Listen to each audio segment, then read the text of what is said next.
What is it? Well, you guys mentioned stalking. I used to find people that the government didn't know existed or not. Jesus. That's amazing.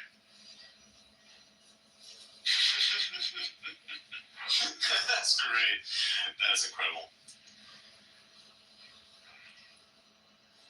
That sounds fun. Actually, it sounds like a lot of files and searching. And was it mostly digital work or on the ground work? I was the ground guy. I never thought that he existed. Right. That sounds less fun. Listen to the French troll. Inch high, private eye? And I'm really good at hiding. That is real. Yeah. Looking at your profile picture there, Chapman, you can literally just knock out the background that's black and turn it into an alpha channel PNG files. You make 400 by 400 pixels and that's transparent in the background if you want that. And it's light and dark mode compatible. Yeah, I'll do that. I'll take that advice because when I follow your advice, my account grows, so I'm gonna keep doing that. It would just look so stupid and funny. Can you send me the original image actually? Yeah, I'll send it to you. That'd be great. I'll cut out the thing and you can upload it. It would look so good. It would look actually incredible. Yeah. Chapman, if you send us a drive link, the quality will still be intact. Yeah, you can send it. I think he's on. Aren't you on Discord also? Is he on Discord? They said he's on our Discord. It should also. It doesn't also need to be that HD. You're gonna be downgrading it to 400 pixels anyways. So it's doesn't matter. So need for means nothing. Feels literally meaningless. It's like that joke in Family Guy about the Russian TV show for kids, where it's like the TV show is shoe and shoelace. Shoelace. One is worthless. No, one is worthless. What are the other? Some shit like that. So makes my head.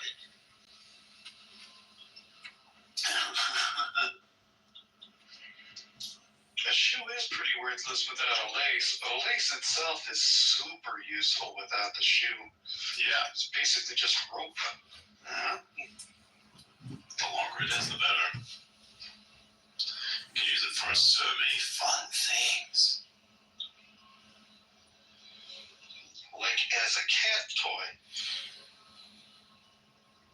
As a cat toy, yes. Every time I swapped out the laces in my shoes, I would always use the old one as a cat toy for as long as it survived, which was usually about 1 week. And then it just kind of became a pile of fluffy thread.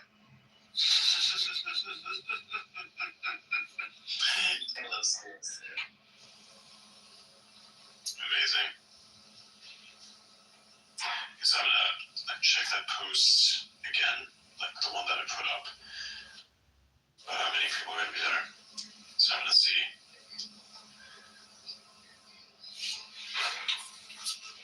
United States citizens to address their grievances via the other branches of government. Meaning, if someone brings a case against, I forgot I pinned when they were talking about treadmills. It's oingo boingo sound on treadmills. you pull it out in court.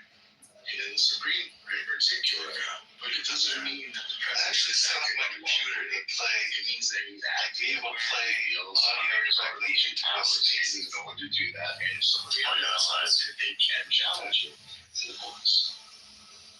I was going to have my guitar set up on top of it, but because the amp Things that are works the audio in and out, to the but its clock is set to 44.1 kilohertz, whereas my system and audio sound card on the computer is 48K. And ultimate arbiter of the Constitution, then what is their function? They're not the ultimate arbiter. They are part of a system of 3 branches. What is There is 3 branches. The Constitution is the ultimate arbiter. The Constitution is Their the function arbiter is to of the Constitution? correct. Well, not just that, but of all 3 branches. The Constitution personally, The Constitution. by itself, defines itself. when there But when is there's a dispute interpretation, between the the three, Constitution comes out. sir, don't, sir, I'm gonna listen to you. Listen, sir, listen. I'm not gonna take a long time. Just let me say it. The Constitution is the final arbiter. But because there are three co-equal branches of government that all have responsibility for different things, yet they still have checks and balances against one another, when there is a dispute, the Supreme Court will take the Constitution and interpret it. They will take the law and interpret it. And once they do, the president or the executive branch or the legislative branch can fight back and appeal that. And guess what? I want to add to this because I'm learning something now. There's certain actions that are not reviewable by a judge. For instance, conduct of foreign policy. Okay, that's another. Treaty negotiations that are not reviewable by judges. Also, decisions to go to war or deploy troops is not reviewable is not subject to judicial review. Impeachment processes, which is a congressional action, not reviewable by courts. Pardoning power, when you have Biden, Otto Penn Biden, pardoned all of these people on his way out the door, not reviewable by the courts. You know what else is not reviewable? I'm almost done. What else is not reviewable? I'm just giving you a list of things. I'm giving you a list of things that are not reviewable. Right. Let's go to reviewable. Are you saying that the way the administration's handling of immigrants or American citizens vis-a-vis the deportation process, is that not reviewable? I'm saying that should be moved. Is that not reviewable? I think at this point it is. I'm saying it shouldn't be. It is reviewable. I don't have a different. Currently it is. I don't think that it should be. So since it is reviewable, you're saying that it should go before the courts of infinity? No, I think what needs to happen is, I believe it needs to happen. Hold on. I think the Supreme Court should draw a red line between executive action as it relates to deportation that is not reviewed by judicial, that's not judicial review, and then others that is. You think the court should rewrite the law? I think that the Supreme Court should kick it back to the Congress or something, because I think deportation should fall under foreign policy, because the executive branch does have oversight as to who comes in and out of the country. So I think that the fact that every step in the deportation process is reviewable by judges is an error. I think it makes it very obtuse to get anything done. And I think that the Supreme Court should come in and say these certain actions by the executive branch as it relates to deportation should not be subject to judicial review. And I'm hoping that that's what it ends up in doing, because right now it's too all over the place. But Manfinity, you've got a legal industrial complex and habeas corpus. Listen, John. Anthony, you're forgetting one thing. I'm not saying you're wrong, but you're forgetting one thing. The president or the chief executive is the one who decides foreign policy, who comes in and out of the country, right? So that should be reviewable unless an American citizen has rights granted by the Constitution, and those rights need to be reviewable by the Supreme Court. When you're talking about a visitor to the United States, those rights don't exist in the same way. There is due process. It's just a matter of whatever the fuck the law is when it comes to somebody's claims when they enter this country. It has nothing to do with a trial amongst your peers or anything like that. That doesn't exist for visitors to the country. There's about 20 different ways to get them out of here before that would even come into play. So that's the only difference. So why not agree to that, gentlemen? What's wrong with Because that? the Supreme Court disagrees with them.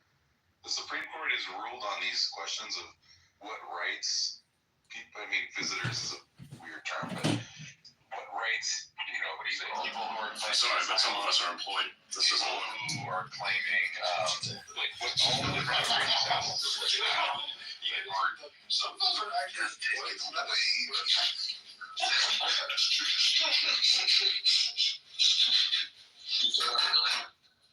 Bro, I just took a big bite of the pie and all the fucking puff pastry parts flew out of my mouth. Fuck.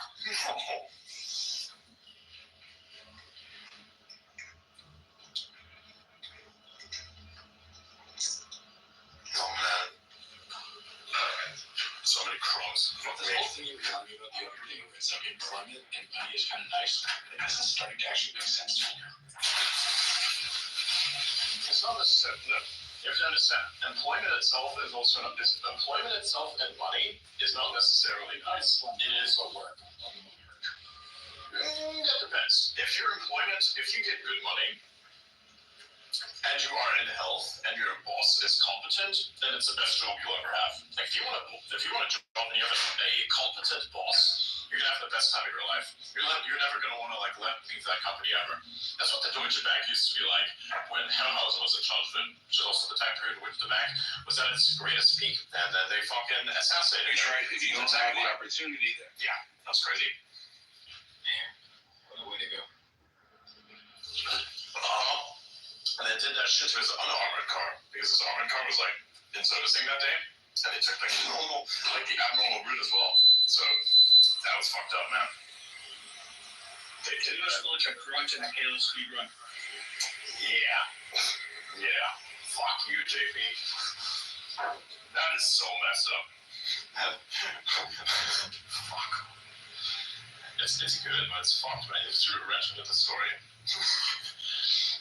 But yeah, so that's actually interesting because when he did die, everybody mourned him. How many times do you find that a company, its employees, mourn the death of their boss? Legitimately, not forced, but legitimately mourn the death of such an individual. You don't find that anymore because most bosses these days are fucking incompetent idiots, or they listen to fucking incompetent idiots. So they lost their cognitive security and now listen to some inexperienced, no execution fucking retards, and then have to deal with the consequences of their workers getting fucked over by the implementation of a retarded idea from the functional, semi-functional retard. So that's the thing. You gotta think for yourself in some ways as well. Hey, I'm gonna bring Lord Miles up real quick. By the way, I think I have Halo Infinite working. Nice. Miles, whatever you do anything retarded. That's all I know to do. Oh my god. You can't. Yeah, you might be screwed on that. The mods. I'm not necessarily religious, but whenever I bring somebody up who is who does these things, I start signing the cross on my chest like an Orthodox Christian. And I don't do Catholic, I only do Orthodox rules. I didn't know that Orthodox did that. Orthodox are nice. Have you ever looked at their symbol? It's unique. Honestly, Orthodox, I'm not Christian, and I don't think I would ever be Christian, but Orthodox is the only one that makes sense to me. Yes, it is. After considering the religion itself, the adherence, all those things, it's people. The one that stands out as the most unparalleledly based is going to be Orthodox Christianism. There's just something about that. I've had many experiences with many people, but the ones who kind of lay the lowest and have very interesting principles, I kind of want those to be Orthodox. And anybody who believes in Orthodoxy, anybody who does that, they have a very specific aura about them that I think is very appealing, in my opinion. There's something about that I found very interesting. It's a triangle, so I...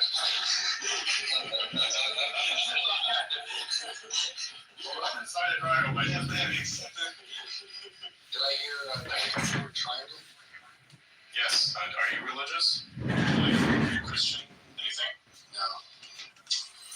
Really? I'm gonna fucking change that, man. Don't be the faithless. He believes in himself. You gotta believe in something. You gotta believe in something. Unique hypersimplex topology, and I support that. Nice. Nice. We've already made so much progress. I told him about Minis a while ago. He would reject the idea entirely. Now he worships. His problem is he worshipped the sidewalk theocracy before it's even a theocracy, man. He's just worshipping the temple, not the thing that makes the temple great. This is not an issue of me finally getting it. This is an issue of this being not properly explained to me. Literally, he just said the same thing, but twice. Yeah, Yeah, well, after getting it, develop these mathematical terms and like different ways of seeing it. You're just overcomplicating the shit out of it and not getting to the point. But do you not understand? There is a certain level of gatekeeping that needs to happen to that, so that people with the right amount of understanding get to it. That's the point. It's a journey, bro. Exactly. Like everybody else got it. It's just that you have to have a very specific predisposition to wanting to understand schizo ramblings, right? If you understand what seems to be like schizo ramblings, and you can actually see the structure in it, then you're worthy of getting it. Because look, I spent a lot of time trying to make this very thing extremely understandable. Some people pick it up, and then when they do pick it up because it made it so easy, then you deal with fucking psyops. Because everybody wants the knowledge, and then they live action role play the abstract knowledge, but are complete fucking idiots and just pretend to know shit. But in actuality, all they know is a derivative of whatever they've been told. And so I made it intentionally complex for a reason. I don't like making things complex. I actually kind of hate it, but out of respect of how I learned it, and out of respect of what it does to you to learn it over time, some things are the way they are for a very specific reason. And Ellen, you were complaining about this very same thing last Saturday in the conversation. What? It's too complicated. You're not explaining it correctly. I hear this every Saturday now. Oh yeah, well, I don't know. Like, to be honest, I don't care if people, like, literally I'll just give everybody all the ideas. Like, who cares? I would rather more ideas be spread across as many people as possible, because then the world's a better place. That's at least how I think, but Believe me, it's not. Okay, so sometime we'll have a conversation about this thing called intellectual property, and it'll change your mind. Exactly. well, that's the thing. Well, except for intellectual property, everything. Yeah, everything is intellectual property, even ideas, right? Look at China. If you don't somehow set up something where you can profit from your ideas, guess what? Then China comes along with your idea, your execution, claiming it's theirs. You know? It's like when a very specific part of the United States population decided to like adopt a dying redneck culture and say it's their culture and think it's a culture that's always existed. It's actually not. It's just a derivative of a dying culture brought across by the most flawed white men. It's like, what's that? And who is actually an adherent of this? Figure that one out, and then you understand a lot about my ideology. Same shit, basically, right? Now you like sit there and go, the fuck? Wait, what? Hang on, huh? What? I'm a statistics enthusiast. I'll throw that one in there too as a clue. You can connect the dots later. Okay? It's a triangle. I gave you those three things. Now you have to find the dependencies between the points to figure out like which one of those you want to weigh in more on. If you're a Democrat, or you know which point you're choosing. Fucking hell. Oh, rushed it. He gets it.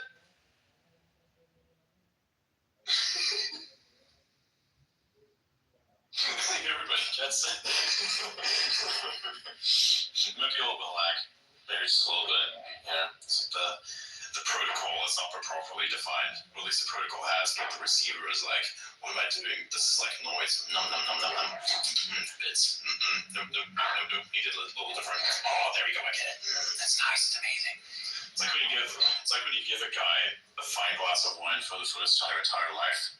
And like taste that, and they go, what the fuck is this shit? This tastes horrible. I'm like, look, I'm gonna explain to you the concept. I'm gonna explain to you the components of the flavor. I'm gonna give you really shit wine that tastes like fucking acid, and then I'm gonna give you a really, really nice like wine, and then you understand what we're doing.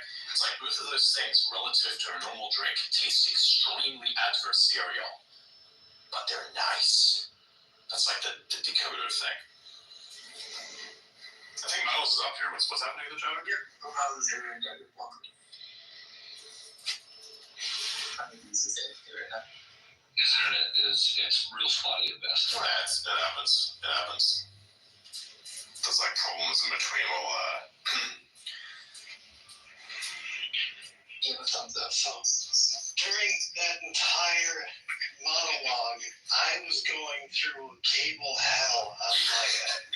Because there's like 7 USB cables here, and all of them were the wrong cable for what I needed.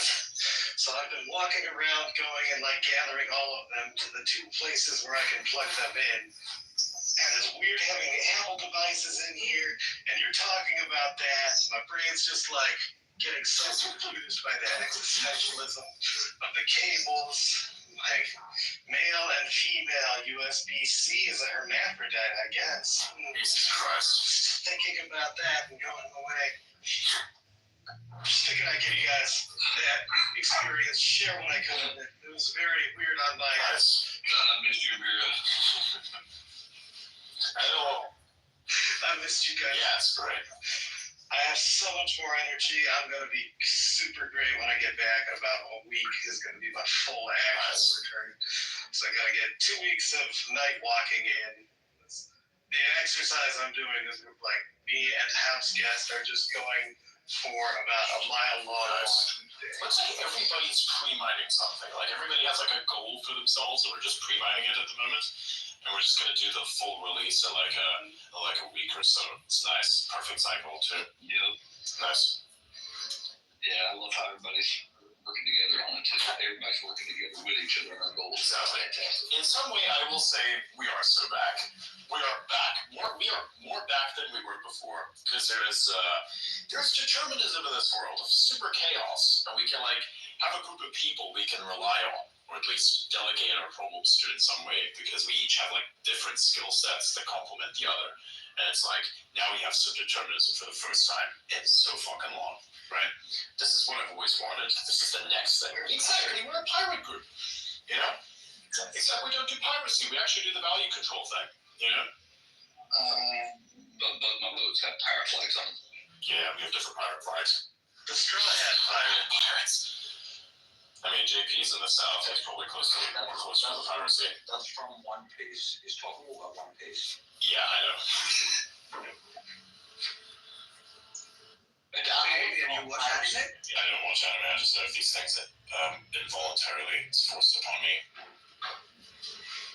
I don't watch anime at all, actually. I still have to go through like Outis thing. I just have too much work. Yeah, you still haven't No, finished not yet. it. I will finish that once I deal with the more pressing issues. I'm going to deal with these problems first, so I can justify sitting there and doing this bullshit. I have a lot of problems right now. I have to find. You should have made him commit to One Piece, Anna. Well, he's not going to commit to One Piece. Also, the anime for One Piece is kind of ass. I read the manga. The manga's good, but the anime is kind of The ass. thing that takes me out of it for anime is the weird feminization of men. It's just like you sit there and you listen to these super soy people scream. Like I don't know, there's something about that. There's also a significant portion of the male characters are voiced by females too. Yeah, you can tell how that's a problem. Goku is voiced by an old lady. Yeah, Luffy is literally voiced by an old lady. Yes, that is incredible. One of the most badass stories I've ever heard was one time she was on a bus and like some punks were just kind of being shitty, and she told them to knock it off and to respect her elders or something, and they were like, yeah, whatever, lady. And in response, she just started doing the ka-me, and they freaked the fuck out. That is fucking funny. Oh my God. Amazing.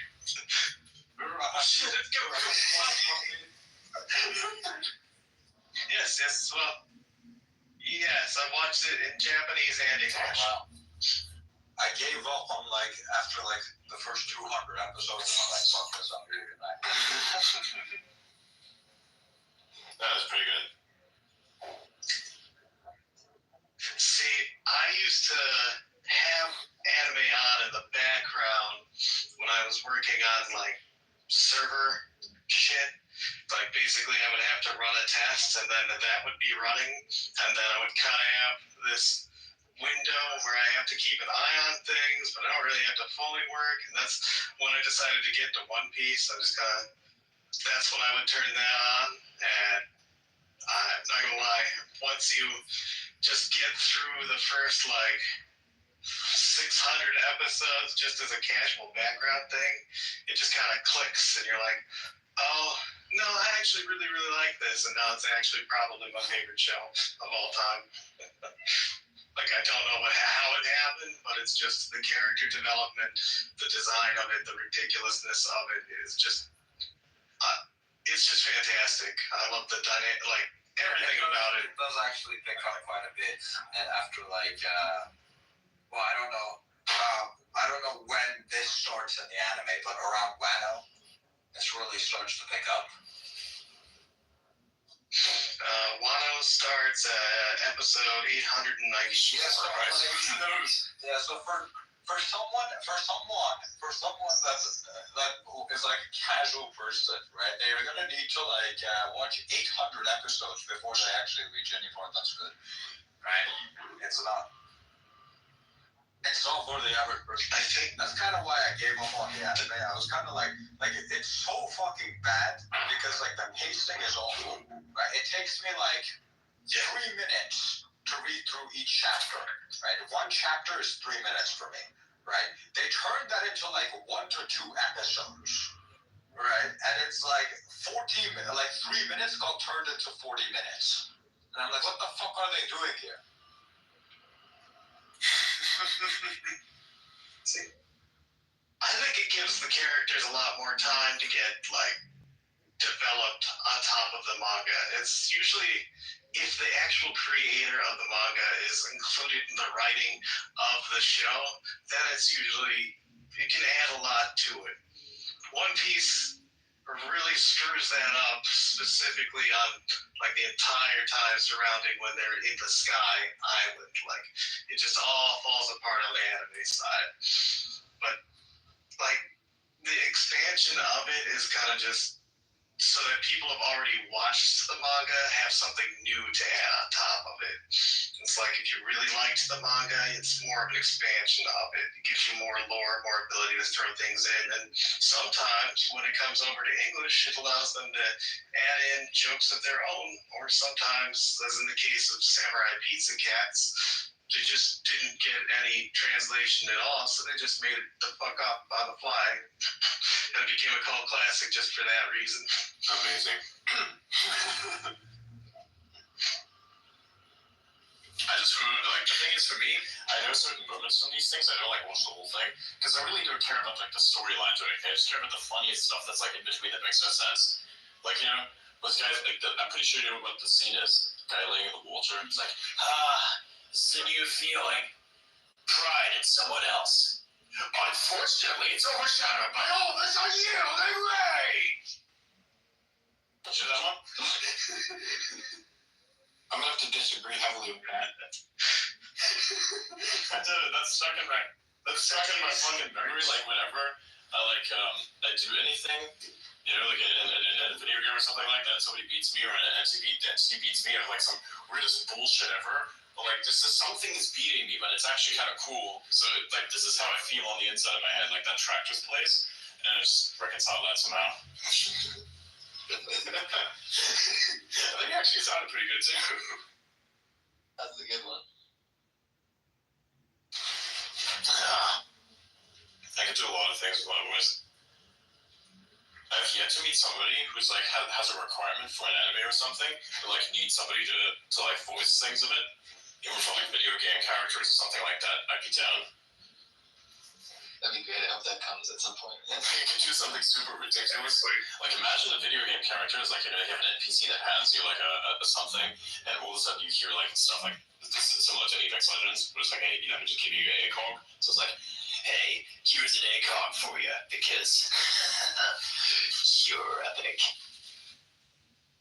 Exactly. For no fucking reason. It's imagine you're in the middle of battle, just hands you an ACOG site and just take it and you're what the fuck is this? Why?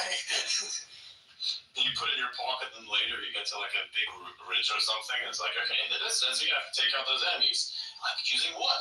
That ACOG I gave you because you're epic. Some shit like that, so absolutely stupid.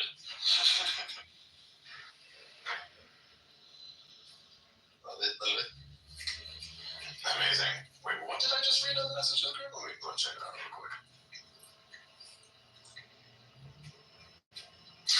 Yeah, that's funny. It's online programs how it is. Which, we have different things. We have things split, we have a lot of segmented shit going on recently. We've been doing a lot of, segmentation and unification of those segments. We've done a lot of work. Those are some big juicy words, man. It's not a fan of big juicy words. No, but they're all nice and beautiful. Okay. We're at the age of big beautiful things. Okay. We've got a big beautiful bill. We got big beautiful words and all these things. Big beautiful chickens. I've got big beautiful chickens, but I do know that if you have a male chicken, you know what that's called. Are you gonna call a big beautiful cock now? I bet you will. You know you will. You know you want to. Were you reading my mind?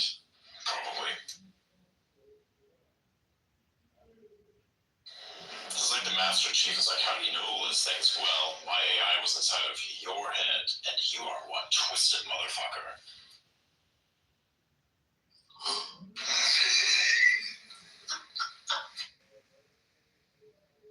Like, imagine if you like interacted with the wrong AI agent, and you're like, wait, which one are you? I know you sound very like.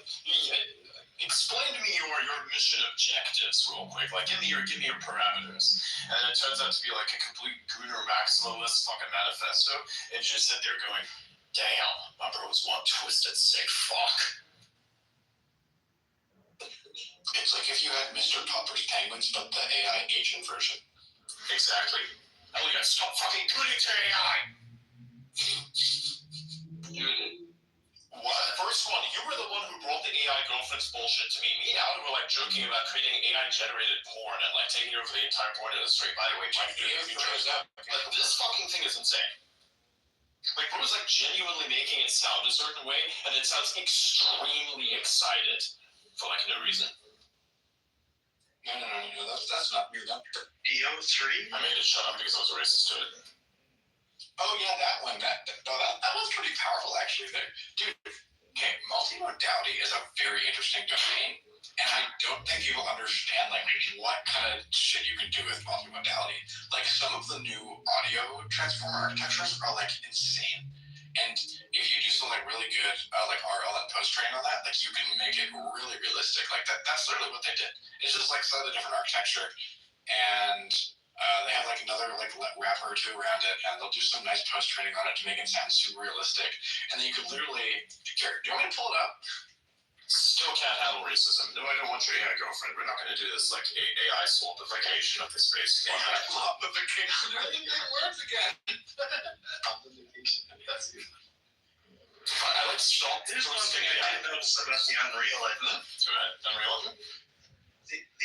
The Unreal Engine doesn't have, or at least last time I checked, didn't have a way to use the ray tracing chips for audio tracing.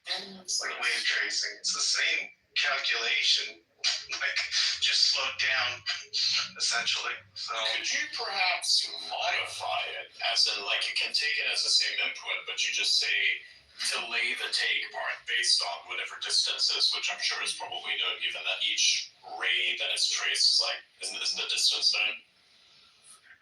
So you can just literally say based on distance, add this out calculation, makes a really realistic sound. Like imagine blowing up a big piece of infrastructure in the distance, and there's like a shockwave, and it actually hits you as the sound hits you.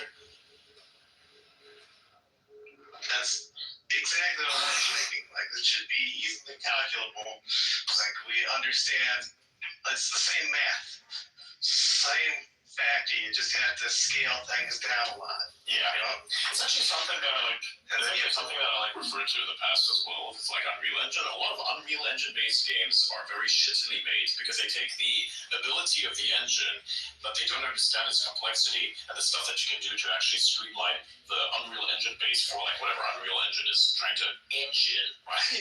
Right? It's just like trying to do these things, and so then you end up with slop games because people look at the basic parts of the engine and they're like, I can just tweak this a little bit and then we ship it out there. It's complete uselessness. It's just complete slop and it's horrible. But the thing is, the engine is fucking beautiful and it's amazing. It's like if you give a super cool fucking tool to a retard, you can't necessarily expect that the tool is going to get the max amount of like the utility out of it for whatever it's utilized. Quite the opposite actually. You know, so it's like you can't expect somebody with like you can't expect like that frame of reference to be accurate because it's not. So like Unreal Engine is actually really cool. It's just not being utilized properly now. I hope, however, like because they're going to revamp Halo Infinite, by the way, and they're going to do Halo Infinite on the Unreal Engine soon. because they turned 343 studios into Halo studios. I just hope that this time, because they're probably going to extend the campaign, that this time it's actually pretty good. And they actually do things with that, and that they do it to the 18-month contract thing, which fucks everybody over. But given that the engine, I think, is like well known, and we have like a lot of Unreal devs for that, and you have a lot of the Microsoft money, maybe something could be done about it. Maybe. It's promising, yeah. I like that. Yeah. It's going to be a lot of fun because it'll be super fucking realistic. The lighting's going to be amazing. And by the time that happens, I'm going to have a super fucking good computer to back it up. So I'm happy for that. So I love Unreal Engine. It's a really cool thing. I just think that the tool itself hasn't been utilized properly, and that's a massive problem.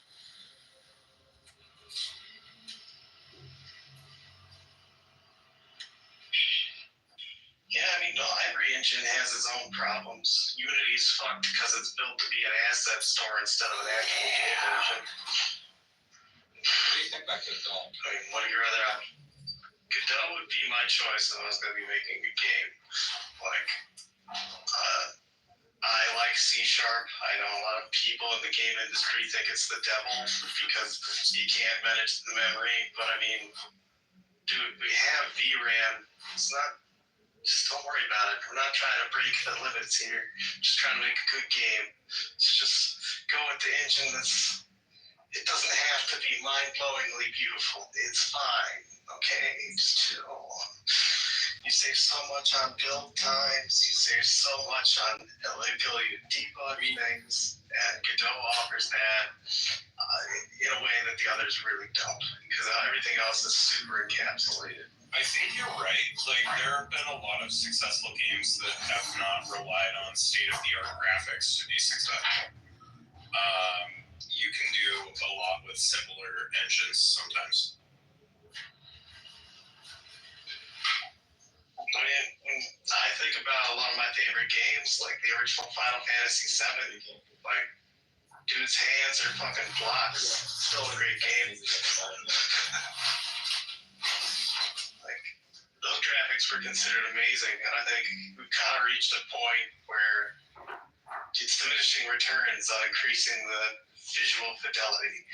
Everything looks pretty damn good. And if you're spending so much time and effort trying to make that as good as it can be, you're really not focusing on what makes a game good, which is the game play. Looking good is nice, but shit, like, you can save so much time by doing C#. Like, your build time gets cut down from 3 hours to, I don't know, 4 minutes, maybe. You can also debug it while it's running, and you can adjust the variables. It's great. Like, it's an alignment problem. People don't understand it's not just about how good a game looks, but also how well the physics behave, and also how well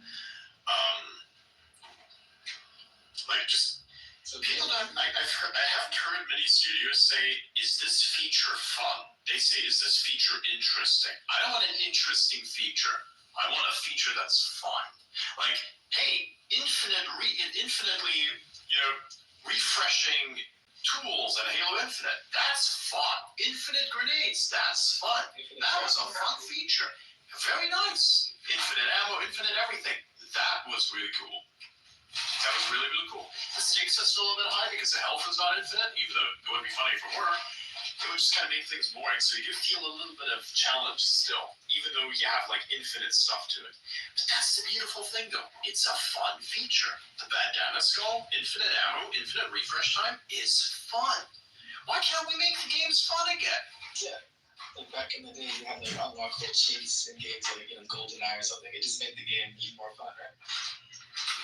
Exactly. I think I remember the exact moment that the quest for fun died, in my opinion. Like, I have a very distinct memory of it. In Fallout 3, there was a gun called the Rocket Launcher, which let you take just random crap that you could find on the ground and you shoot it at people.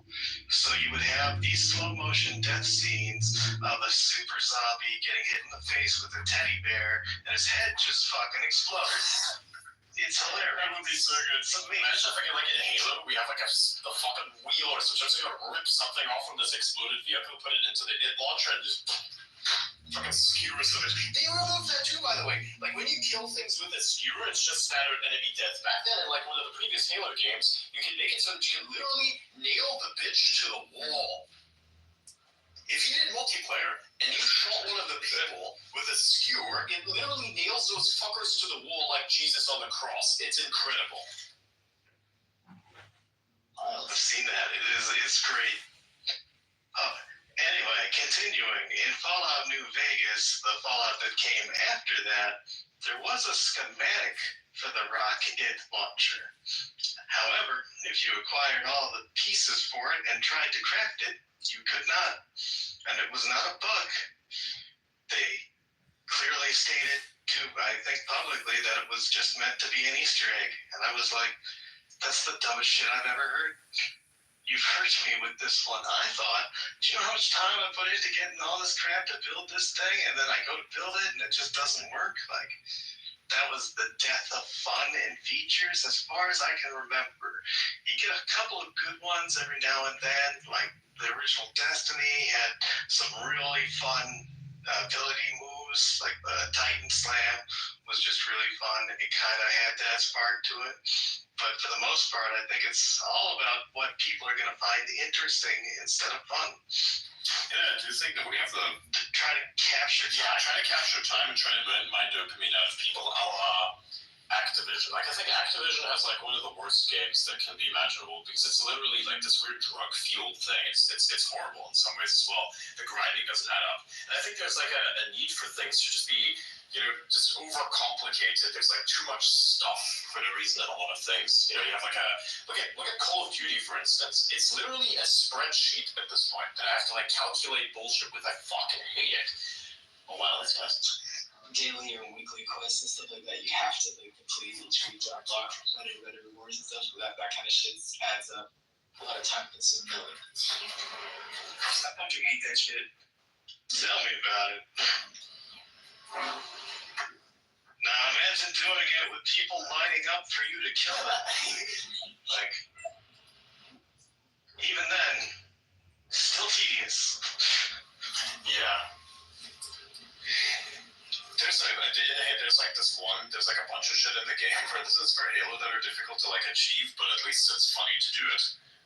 You don't have to do it, nothing unlocks. But like the one thing is with Halo, with Call of Duty, is like you have to like get a certain type of kill in certain ways to like unlock things. Like for instance, my personal favorite is like getting Damascus, which is really fucking hard. I fucking hated it. You know, I did the mobile game version of that, so the controls are way different and way more difficult to control.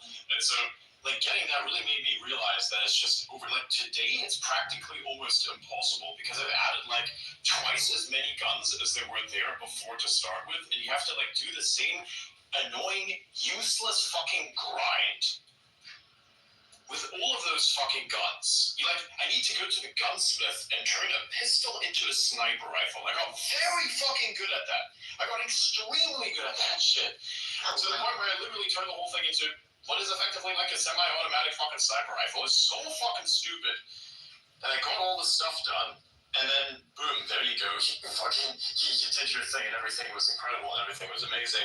And now everything has to be repeated again because there's more guns. So it's like, you look at that and you go, fuck man, that's all nice. And they even took some shit away from me as well. There was like a perk that they had unlocked, which is called a Kimbo, where you can like have two weapons to run around just to like spray them. I had unlocked that shit when it first came out. They took it away. And now make you unlock it by doing something with a shotgun.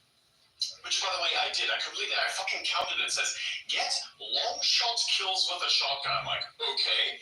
Gets long shot kills with shotgun, 15 of them. I fucking counted. It was 15 in a single match. Didn't give it to me. Like, if you gotta fucking destroy my game experience because you people are fucking retarded, at least don't be retarded enough for it to not work when I complete your stupid piece of shit mission that doesn't work. Fuck. Shit, man, it's crazy. Everybody keeps checking my shit, man. It really starts pissing me off. You know, it's always something to do with Activision. I play fucking Diablo 4, someone steals my fucking pants. I play Call of Duty, someone steals my fucking perk. Can I like not be naked? Like, if you're gonna fuck me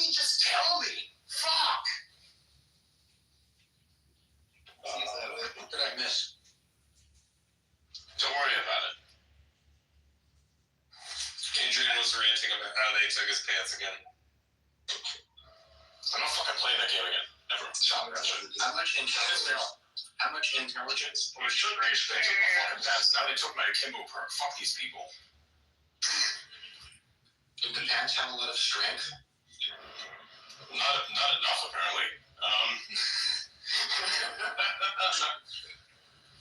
But I think, like, legitimately, it should be. You know, at some point, I feel like we're just gonna build our own game. Like, Yeah, I love that. at some point, I feel like, here, what do you think? Could you, like, optimize Unreal Engine? Optimize Unreal Engine enough for it to be a good experience with that, the classification? It's on my to-do list. Like, and it's one of the things that I do intend to do as a gaming company kind of thing. So that's in the works at the moment. Actually, we should definitely do that. Sweet. Come up with some fun stuff to do. Well, That, by the way, give me a thank you guys. especially starting out, you need some tech demos. So Yeah, I think it just starts with the simple concepts that would be actually doable. And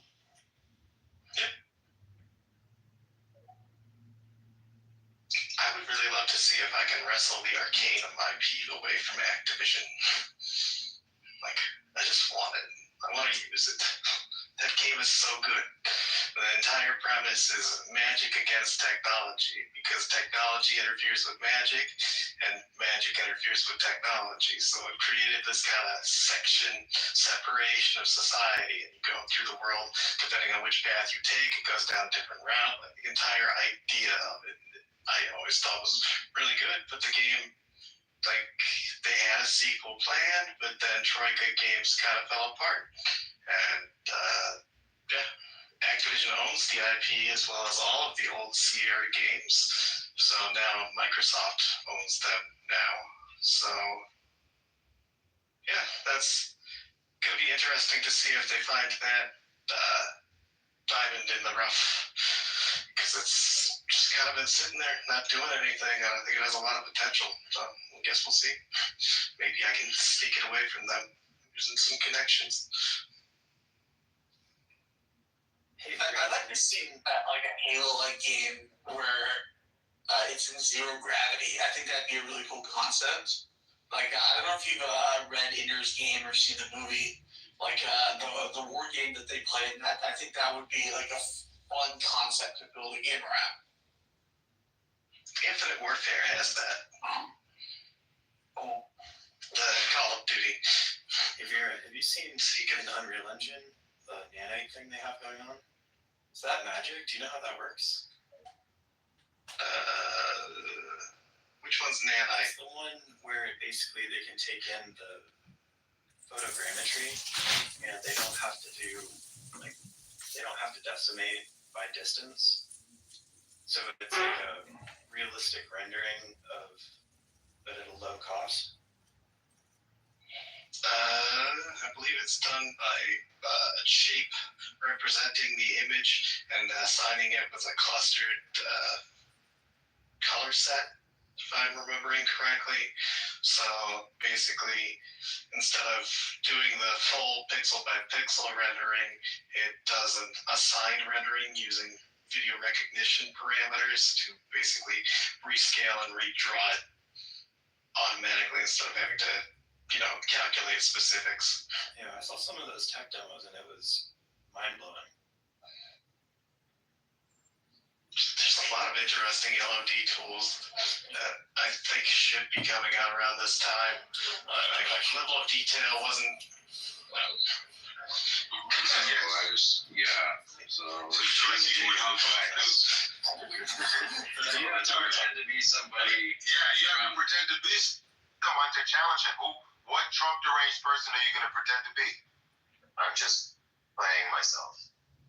So, yeah, well, that's easy because you are Trump deranged, I would say. But anyways, your question to him is, that challenges his friend. He's basically saying to you, Jason, that you never addressed his point, which is that Trump was not acting unconstitutionally, but he was just challenging the independence, pressuring and diminishing it. Why didn't you address that? Why did you jump to the unconstitutionality?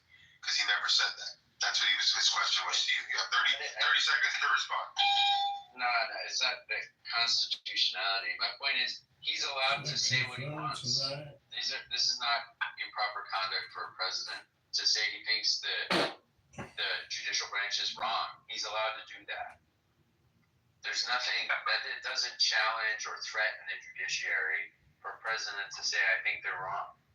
You know? Okay, I think that's good. I think we can stop there and go around for scores now.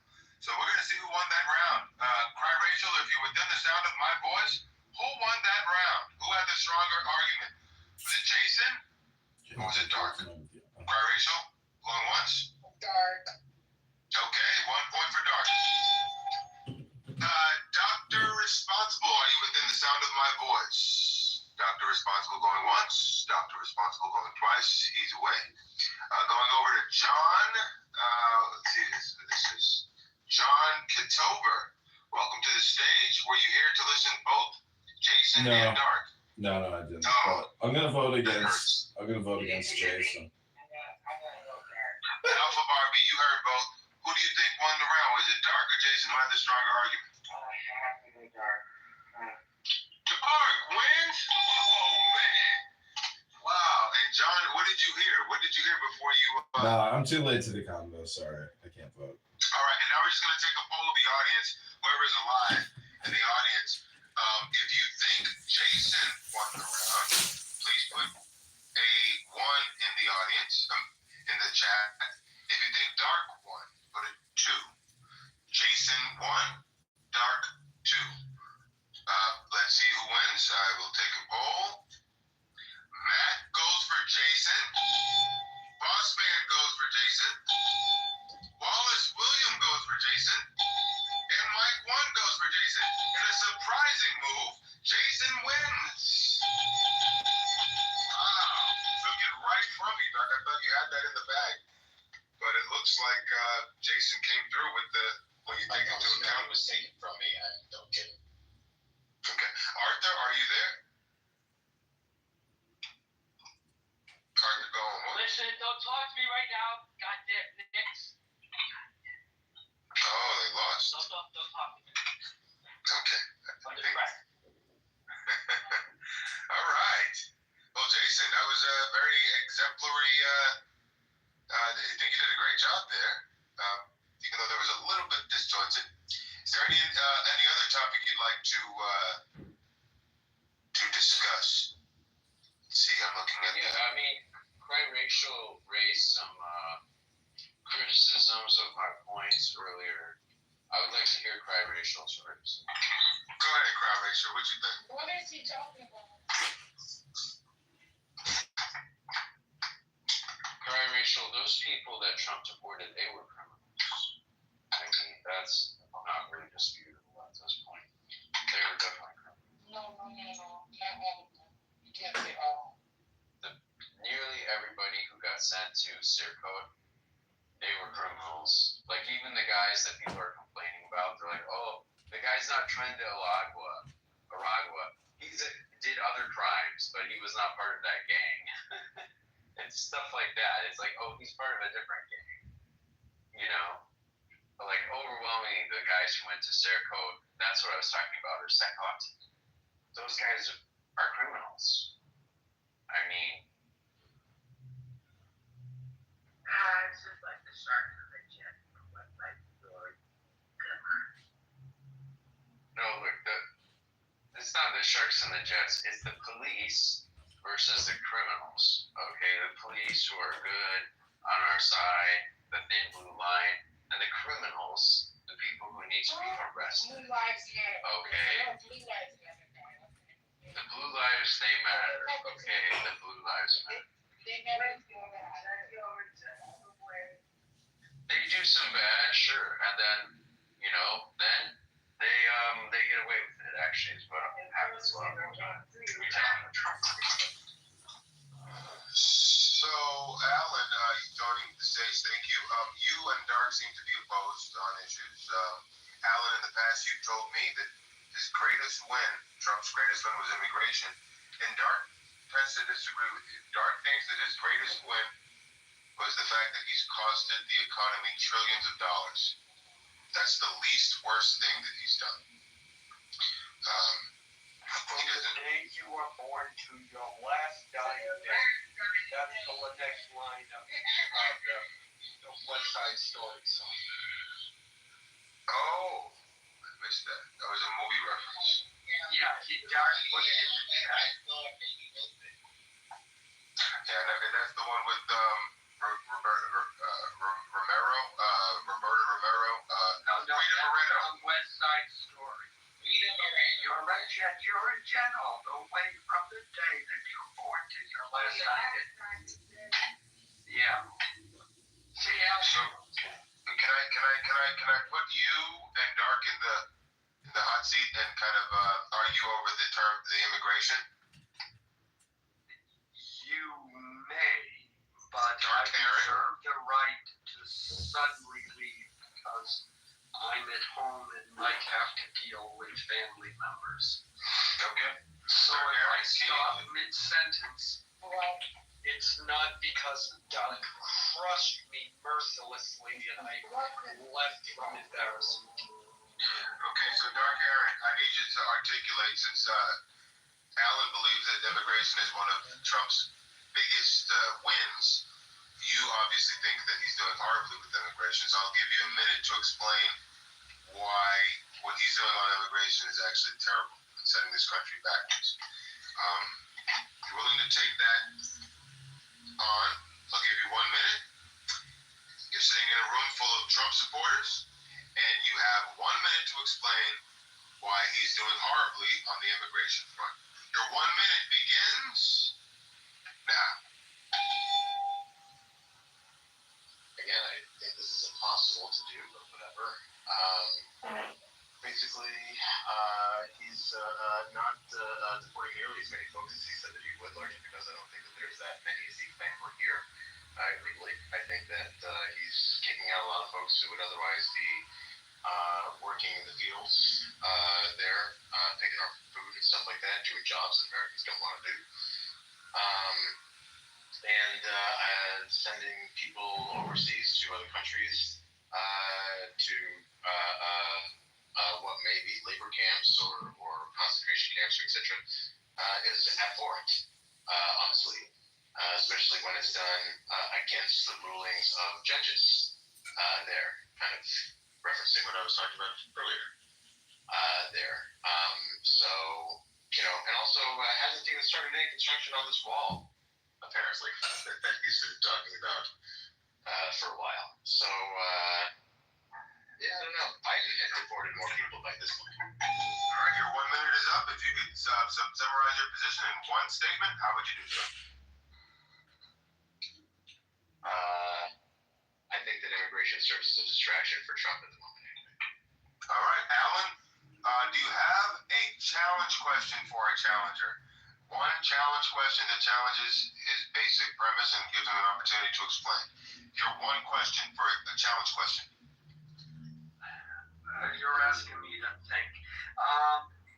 Couldn't you attribute the lack of deportations from Trump to the fact that people stopped coming in, so that if people don't come illegally, then you don't have to deport them?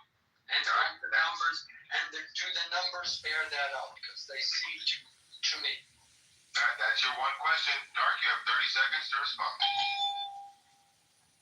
If the original assertion was that there were over 13.5 million illegal aliens in the country, the fact that there aren't enough people coming over should mean literally nothing, because there are still millions and millions and millions and millions of illegal aliens, ostensibly.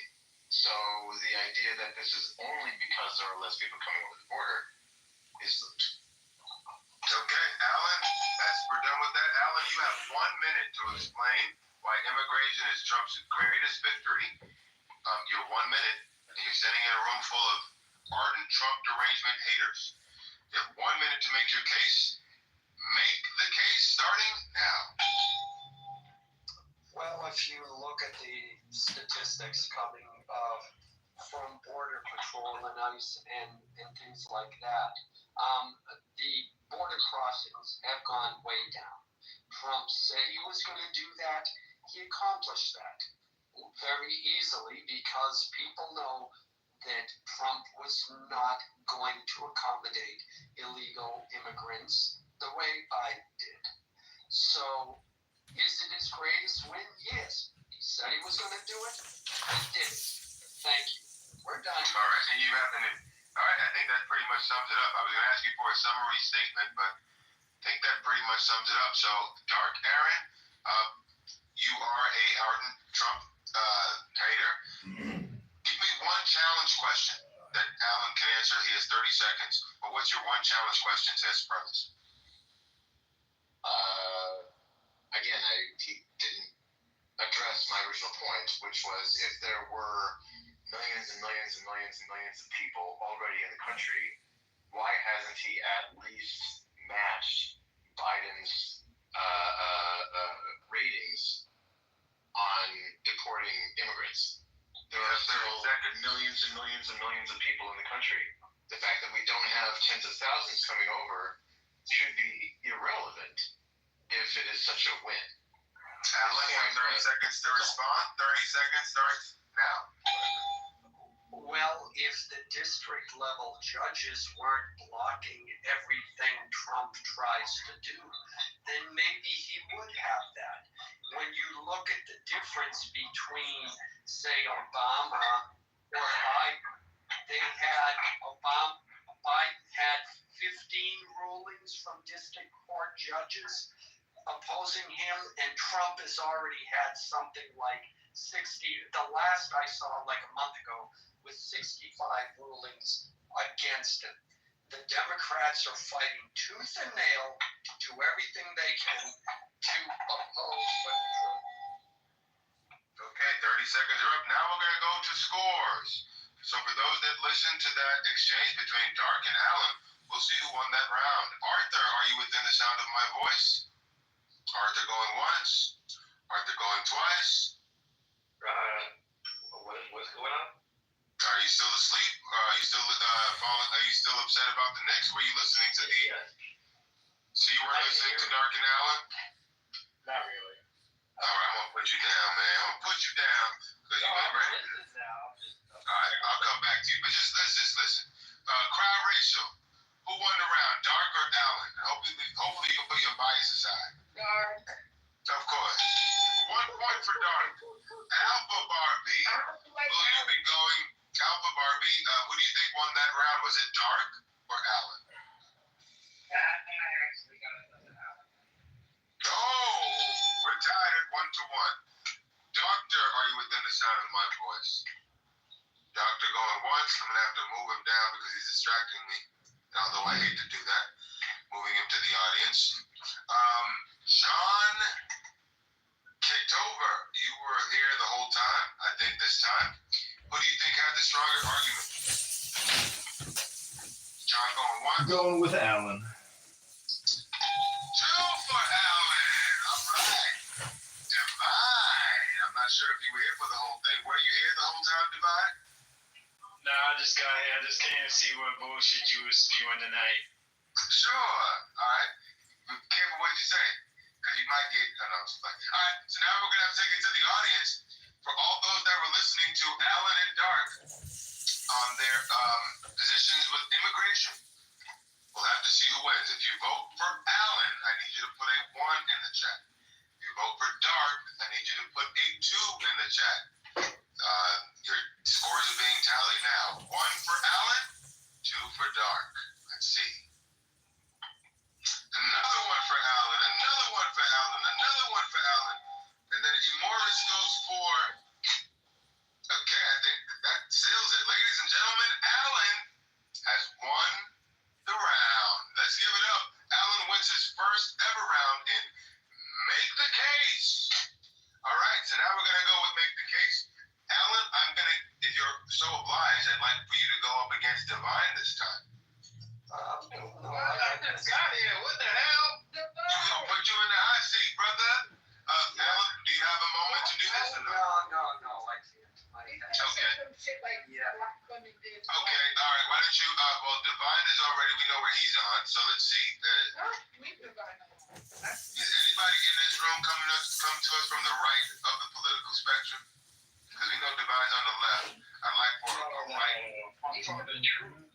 I'm from the truth, brother. Don't put me in no basket. My name is Divine. I'm from Brooklyn, New York. What I represent. Dr. Wise, are you from the right or the left? I can't remember. Try to pigeonhole me. Let me ask you, Divine. I've been asking people, I'm going to level set with you. For Donald Trump and his presidency, what is his biggest win or best move since he's been in office? And what's been his worst move and or the biggest loss since he's been in office?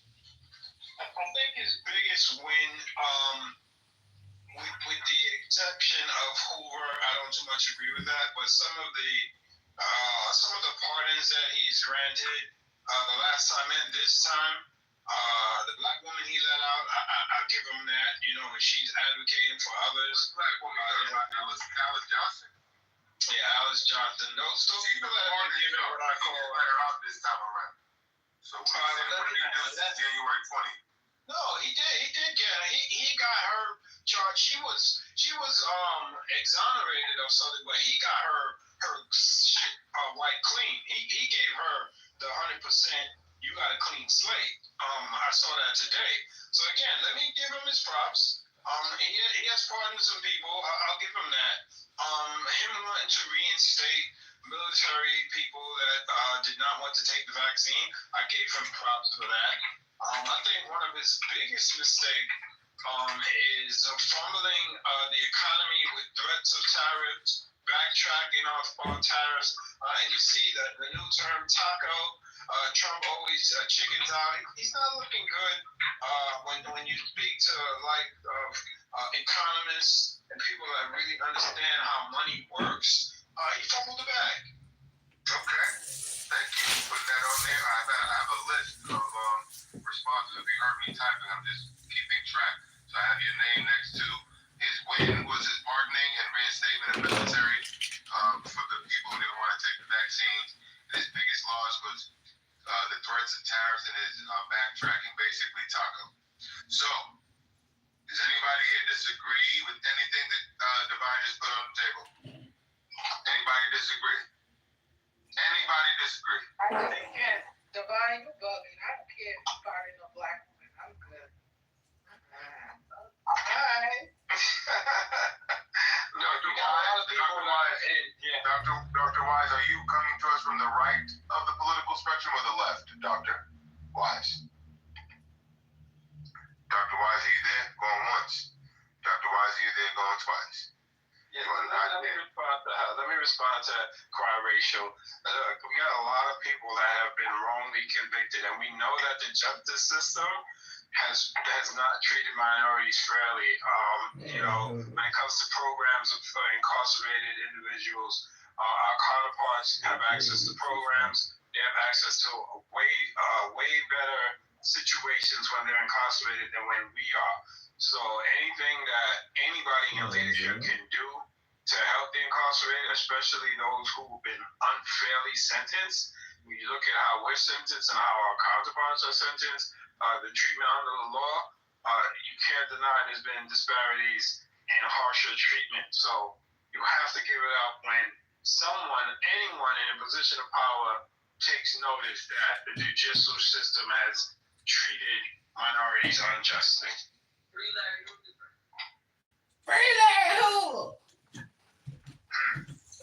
Rachel, you typically seem to be lost in the sauce, but how do you respond? Hey guys. You see what I'm saying? You don't give me nothing but 2 words. Undeniable. Nobody can disagree with what I said. I was fair, I was just, and I told the truth. The whole truth and all right, but I'm gonna have to challenge you on you're saying that his biggest loss was the threat of tariffs and backtracking. So we're gonna challenge each other since nobody else wants to do it. You typically don't do this because I'm in game show host mode. But since everybody else wants to chicken out, I'm gonna step up. So I'm gonna give you 60 seconds to make your case why that's his biggest loss. You have 60 seconds and you're sitting in a room full of MAGA-loving, Trump-loving supporters of Donald Trump. You have 60 seconds to make your case. Your 60 seconds starts now. I mean, look, bro, it's obvious that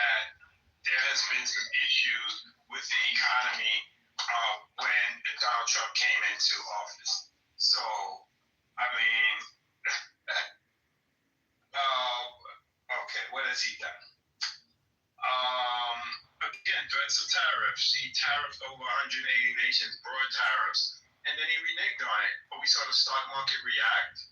Wasn't good. And people called it correction. They said it was going to crash anyway. That's bullshit. If you want to negotiate with other countries for fair tariffs and something that's fair and just, do it individually. Call the nations that you have an issue with and deal with them. This was not handled in a proper manner. This is not true leadership. This is just throwing shit in the wind and hope something sticks. That's not how it's done. Yes, things are changing, but he chickened out. He chickened out on tariffs, and then he misled the public. You ask the average American what a tariff is. They don't even know what it is. Your minute is up. Let me finish. Your minute is up. Your minute is up. You have one minute. Give you one statement. Your minute is up. But you have one more statement to sum it all up. Your one statement goes now. Let me get my one statement. One The statement. average American does not know what a tariff is. And once Americans started to learn what a tariff is, when companies like Amazon started telling people what tariffs is, when Walmart started revealing what tariffs is, he had to backtrack on that. What kind of a run-on statement was that? My turn. Anyways. So now I'm going to take a minute to dismantle your elementary argument. And I'm sitting in a room full of divines, dark Aarons, and all of these haters. But I got to do it. And it's something I'm used to. I'm not new to this, y'all. I'm true to this. I do this every single night in all these rooms. So this ain't nothing for me. So anyway, I got 1 minute. And man, Benedict, your 1 minute begins now. Now, ladies and gentlemen, what Divine fails to tell you is that he is an establishment guy. He doesn't care about unorthodox approaches. He thinks, oh, we should just do what's been done in the past because that's the best way to get results. He's all about tradition and, oh, we got to do it this way because call out people individually. And no. Donald Trump rips the Band-Aid off. Okay, reset. He's hitting the reset button because what we've had is years and decades of all kinds of trade deficits, no one addressing the issue, and he needed to renegotiate these trades, not in a stepwise approach. He needed to rip the Band-Aid off. And when he did it this way, it actually got us quicker to where we needed to get. No. So Donald Trump's approach, you ain't going to be telling me no while I'm talking. So this is not the threat of tariffs. What this is a bold approach to resetting the trade landscape across the globe. And what it resulted in was people lining up to renegotiate on a grand scale. So this is a net positive, and this man is someone, when you're sitting next to him on a plane and you're going up, any bit of turbulence, we're going to die. I know that the turbulence is going to be okay because we got a steady hand in the cockpit. Thank you, Jesus. I'll stop right there. So now, I don't know. Y'all should have been kept in track. I lost track. Anyway, so now we're going to go. You're going to ask me one challenge question, Divine, to my premise to expose the fallaciousness of my position. What's your challenge question? My challenge question is, what's going on with the big, beautiful bill? So you're not going to challenge what I said. You're going to just go to a whole different topic. Okay. What's the what? You're supposed to challenge what I said, man. You said a bunch of horse shit. Like, that's what you call that a reset? That was not a reset. That was a fumble. That was a chicken. No. You're supposed to do that. You're supposed to ask me a question. I don't want no statements. You're coloring the audience. Is the economy better now than before Trump took office? Okay, I don't even need 30 seconds for that. Absolutely it is. It is. Just I need evidence. So now I'm going to ask you a challenge question. No. I need evidence to prove that. You have to prove that. Not in this context. That's a different game. Now I get to challenge you. My challenge question for you is, what makes you think taking a country by country approach is the way to do this when we're never going to get to a solution that way? That's a very slow approach. Why would you prefer that slow approach to a ripping the Band-Aid approach on? First, I want to shout out Ed Solidarity. He did the research for you. Read the chat, guys. Yeah, so what's the better? Why is that not? That is not an approach. You don't tariff countries that don't even have people. They have fucking penguins. You know, what, you're going to tariff their tuxedos? It doesn't make sense. You have to do things. True leadership is listening to those around you and coming up with a group effort solution. Okay? And you say trade deficit like it's something bad. We've always been in a trade deficit. You probably can't even define trade deficit. Do you know what that actually means? So that's my challenge with it. What is a trade deficit, young man? I can't do that now. We're going to scores. It's over now. Arthur, who won the round? Was it man? Get out of here. Excuse me. Stop. We're going to get to the scores. Arthur, who do you think won that round? Was it Manfinity with his pro-Trump approach, or was it Divine? Arthur, who's your verdict? Who won? 50-50. I think that's a win. Listen, man, I'll take that because Arthur's a big hanger on Trump, and he gave me a 50-50. Wow. Okay, Rachel, who won that round? Divine. Of course you're going to say that. That's some bullshit. That's all right. All right, going to John. John Kitover. Did Manfinity win that round or Divine? John going once. John going twice. All right, you moving to the audience. You wasting my time. Spectator sport. All right, Alan Dean. Are you within the sound of my voice? Alan going once. Alan going twice. I'm moving his ass to the audience damn too. Okay, Rachel gave me the win with the tiebreaker. No, it ain't over yet. Now we open it up to the chat. Ladies and gentlemen, if you think Manfinity won, give me a 1. If you think Divine won, leave the room. All right? On the count of 3. What? Manfinity, if Manfinity won, press a 1. If Divine won, press a 2. Let's see who wins. Let's take a tally. Matt, get out of here, Matt. Matt, cool, give me a 1. Wallace, give me a 1. Beaver, give me a 1. Look like I won the round. Thank you, Jesus. Yeah. Get your shit together. You better go. You gotta wake up early in the morning to beat me. Shit. I didn't even put my best performance forward, but I still kicked your ass. Bring this show across the street, man, Fanny. This is cool. You need to bring this show across the street. You know what I'm talking about? Ooh, it's a where? Where can I bring it? Over to the other app. I don't know why you're not over there. Oh man, I feel like I need to get more active on there, but I can't never control that remote because Jonathan's controlling it. You don't let nobody tell it. No, you can start your own channel and do your show. Yeah. So you think Chatter is more active than this place? I'm like, who was that person that voted? I'm 50-50 because I go both. You know what I mean? I go over there and I come over here. Like they're not gonna get me to leave over here. You have a lot of people that left. I'm not leaving Clubhouse. I will always come back. So I don't know. I mean, I never started a room. The only time I go on Chatter is to jump in and debate the newsroom. That's it. I never started my own space. Yeah, you can start a space. You'll get a lot of support, especially being a right winger. They're over there. You know, we go at it every night. I took about a week off. I haven't been in debate the news literally in a week. I had to detox. I've been hanging out with a brother named Don. And we've been deep diving into the whole Diddy situation. We've been playing videos. You can stream in there. You can go on camera over there. So we're really making use of the utility. Have you ever been on camera then? Yeah. Okay. You would never do that. Man, what's your name? You know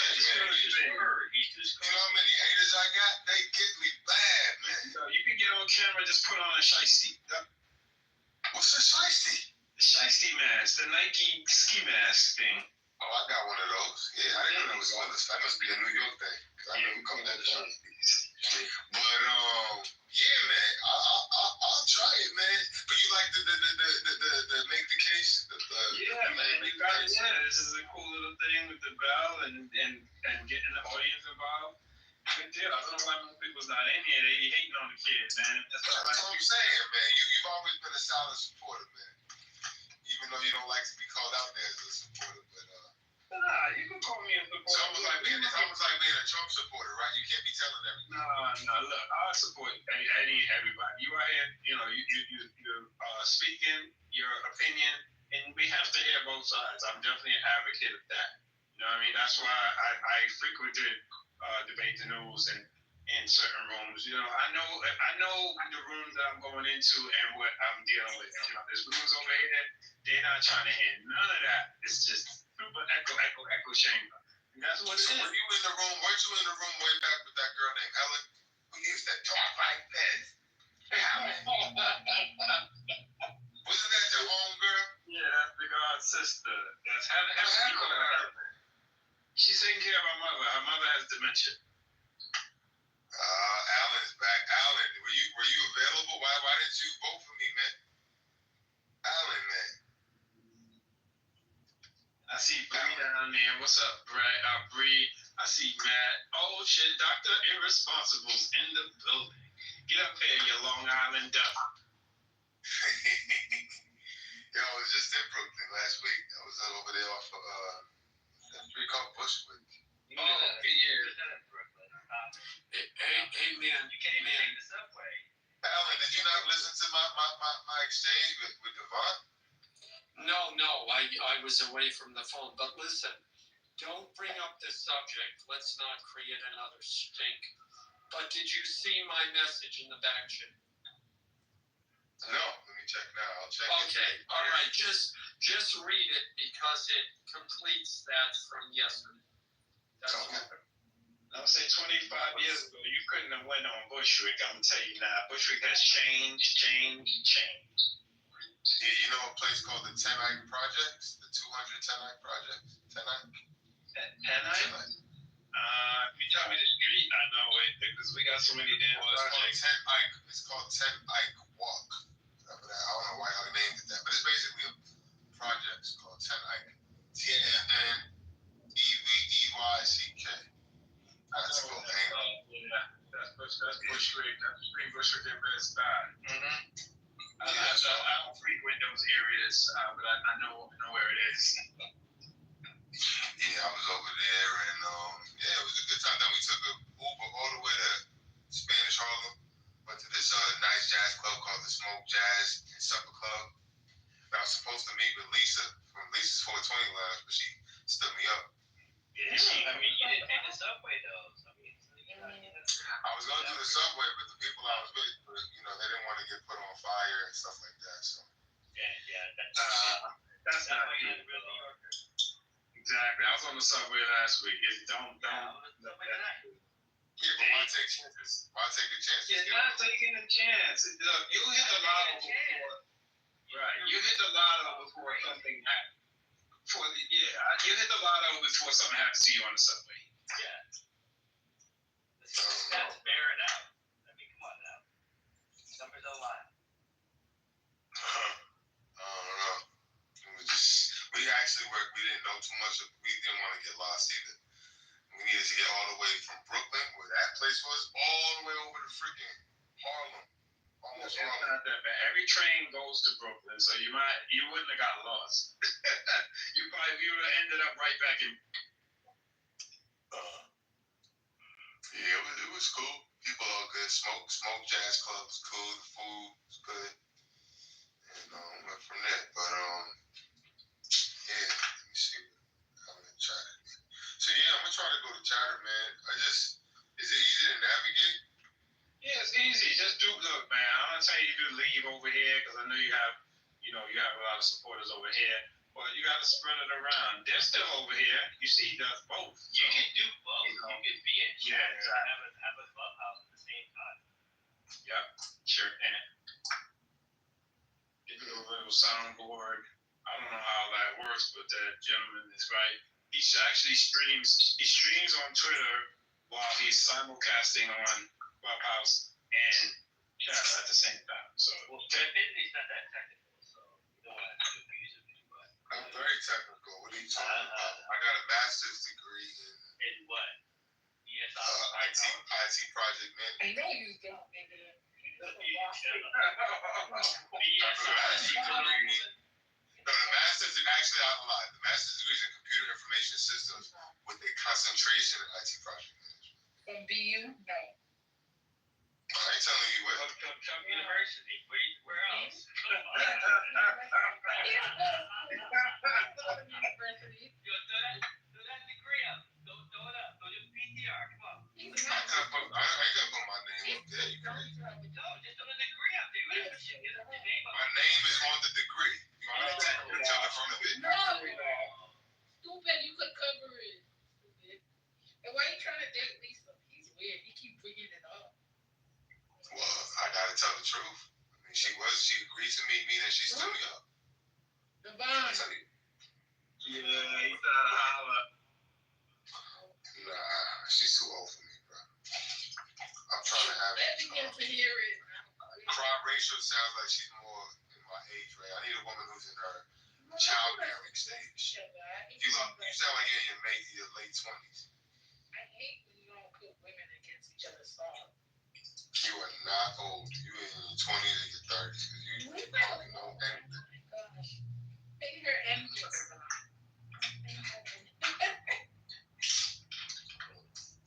I can't see the track. But yeah, man, they be hating on me, man. Nobody come in my rooms. But if I stay consistent, I think people will come in. You're mean. No, I'm not mean at all. You gotta do it at the same time every day. Yeah. It's tough. And you need a crew, man. You gotta get your crew up. You got Matt Cool, you got Dr. Irresponsible, you got a few that's on your side of the fence. You gotta get with people, hey man, we gotta do this every day. Look at politically correct. They've been going strong. Patty and them. Lisa's been starting back up again. I saw her in the hallway the other day. But Patty's been killing it. And then that girl Q, what's her crew name? I can't remember her name, her crew's name. Who knows Q? You know who I'm talking about? Cry Rachel? The waiting room. Oh, the waiting room. Yes, I know. Yeah. You gotta be consistent. Yeah, but you gotta focus on finding a woman. That's what you need to do. You know, my boy Aaron, I don't know if y'all know Aaron, but he found a beautiful wife on Clubhouse. Beautiful wife. Like, they're married, she's pregnant.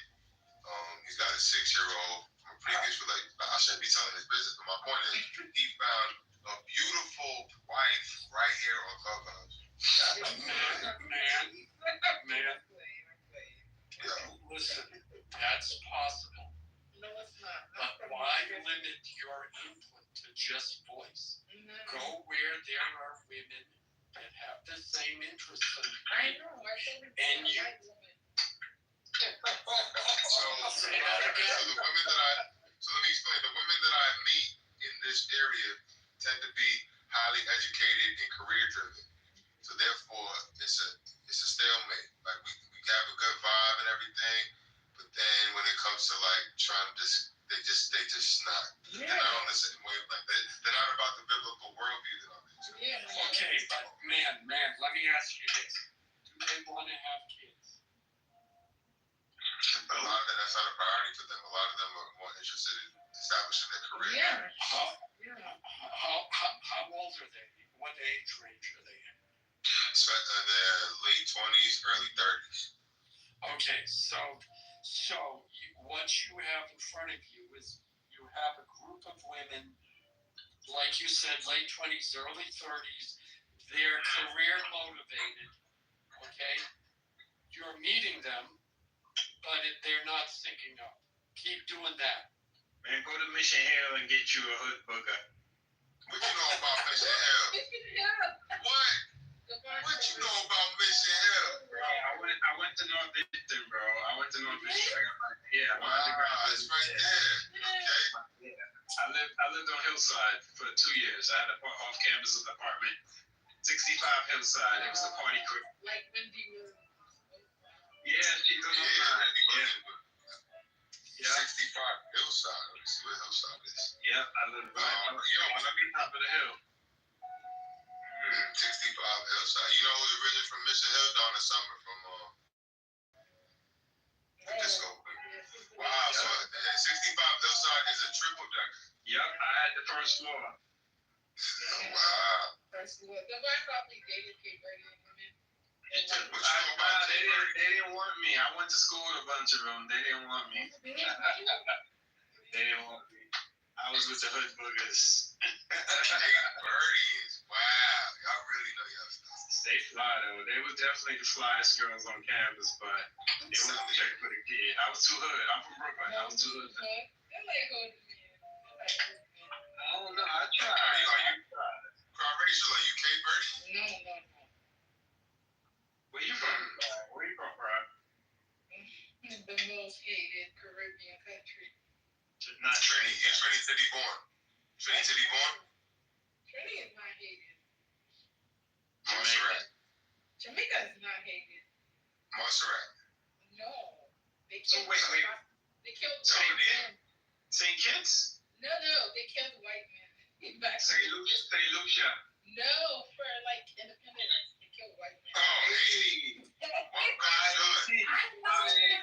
didn't know that. Now the truth comes out. Now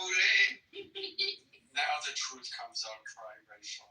Yeah, judge. That's why you're always coming after me. It's in your blood. You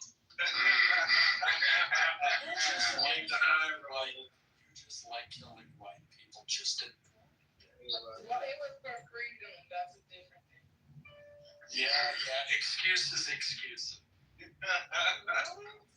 My babysitter when I was like 3-4 years old, she was Haitian, and all she used to say was "Shita." Sit down. Shita. She's like, no. She wants me to sit down. I'm 3. I'm out. Yo, is this a good sign? Yesterday I had 856 members. Today I got 888. I went up 33 in one day. Is that good? That's good. You gotta stay consistent, man. Stay consistent. And you gotta do the thing, the resets, and tell these people to share the room. You know how we do it, man. Come on, Yeah, man. Help me build it up, okay? Doctor, get up there, doctor. What the hell? What? I think he's away from his phone. That's another dude that we were supposed to link up twice, but he had couldn't get away from his married life. Link up with Marshall. Dark is another one of my biggest haters. No, He really tries to skewer me on other stages, but I maintain myself. Dark, why is it that you hate me so much? What did I ever do to you? I cannot hate someone that I do not care for. Okay, what did I ever do to you? Why do you have such disdain for me? You seem to be incapable of taking accountability or supporting Taco. Taco, let's go. Is it the cool taco? Yeah, no, I need an acronym. It's not acronym, which stands for Trump actually always figures out that you Yes, Trump always figures out. Taco is an acronym. I still have 880 members. 2 people with pink tickets. Please turn in that pink ticket. Anyway, my support. But what are you talking about, Doc, when you say that I don't take accountability? I stand by my support for his policy. So what do you mean I'm not accountable to it? Well, you do stand by it, of course. I didn't say that you didn't. I said that you refuse to take accountability for example, earlier today, GA was talking about, or was it CEO, I can't remember, was talking about how Trump said that he never repents, and that which gives him carte blanche to sin or lie at all times. And you continue to make excuses for it, despite claiming to be a God-fearing man. That is only one example. So that's not taking accountability. That's me finding a way to explain, a situation. Just like if I were to try to push you on why Kamala was a horrible candidate, you're going to give me every you're gonna give me more excuses than a nigga going to jail because that's how you do. So it's a team sport. Well, the difference here is that I do not claim to be a man of the cloth, and Kamala has never said that she. No, I'm a white person. I don't know why Infinity said that, but biracial, I'm a white person. And so the point is that Kamala has never said anything that would necessitate me not feeling that she is the better alternative because of the religion that I believe in. Thank you, biracial, I appreciate that. You, on the other hand, have made an excuse for a man who will never repent for anything that he has done. You heard what I said he never repents publicly because he doesn't want to give anybody a cudgel to use against him. So it's not that he. I understand that is your rationale, and that just continues to buttress my point, to be honest. But that's not me not taking accountability. That's just me finding a way to explain certain behavior, and that bothers you. So that's what it is. It's not that I don't take accountability. It's that I can always figure out a way to explain behavior, and that bothers you. Okay, Alan, you raised your hand. You don't realize that you're literally making my point for me. No, but that's not me not taking accountability. That was the wrong framing.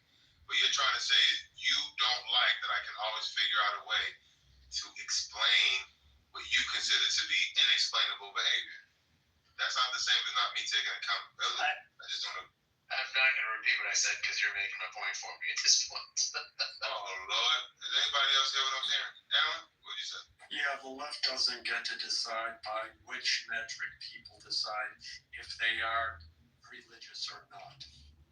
So you saying that, if you are a man of the club, then you should agree with us is a weak and fallacious argument.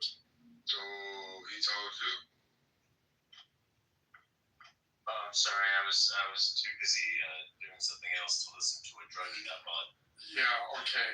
In other words, I was right, and that's your excuse for coping the way man does with Trump lies. Okay, we got that. No, I literally said I wasn't paying attention, and admitted that I was doing something else. But you're a druggie, so of course you didn't listen to me. Why would you call him a druggie? Why would you make that claim? Because when you win an argument, and when the other person drops an argument, and they look, and you lose, then you have to fall back. Yeah, I mean that's uncalled for. I don't see. I've known Alan for a good period of time. I've never seen anything to indicate that he's a druggie. He's been an upstanding father and a man of great integrity. So I don't know what to do with that. Anyways, I just said he's a druggie. You can appropriate whatever you want to what I said. I don't know why you would say such a thing. It's just baseless. He's addicted to drugs. Okay. And the other thing is that I would say, man, that Trump supporters love that he does that. They understand that he's what's called an advertising puffery. So if you see a Coke commercial, it's called Coke is the best soft drink ever made. Well, you can say that, and it's understood that's part of advertising. If they say Coke cures the common cold, well, then that's an outright lie.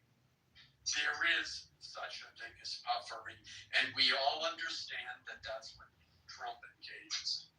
But tell me, what is the bigger lie? Trump saying I'm going to end the Ukraine war at my first day in office, or Democrats telling the world that a boy can become a girl, all he has to do is take hormones and then maybe have a surgery. Which So Alan, I'm not a Democrat or a Republican. Okay, then, right? But then you can impartially answer which one is bigger. fucks about that issue because it's not a real issue. It's a made up issue by the fucking Republicans. Okay? It's bullshit. You know your party Republicans lack any fucking integrity. We have a fucking criminal that's in the White House running this country. And a fucking Trump running the national defense. Like, get the fuck out of here, man.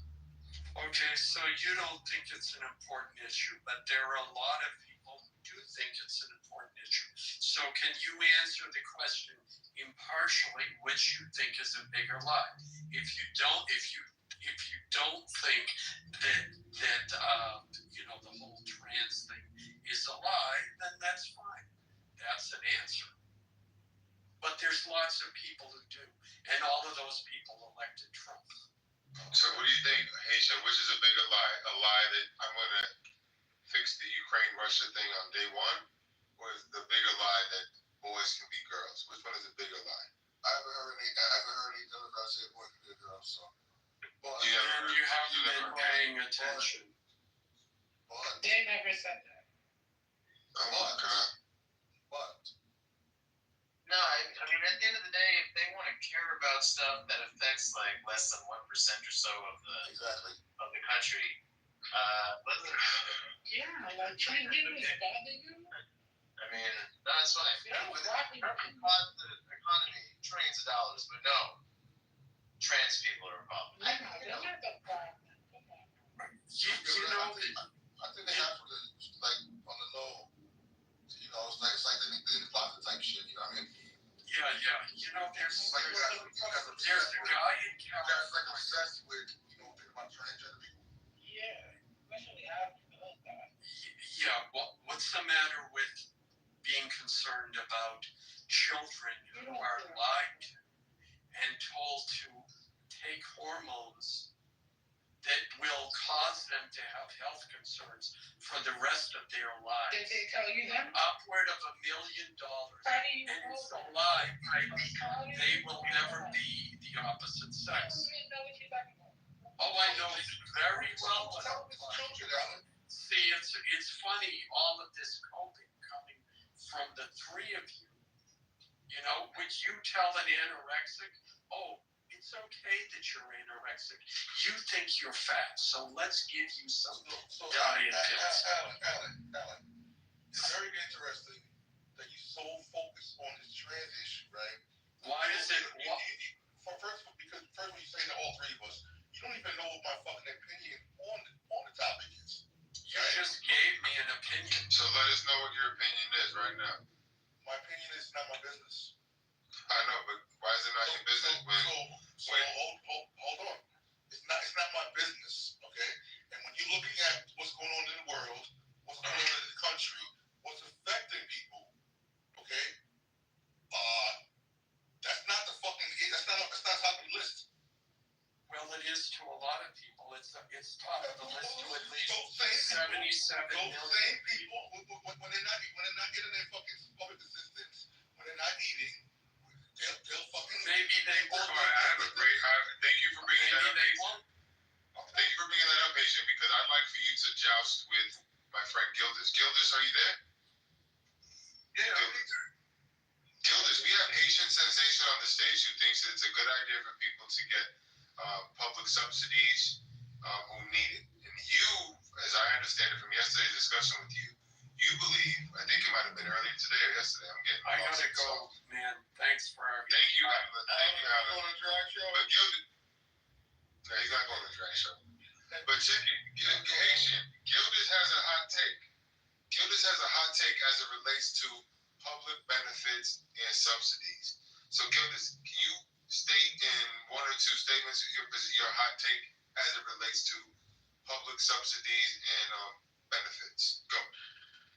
Okay, I can sum it up into 3 points. Number 1, welfare, entitlement, Social Security, all of that should never have been started. Because number 2, once you start it just grows. Okay. People drop their ball to meet the low barrier to qualify for it. Number 3, which is probably the most important one, that doesn't mean, though, that I want to to get rid of it overnight because it's such a shock to the system because it's been ingrained for 60, 70, 80 years that to end it overnight with a swipe of a pen or whatever with no real plan to like wind it down would be catastrophic. All right, so I'm going to give you 1 minute to make your case, and then I'm going to give Haitian give you a challenge question, and then he's going to make it the case with 60 seconds of his own. You have 60 seconds to make the case why it's a bad idea to have public subsidies and benefits. Your 60 seconds begins now. The reason that it's a bad idea morally is because it's taking money from people who have not decided that that's what they want their money to go to. And so it's basically, snatching money from them and then using a disinterested party in terms of the government or a party that doesn't assume the risk if it fails to redistribute that money to people who, in many cases, they probably use it the right way, get up off of it after a few months or whatever it may be, and go on about their merry income-making lives. But, as you can see, as an example, in this country, entitlements have grown ever since they were kind of rolled out just in an emergency sense around the Great Depression, and then again in the late 60s with the Great Society stuff. So it's bad because it's taking money from people who didn't choose to spend it that way, and then it's allowing people to spend it who don't have to. All right, your time is up. You have one statement. You're done. Give me one statement to summarize your position. It's unfair. Thank you. All right, Haitian, one challenge question to what you just heard from Gildis. How would you challenge the premise of what he just offered to the table? You have one question, no statements, but just ask one question. Bro, I'd rather reply to what he's saying than ask a question. No, I'm going to let you reply in a second, but just ask one question to challenge it.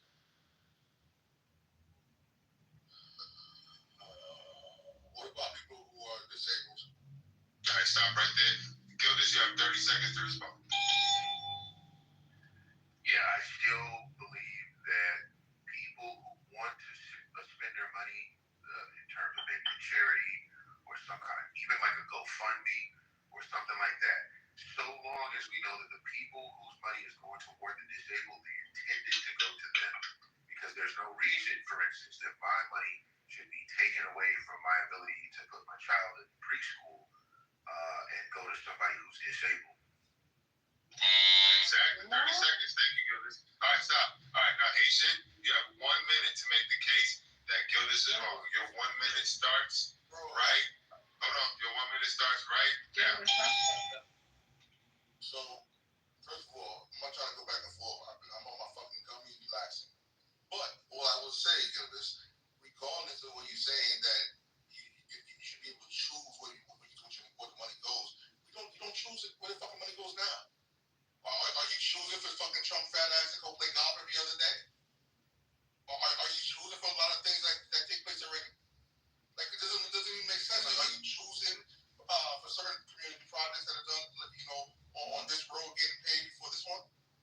And then on top of it, brother, if you're saying that these people, even if they're disabled, shouldn't get any type of assistance, so what was going to happen with them? They're going to be in the street? Who's going to clean up their body, the corpse? Like, it makes no fucking sense. Like where is the humanity in you guys? What? You have 1 minute to, hold on, 1 more minute, not 1 minute. Sorry, one statement to summarize your position, Haitian. One statement, go. People who need public assistance, not wanting people that truly need the support and help, should not be, just thrown out like trash. All right, good. Thank you very much. Now, Gildis, ask one challenge question. No statements, no opinions. Just ask him one challenge question, so he'll have 30 seconds to respond. What's your question? All right, well, we can play the worst case scenario.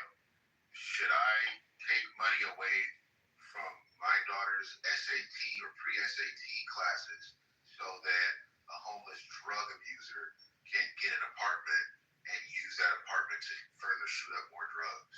You have 30 seconds to respond now. So, are directly to that person, or you give money to the organization? No, you can't ask a question. Answer. Okay, well, when you give money, you don't have a fucking choice where it goes to. For example, if you give money to charity, okay, or a homeless person, it's not my fucking business if that person buys, uses part of it to go buy a fucking bottle. You know what I mean? Like at the end of the day, it is what it is, bro. But don't think you're gonna be where you are in life without anybody helping you. Don't ever think that you are where you are all by yourself. All right, thank you. All right, let's go around and get some scores. Who's gonna win the round? Start with Cry Rachel. Who do you think had the stronger argument? Was it Haitian Sensation? Haitian Sensation, or was it Gildas? Who won that round? Haitian Sensation. You can never put your bias aside, girl, can you? All right, 1 point for Haitian Sensation. All right, thank you. Thank you, Cry Rachel. Going to Alan. Alan, if you're there, who do you think won the round? My man Gildas. All right, 1-1. We're moving on. All right, let's get that. All right, here we go. Hold on. Rob Goulet. Excuse me. Order in the court. Rob, excuse me. I can't hear you while I'm talking. Rob, I gotta go order some Domino's pizza. I only heard the last part of the debate. A Haitian woman, you would have food. I know, right? Rob, tell me what you think. Who you think won the round based on the? I didn't even hear what the full argument was. All right, so I'll be fair. Just chill out for a second. Now I'm gonna open it up to the room. If you think Haitian Sensation won the round, put a 1 in the chat. If you think Gildas won the round, put a 2 in the chat. 1 for Haitian Sensation, 2 for Gildas Maximus. Let's see who wins the round. We already got 1 for Haitian, 2 for Alan. Let's see who wins. We can't get 2 votes. Sorry, Alan. Angel votes for Gildas. That's 2-1. Beaver votes for Gildas. That's 3-1. And Wallace votes for Gildas. That's 4-1. And then L threw in there 1. So we got Gildas wins the round 4-2. Haitian, better luck next time. Can I answer Haitian? No. Man. Can I answer Haitian on his previous comment? Yeah, go ahead. Yeah, I understand every time a conservative challenges a liberal about trans issues, it always ends up accusing the conservative of being gay. But I'll answer the other thing, because that's but and I think it's projection on their part. They're the ones who are secretly gay. I'm sorry, Alan. I'm gonna have you repeat that because no one could hear what you said. I can't hear Alan.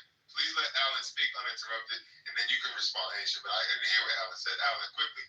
Yeah. Okay. Again, two quick points.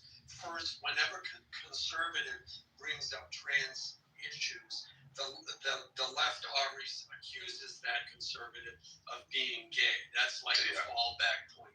The second issue is, why do we care? It's less than 1% of the population?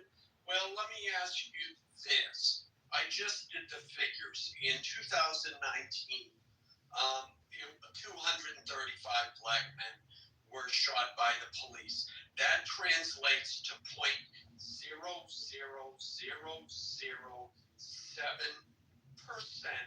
of the U.S. population. It's like way smaller than any trans issue. Why should we care about black men who were shot by police? I don't. How do you respond? But y'all don't care. Why do you care? Why should you care? You're wrong for caring about it. You're wrong for caring about it. So, first of all, I love it how white men love to go to the Okay, don't discuss my skin color. No, you don't get to do that. He's married to a white woman. Yeah, okay. Yeah, you don't get I want to hear Haitian's response. Please, let Haitian respond uninterrupted, please. I know, but this man's not white. All right, Rachel, is Haitian's response without being interrupted. Okay, Dad. Thank you, Mama. All right, go ahead, Haitian. Love to bring up some shit that you think is something that's going to affect or trigger us black people. So, end of the day, y'all don't give a fuck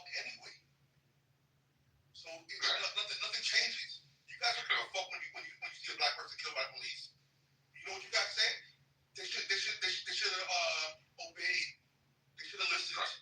So the question is, Haitian, if we are wrong for caring about a very small percentage of the population with transgenders, why are you okay for caring about an issue that's even less the percentage of that? Bro, you guys are the ones making the transgender issue an issue. No, I said if we are wrong for caring about such a minuscule issue, you care about a little more minuscule issue. So why are you okay for caring about that, but we're wrong for caring about transgender? Because your guys' issue with transgender is affecting people in all different demographics, all different areas of life. Not just some situation with police. It's a lot of shit is changing, where from fucking books to total bullshit. Did anybody understand? I don't understand. You're saying we're wrong. Hold on, I'm gonna reiterate the question. You think we're wrong for caring about the transgender issue because it's less than 1%. So why are you not wrong? Okay, why did you say we're wrong for caring about less than 1%? I'd like to give an answer after Haitian's finished. I'm confused, bro. Yeah, that was one of your points. It's less You than said 1%. we shouldn't be caring about the transgender issue because it's so small of a percentage. But you care about an issue with black men getting shot when that's even less of a percentage. So why are we crazy for caring about transgenders when you care about something even less? That's the question. Like I said. Because you're a black man. And not only that, right? The whole transgender issue. Okay, you guys are trying to change shit within school, in the workplace, every fucking sector of people's lives. But that's what they're trying to do. They're trying to tell us that transgenders need to be allowed to this and that, and we need to change that language for this and that. Numbers aren't being compared. I know you're not talking on my stage. Shit, you be talking. I know you're not talking. Oh, Lord. I know this man ain't talking on my stage the way he be talking his shit. He wished death upon me. Blood in my eyes, dog, and I can't see. I'm trying to be what I'm destined to be, and niggas trying to take my life away. I put a hole in the niggas with me. Where this man Fade been at? My point. Come on, Ed, all that shit you was talking. Let me try. Many men. Disparate.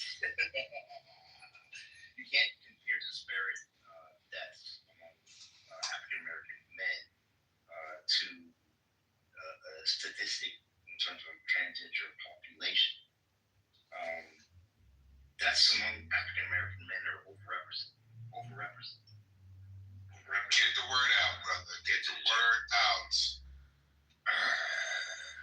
Compared to the general population. No wonder you like to chat so much. You can't talk. Yeah. Alan, how do you respond to Ed? Alan, how do you respond to Ed? He said you can't do what you're doing because of whatever he just said. Yeah, and maybe you missed the beginning of it, but Haitian's argument was that transgender people are less than 1%, I forget the exact number, of the population. Of the U.S. population is what I assume. I don't know. So we're talking about the entire country. So we can also speak about the entire country about a whole number of issues, including black men shot by the police. We could also have used the number of white people who have abortions every year, or the total number of women who have miscarriages. That would be a good one. We could look up the numbers, and we could see what percentage of the U.S. population, that one we'd have to cut in half because it's only women. Okay? But the whole point, that whole argument is, well, it's so small that we shouldn't care about it. But it seems to affect the entire country. So I would say, and saying, well, it doesn't affect anyone. Well, it affects everybody who has kids in school. It affects everyone when they go into a bathroom with their daughter and there's a man there with his dick hanging out. You can't make a comparison. Right? I just did. Man, let it get new. I'll finish. Oh, Excuse me, one voice at a time, please. He wasn't done talking. So Ed, he's trying to say it affects all the people that are going to school with these people and bathrooms and everything like that. How do you respond? Yeah, what I'm saying is you can't make a comparison, right, to the comparison of gender status. I mean, we're talking about people who are actually dying and in their graves, and then you can't make a comparison to people who are making or are having an issue in terms of gender dysphoria, being corrective approach to address it. Yeah, well, comparisons. See you again. No, I'm sorry. I don't want to interrupt. I thought you were done. Yeah, he thought he was done too. He don't even know when he started or when he's in it. Yeah, well, the study came out. Alan, I don't agree with men being in any fucking bathroom, whatever. But when's the last time that you went in a men's bathroom and you saw someone's dick? I said a mother going in with her daughter, and a man is in there with his dick hanging out, claiming to be a woman. When's the last time you saw someone's dick when you went in the He didn't say anything about seeing it. It doesn't matter.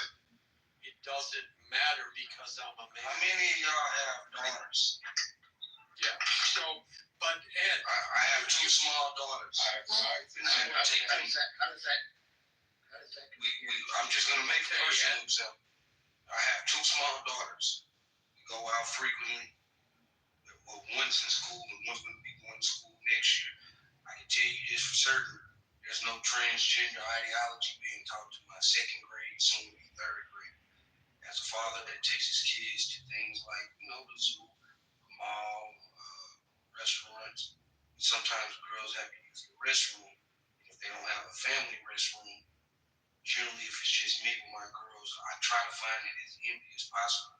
Maybe I ask someone, that I can seem friendly just to check for me. But one thing I've never encountered in a city like Houston, Texas, mind you, we actually do see transgender people. So it's not like I'm in one of those places where we don't see it. And I've never encountered a place where my daughters haven't been able to use the restroom because it was a man. So I'll go to the next point. When you guys say about, I guess, where's the comparison disparity? First off, let me ask y'all this. Do y'all think those people have a right to exist? No, they don't. But having said that. Okay, all right, that's a yes or no question. And I haven't said no. Y'all feel it. You think they? Yeah, but hold on. Hold on, Alan. No, Alan. I was talking. Because it has a point. I have a point that I'm making now. Hold on, I'm trying to get somewhere. Alan, you said that these transgender people don't have a right to exist. Your question to me is the same thing, Brock? I just asked, do y'all think transgender people have a right to exist? So he said no. My answer is yes. All right, so assuming that most of us. You want to be So, hold on, give me a second, man.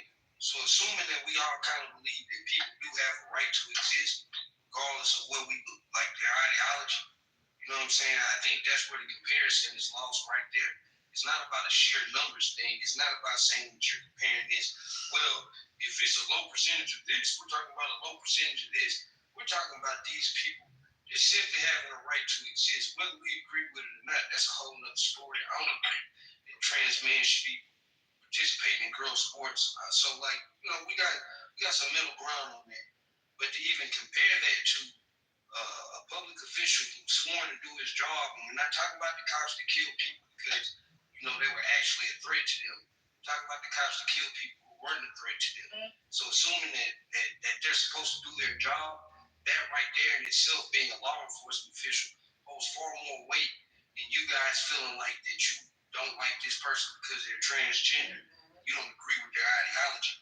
You can't legislate how someone feels about themselves. You can't legislate how the police interact with the general public. So it's like it's not even a logical comparison to me. Yeah, well, I'll answer that. Ed was saying, well, people are dead and in their graves. They find this latest study came out shows that people, children and teens who engage, who have gender affirming care. In other words, they're taking hormones. Maybe they have their breast, if they're a girl, they have their breast cut off when they're a teenager, have a higher tendency for suicide. What the left and what the transgender ideology claims will help them is actually killing them. So yeah, they're in their graves too, Ed. They're being killed. And the fact is that what we have is the mistreatment, meaning the medical mistreatment of children who have gender dysphoria when all of the available studies showed that if you just do nothing, if you say it's okay, all right, I understand you feel this way, it'll pass. I love you anyway. They will, yes. Their gender dysphoria will be gone by the age of 21 in 95% of the cases. But instead, the left keeps saying, oh no, you're trying to erase them. Oh no, you're trying to deny them the right to exist. All we're saying is, no, you're a boy, you think you're a girl, that's a mental illness, which, by the way, I forget where. Yeah, it's a mental illness. Go to a site. All right, for cooperation, next time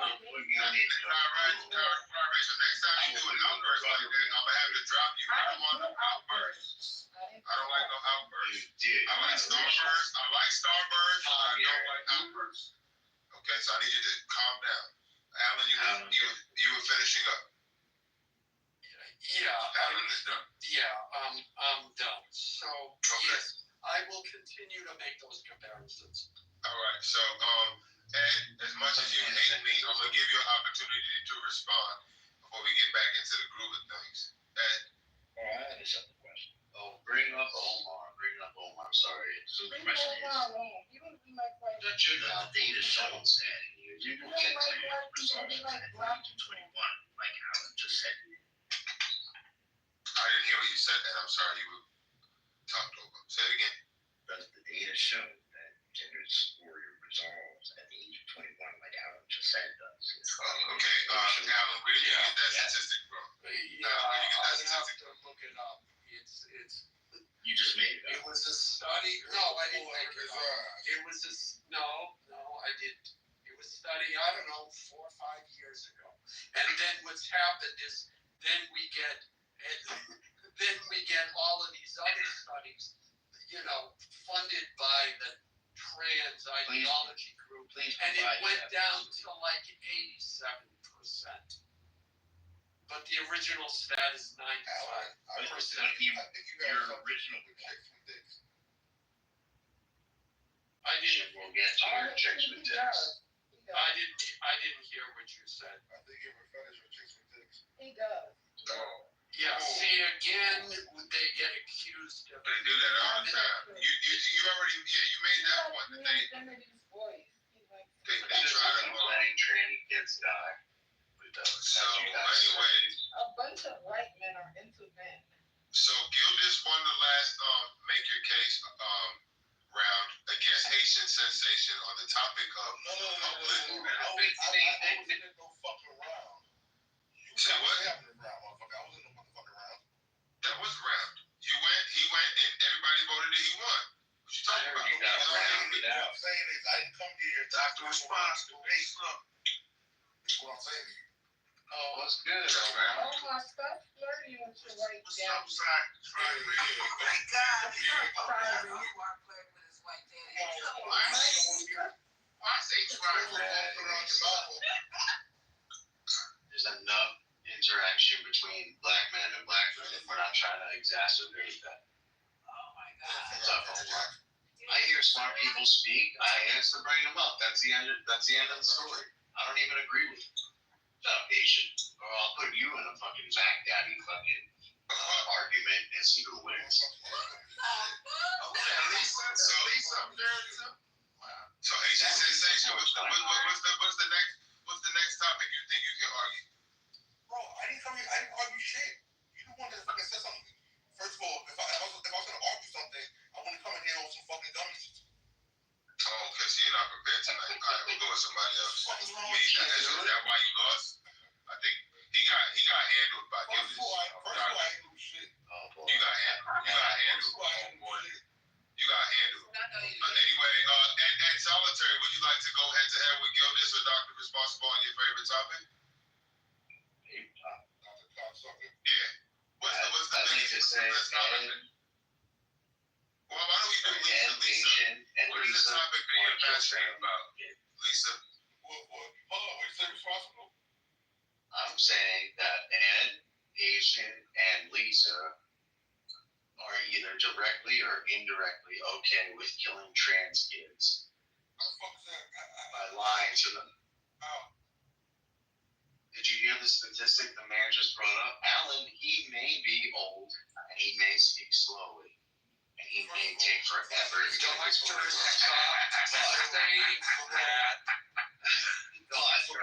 he's not a stupid man. Yes, as slowly as I First of all, he brought up a statistic he alleges that's from 4 or 5 years ago that kids that go through gender dysphoria, have a higher rate of suicide. Okay, well that could be they might know that's new. The suicide Dominique just gave us a hot take. Hold on. So to say that the suicide rate is based off of that versus them being picked on versus them being being cast away by their family, you can't say that. It's factors on why that suicide rate is high. All right, hold on. Dominique just made a claim. He just gave a hot take and he said that trans kids do not exist. Dominique, I'm gonna give you 60 seconds to make that case uninterrupted, and then I'm gonna have somebody ask you some challenge questions, and then we're gonna get to me. Right. So Dominique, there is no such thing as trans kids. Please make the case for that in 60 seconds or less. Your 60 seconds begins now. There is no such thing as transsexual children. There is no such thing as transsexual. That is it. That is all. Thank you for listening. Wow. Okay. Ed Solitary, you have 60 seconds to challenge his premise. Not 60 seconds, excuse me. Please ask a challenge question. No statements, no opinions. What's your question to him to disprove his theory? You have one question. Ed Solitary. I'm not going for this one. Oh, Lord. Haitian. Lisa, what question would you like to ask Dominique to disprove? First of all, he didn't even make a statement. There's no trans children. There's no trans. I know. So ask him a question. Ask him the question. Basic elementary. Okay, so I can be just as basic as him. You see what he heard? You guys heard what he said. There's no trans children. There's no trans. Okay, so if you want me to be just as basic and elementary and one cell brain as him, yes, there is. No, I need you to ask him a question. I said no statements, no opinions. He made a statement. Ask him a question. Ask him what the meaning. I know. I'm just saying, ask him something to make him expound upon it. No, this is a game called Make the Case. So I got one question for him, man, Fanny. One question. All right, go ahead, Omar. Ask the question. Dominic, does trans people or children, do they have parents? All right. Dominique, you have 30 seconds to respond. Your 30 seconds starts now. Usually, they don't have a man in the house. No. I said, do they have parents? Sir, I got 30 seconds. All right. Give me my 30 seconds. 10 seconds starts now. Go. Hey, man, look here, man. If you're going to act like that, I'm just not going to respond. No. You got 30 seconds with no interruption, and I will shoot anybody that does. No interruption. 30 seconds starts now. Go. Look, normally, there's no man in the house. You have a woman. She's almost always a feminist. Almost always a feminist. And these women are looking for attention, and the only way they can get that attention is by putting their little questions. There's no such thing as a transgender child. I will land there. All right, so we are actually on 30. All right, so now, who would like to take the argument in the opposite direction? Who disagrees with Dominic? I do. No, you disagree? All right, you have 60 seconds to make the case why Dominique is wrong. 60 seconds starts now. Okay, Dominic is not wrong about the presence of fathers in the household, right? Women are into a whole bunch of shit. They'll do just about anything. They love those kids. There's no doubt.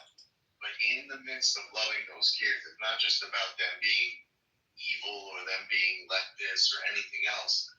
They don't know how to leave a child because they don't have that partner with them. It doesn't make them evil. It makes them missing the key component of raising a child in a relationship, which is a man who doesn't give a fuck what that child wants, doesn't care, is not going to make ahead and go and pretend that he's a girl if he's wearing a dress. Like, the dad ain't going to do that shit. The mom will, because she loves those kids and she wants to do what's best for them, but she don't know how, because she wasn't designed by God to know how. And I'll shut it off there. Okay, so anybody would like to challenge Mr. Doctor with a question? To challenge the purpose of what he just offered? Yeah, what was you saying? Can you summarize your statement in one? Summarize your position in one statement, Doctor. Dr. Responsible, would you say the women, the parents in Hollywood who are actresses who transition their children so their careers get improved and they can get a movie role? Wouldn't you say that's evil?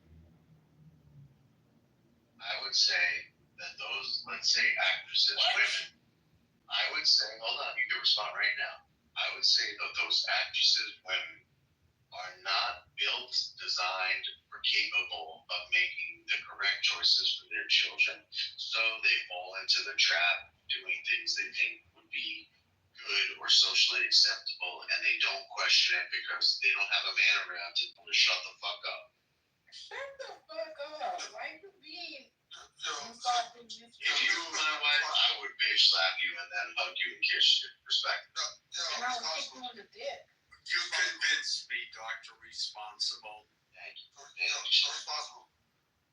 Say you could solve one issue right now with kids in this country, right? And you have to choose between the trans issue or the hunger issue. What are you going to focus on? Wow. I'm sorry. It's a good question. I would focus on the fatherlessness issue in white, black, every community, because that would solve it. I know. I can't choose your options. I'll be honest. You're presuming that the father issue relates to the transgender issue, which is another issue. Yeah, it relates to the foodlessness. Yeah, worry about the white people, not the black. Worry about the trailer parks, okay? Yeah. And people walking around with no teeth. I didn't say anything about black people. I said all colors. I got one question. No, you don't think that's happening in white families? That's a fucking giant problem in white families. More than the black families. I got one question for Dominic. Is it possible for Dominic, is it possible to have a trans kid, right, that haven't transitioned yet? Is that possible? Or anybody who's teaching that? No. Is that possible? No. So you're saying a trans kid has to go through the transition first? I'm saying there's no such thing as a transsexual child. Wait, why are you guys asking a mechanic? Why are you guys asking a mechanic about medical issues right now? He's a blue-collar worker. He's a Asking a mechanic about astrology and it just makes no fucking sense. Ask him how to change oil within. Ask him how to change oil within 3 minutes. So elitist, Lisa. Stop Stop. Yeah, but this is a man who is skilled at what he does, and you're being an elitist. Well, yeah, he can be, okay, respectfully, when you're changing my oil, I don't need for you to try to tell me anything about my fucking uterus. Just do what you need to do so I can pull out Jimmy Lou. I don't know why you guys do this. And we're going to have an intelligent conversation, bring intelligent people on the stage. That's it. This is what lost you the election. Right. Yeah. This is why Kamala lost, right? Now, night after night, I get kicked out of Kamala. Who's Kamala? That's Kamala T. I get kicked out of Kamala. I don't even know anybody named Kamala. I'm on my best behavior, but I have to listen to this woman? Yeah, I don't give a fuck if you're on your best behavior. Come on. Jake, I don't give a fuck if you're on your best behavior. You don't have to be on your best behavior with me. Lisa, can I ask do you a what question? you do. Do what you do and see what you get back. Do what you do and see what you get back. He got a big ass gun. Lisa, can I ask you a question? No. So he's on his best behavior. I'm scared. I'm asking Lisa, are you answering for her? All right, now y'all don't let Dominique get off the leash. I'm trying to ask Lisa. She doesn't want to talk to me. She's afraid of me. She is. She is a very. She is Alan talking is to me. slow, but he's very intelligent. Lisa, you're not answering me. I guess you know you're afraid of the questions I'll ask. Okay, so let me ask you something. Okay, if you have a blockage in if you have kidney stones, do they treat your kidney, right? And if you have heart disease, they'll treat your heart. If you have a problem with your liver, they'll treat your liver. Where does transgenderism, where does gender dysphoria, what part of the body creates that? That's multi-system. It's in the brain, right? No, there's more than one system. There's What's the other? really? Gut health? Yeah. What's the other I system? know you good with gut health, Doc. You know, that semen gets in your fucking gut. Yeah, it occurs in the brain. That's the realm of psychiatrists and psychologists, not surgeons. Okay, do you know what anorexia is? Because when I was growing up, anorexia became a big thing. Because teenage girls, they would look in the mirror, they should have weighed, let's say, 110 pounds, and they weighed 80 pounds. But they would look in the mirror, and their brains were so distorted, they would see themselves as being overweight. And they would put these poor girls on IVs, and the girls would tear the IVs out of their arms. That occurred in the brain. That was a body dysmorphia. The brain literally told them, your body is wrong. And now what we're doing with transgenders is we're saying, oh, your brain is telling you that you're the wrong sex. Well, then we got to cut off your dick, or we got to cut off your tits. It's butchery. Where's this It's happening? absolute. Where's this happening again, Alan? I'm sorry. The doctor responsible. Was my line of logic clear? Since you're the one who seems to always be judging. Alan, is your brain telling you that you're a man? I do judge you, Alan. But guys, listen, the election is over. We're just talking about real shit at this point. There is an issue. Alan's brain is telling him he's a man. No, but it's a terrible thing to watch transgender people go through Alan's this. brain telling him he's a man. Please stop. This is serious. There are real transgenders. Wrap this shit up, Alan. Is your brain telling you? Yeah, but this is Lisa. Yes. Respect. We can really talk right now. This is called finding common ground. It's a very, very simple question. Alan, is your brain telling you you're a man? Yeah. Okay, thank you. Listen. I'm a MAGA. Listen, I'm a MAGA voter and everything. I vote for Trump, but I do believe, trans kids exist. I mean, it's not my thing or my twist, but I do think they exist and they should have. I don't want no harm done to them like that. Don't you think harm is being done to them when they're being allowed to change their bodily organs to accommodate with their brain and stuff? It's an issue for you guys. It's an issue because I have little cousins. I have two little cousins. Fucking trans person? I do. Yes, we know trans people. I have two younger cousins. I know 3 trans. I have 2 different cousins in 2 different families. One year, her name was, I don't even want to say it. I'm just going to tell you. One year it was a girl's name. The next year, it was a boy. She got 2 twin sisters. She feels otherized. She can't, all her girl cousins, she used to play Barbies with, don't want to play with her. This is real, brother. You got these confusion out here. When she made this change, probably around 10. She's probably somewhere 14, 15 now. And she's so clothed into herself. In my mind, I think she was touched. How's she going to school? She lives, I don't know enough to tell you how she goes to school. But I do know she's not, I do know she,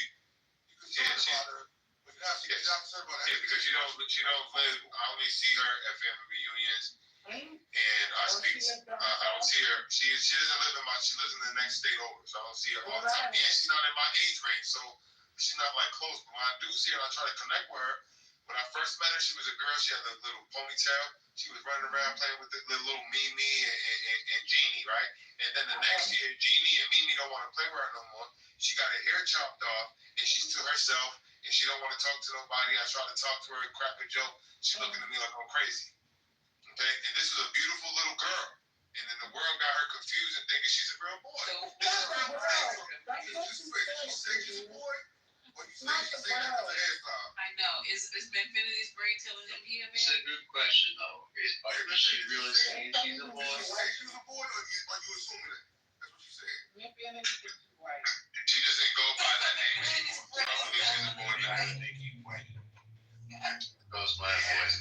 This is better than Apple TV right now. The entire gay rights LGBTQ thing This is not. is an attack on the family. Don't y'all see it as an attack on the family? It's an attack on the family. One at a time, you fucking monsters. Why don't you go and buy it and have a fucking family, bro? I am gonna get married. What are you waiting for? Because, man, there's a lot of crazy women in this world. I gotta make sure she's ready. That's what my mind is telling me. My mind is telling me y'all are dumb. Is it wrong? Are you wrong? Lisa, this is a serious issue. I mean, the election is over. Hey, come on. Can we have order in the court? Order, please. Okay, I man. gotta go. Can I speak? All right, hold on. Dominique is saying that feminism is a hate group. I'm gonna give you 60 seconds, Dominique, to explain why you think feminism is a hate group. I don't want you to just say feminism is a hate group, that's all. I want you to explain in 60 seconds to the room, Dominique, why feminism is a hate group, and then I believe Lisa thinks it's not a hate group, so I'm gonna give her a chance to Hey, man, I gotta go. This is not JFK, Alan. It's not JFK, Alan. You don't have to announce your departures or right. No, he does need to announce his departure. That's my homeboy. Lisa, can you take the opposite view? Lisa, I like him. He's like this. Hey, Lisa, would you like to take the opposite view that feminism is not a hate group? What? Can you take the opposite view? What Dominique is saying. No, but I want to see if you can take the opposite. This is blowing my mind right now. Feminism is a hate on the stage with more the IQ above your shoe size. Feminism is a hate group. Okay, I right. Dominique, you have 60 seconds to make the case that feminism is a hate group. Your 60 seconds starts now. Feminism is a hate group. Straight up. Feminism takes beautiful women and makes them into to inferior men. Feminism tells women that they need to be liberated. Liberated from what? Liberated from a house and children and family, so you can go to work and be broke. Wait a minute now. Feminism tells women that they are equal to men and that they don't need men. And they go out there and they get past the age of 29, not needing no man, and they end up with a cat, a little dog, and some used vagina that nobody wants to hit, nobody wants to marry them, and then they go up and they feel old and bitter, and they want to convince the next generation of women to be feminist. And they're behind this abortion thing, they're behind this LGBTQ thing. So the feminists, they're anti-family, they're a hate group. Thank you. Your 60 seconds is done. Would anybody in here like to argue him down? You know what? Please get better people on the stage. First of all, if they turn into Lisa, please don't be insulting to our stage. Lisa. Let's not be insulting to the people on our stage. I'm not. Feminism does not grow a dick. And hold on, you have 60 seconds. Lisa, I'm going to give you 60 seconds. Hold on, Lisa. Nobody can hear you. Use the vagina. Hold on, Lisa, I'm going to give you 60 seconds. Barely use dick. Okay, Lisa. so you got it all. Hold on, Lisa, I want to give you 60 seconds. Lisa, that means somebody's actually Lisa, been in it. Lisa, can you hear me talking? Lisa, dick. Lisa, I need you to get. That's the dumbest shit I ever heard. Then we Lisa. went along with our cats, but we make more than your motherfucking ass. This is ridiculous. Lisa, I'm trying to have a. Lisa, 60 seconds starts now. Go. Oh, I said everything I had to say. Nobody heard you. I was talking. 60 seconds starts now. Go. That was dumb. Okay, so he said that being a feminist turns you into a man. Well, all the feminists that I know don't have dicks. So maybe being a fucking simp turns you in having a fucking vagina. And as far as used vaginas, those are the best vaginas on the planet, sir. That means people have been in them. Dicks have been in them. They have been there, they loved it there, and they kept coming back. And as far as having some motherfucking cats and dogs, sometimes you niggas working at Burger King, we don't need no fucking nigga working at Burger King because we make 3 times, 4, 5, 7 times more than you do. So we just need to have your ass there? Your useless dick ass there? Okay, so that's the dumbest shit I ever heard. Did you hear him say that if you're a feminist, you turn into a man? You a dumbass nigga. Yeah. Hold on. Now, Dominique. Now I would like for you to ask her one challenge question to what she just said. No statements, no opinions. Just ask her one question that challenges her theory. Your one question, please. Why would any man want to listen to that mouth? All right, stop right there. You know Lisa, why? you have 30 seconds. Stop, Lisa. No, Lisa. Why? Please, 30 seconds. Stop. 30, wait. Stop for a second. Stop. Lisa, you have 30 seconds to answer this question, and your 30 seconds starts now. Dominique, no man wants to listen to my mouth. They want it on their big ass dick. There you go. All right, now, Lisa, stop. Now, Lisa, no statements, no opinions. You heard what Dominique had to say. I need you to ask him one challenge question only. No questions, no statements. No comments, no questions, no statements. Just ask the question, please. What's your one question for him? If I put your dick in my mouth, can I swallow or do I gag? All right, stop right there. Dominique, you have 30 seconds to respond. Stop. Dominique, you have 30. Stop. 30 seconds to respond. 30 seconds starts now. All right, listen. This is what feminism has done to women. Do you really want to marry this woman? Do you really want to marry this woman? I'm already married, you piece of shit. And guess what? My husband's dick gets sucked every fuck. Oh my goodness, Jesus Christ! This is not what I wanted. Please, now we're letting them back up. But please, now we're gonna see who won the round. We're gonna go around the audience and ask what people think. We can't have all that vulgarity. Gildas, you were listening to both sides. I heard you laughing and everything. Gildas, who had the stronger argument? Was it our friend Lisa or was it our friend Dominique? Who won the round? Your view. In my opinion, Dominique had the stronger argument because he did not lapse into ad hominem. Thank you. All right, going to Ed Solitary. Who won the Was it Dominique or was it Lisa? Lisa had a strong argument. All right, good. 1-1. Dr. Responsibility. Who you going with? I'm gonna have to go with Lisa as well. Lisa. All right. I really can't help it. Yeah. All right. Tell me why. It's kind of like a time old thing. Okay, got it. Omar, who had the stronger argument, Dominique or Lisa? Hey, Dominique has some good points, but I had to go with Lisa on that one. Wow. Yeah, Lisa got it. All right, well, let's see. All right, moving on to Betty. Betty, are you within the sound of my voice? Okay, thank you. That's 4 for Lisa, 1 for Dominique. We're not done yet. Going to Marshall. Were you here? Yep, I think Lisa won. All right, that's 5-1 so far. And lastly, Rob Gillette. Rob, who would you say won the round? As I said in the first time, I came in at the very end of this one, but I have no doubt about it that I'm pretty sure Lisa won this one. All right, well, I'm going to put your vote to a side since you weren't here, and we're going to go to Haitian. Hold on, we're going to go to Haitian Sensation. Haitian, you were here for both arguments. Who won that round?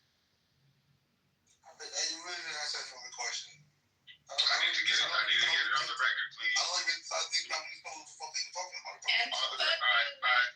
for dropping me down. No, because it's too vulgar on my stage, man. I can't have no vulgarities.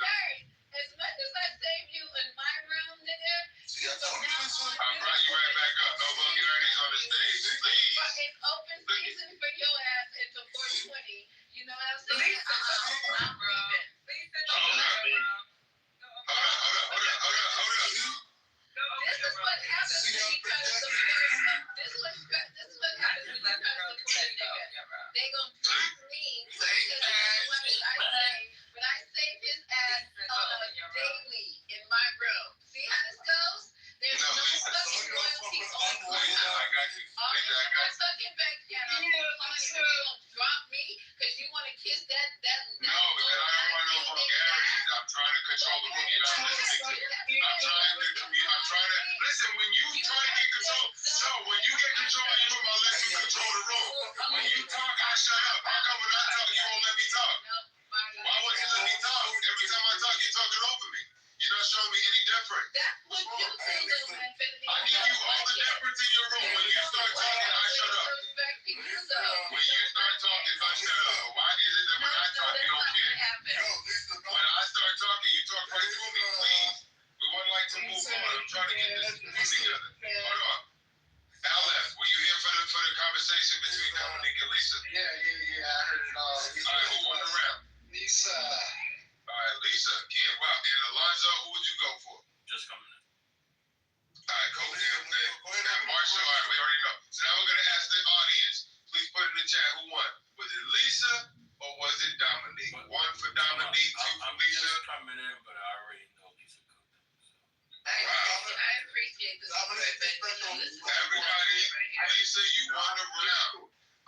Okay, but Dominique, we have Beaver in there. He thinks he killed her, but everybody's voting.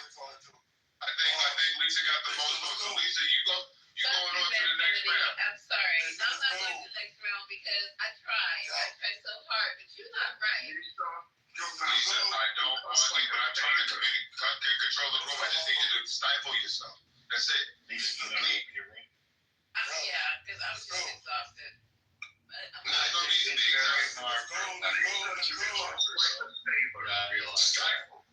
Stifle. Oh, she left. All right, cool. Stifle herself. It's very hard for a black woman to stifle herself. You gotta realize that. I realize that. There's been many years of them being able to talk out loud and talk shit. You gotta talk shit. Hijacking my room, bro. That's the truth. Man, Betty, just out of curiosity, you had a dude completely disrespecting her and you didn't drop him. Like, who? You talking about Dominique? I'm talking about Dominique. So you didn't hear what she said? You didn't hear what she said? She was the first one to say, shut the fuck up. I don't need you, motherfucker. She was the first one to go. Hey, man. Monique was the one who was saying he made a statement about feminism. She took it personally, started talking about dick size and everything else. She took it there. Infinity to be non-binary. It's on replay. Don't listen to it for yourself. She was taking it there. Infinity to be objective. I think you should have gave Lisa just a little more grace, brother. Because she's backs for you like hell, man. I thought she gave a little more grace. I brought her right back up on stage, brother. I just wanted her to stop talking while I was talking. He's not a loyal nigga, bro. He's all this.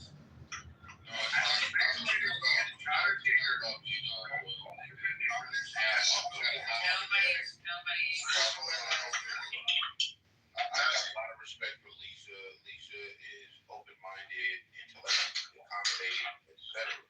But because she was over-talked with the top left mob without any kind of like awareness, he was just speaking as if he was not speaking. That's a foul. That's a personal foul. He do that. I never do that in her room. Every time she says something, I stop talking. Because that's the left mind.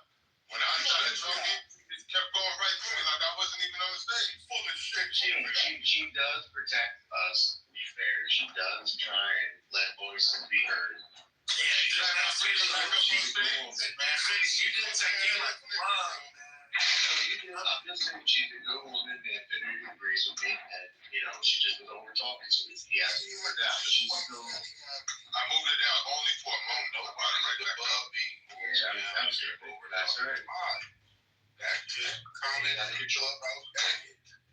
I agree with etiquette, but don't you think like the mute button first could have been, Yeah. we went first. Yeah, because I'm talking to you directly. Everybody's going to hear me. I mean, The mute button was used, brother. The mute button was used. Okay, I did use the mute button. you know what the mute button does? Niggas just keep Everybody slow it down. No, wait a minute, relax. Everybody slow it down now. Infinity gave me my time. I said mine. I did not insult anybody. Right. That's cool. Check it out. I didn't insult anybody. I didn't use any profanity. This woman came off of the mic and her mouth was full of all kind of profanity. And all of you supported that. So before y'all went off at the mic, I want you to recognize that you are part of the problem. You are the effeminized males of the United States of America. Crazy. How many men have you slept with, Dominic? Your mama? wow. Okay, but how many men have you slept with? Yo, we got a little flair. I'm telling You y'all, don't are let part them of the effeminized males. You are part of the effeminized males. So you're the United States of America. Listen here. No, wait a minute. Here's what's up with y'all. Y'all think that by supporting feminism, you can get more vagina. But the reality is nobody wants to sleep with a male feminist. So you'll all end up being old ass punks. The American medical system missed out in our 70s, man, because a lot of these people just got issues. Dominique, what's the next hot? Dominique, give me another hot take that you have. Another separate hot take. I'm going to have somebody else challenge you. Who's another hot take that you have? Because you have a lot of hot takes. I'm going to challenge you, man. All right, we'll see what this hot take is. What's your hot take, Dominique? Okay, 30 seconds. What's your hot take? Here's my hot take.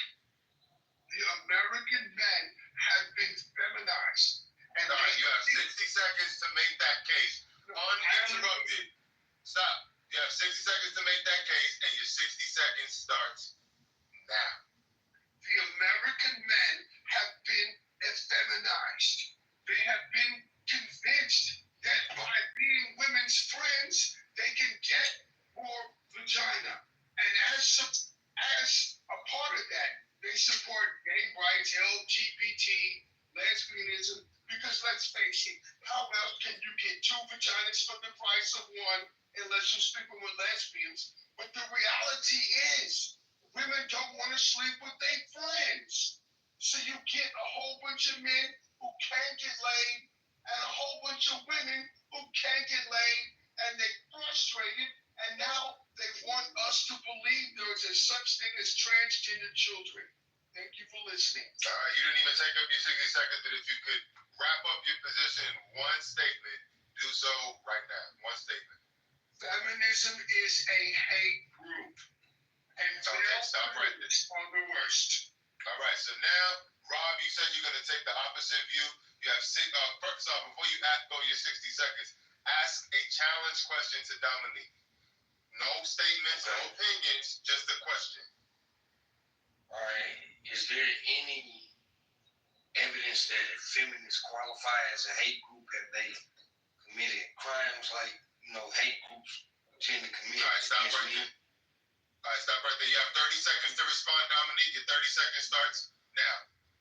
Yes, feminists support abortion, and abortion is the largest killer of black people in the United States of America, killing over 20 million black people in the United States. That is murder, and that makes them a hate group. Thank you. All right, so now, Rob, you have 60 seconds to take the opposite view. His statement is that men have been effeminized and they're propagandizing the feminism movement, which is a hate group. You have 60 seconds, and your 60 seconds starts now. This ain't even fair, but look, let's be clear. Feminism is not a hate group. To even try to define feminism, which I'm not always in agreement with, but to even try to define it as a hate group is asinine. So I don't even really have to address that because there's no evidence to support that statement. To say the abortion topic, I think people always fail to mention that in a lot of abortions, I can't give you a specific number, but I can give you a good portion of them. It was the man that encouraged the abortion. It was the man that paid for the abortion. In some case, forced her into the abortion. So we forget that. It takes two to tango. So what was his last point? I think he said three things. You have 5 seconds left. I'm sorry. It's almost over. What the? I can't remember his last one. I don't remember either, but you have one statement to wrap up your position. One statement, go. These niggas need help. I don't know what else to say. These niggas. All right, so Dominique's going to ask you one question. Dominique, go ahead. Real simple. All right, Dominique. Dominique, no. Dominique, no statements, no opinions. I need you to ask one question to challenge his premise. Go. Sir, are your parents married? All right, stop right there. Rob, you have 30 seconds. No. Done answering. All right, now we're going to take a poll. Gildas, who won that round? Who had the strongest argument? Who had the strongest answers to the challenge questions? Gildas, is it Rob or is it Dominique? It was a tie. Tie. Okay, moving on to Dr. Responsible. Who you going with that round? Rob or Dominique? I have to agree that it was a tie. I didn't get it. Dominique yet. Omar, who you going with? Yeah, I'm going to go with a tie too. That was. I mean, I gotta push y'all. No. You set this up. Let me take that same question. Let me go with Dominique. Who you rolling with Dominique? No, I'm not going with Dominique. I'm saying let him have his same question and let me. Oh, you want to argue? So all right. So Dominique. So we're gonna scratch Rob because Rob really didn't go too strong. So Betty, I need you to take first off, ask him a question to challenge his position. You heard what Dominique said. What's the challenge question, Betty? Where did you get the assumption that feminism is a hate group? All right, Dominique, how do you respond? Just the 30 seconds, go. Okay, feminism did not come from women. It came from the Rockefellers. They decided that if they could take the woman out of the house, they could tax both of the people in the house. Because at that point, you could only tax the man. So you take the woman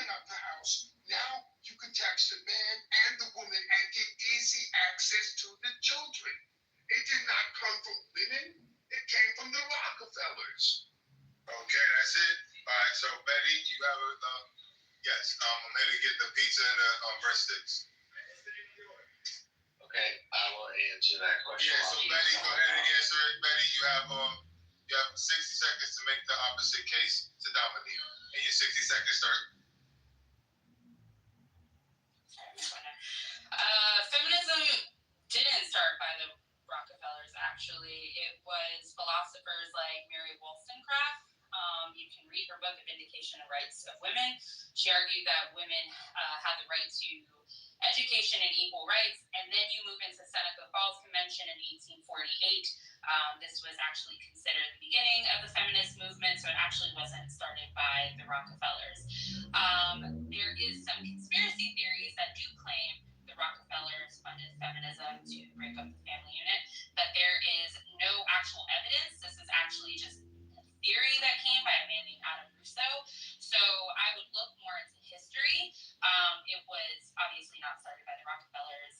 It was actually born from centuries of women, particularly poor women, and women of color, and working class women that were fighting for their own autonomy.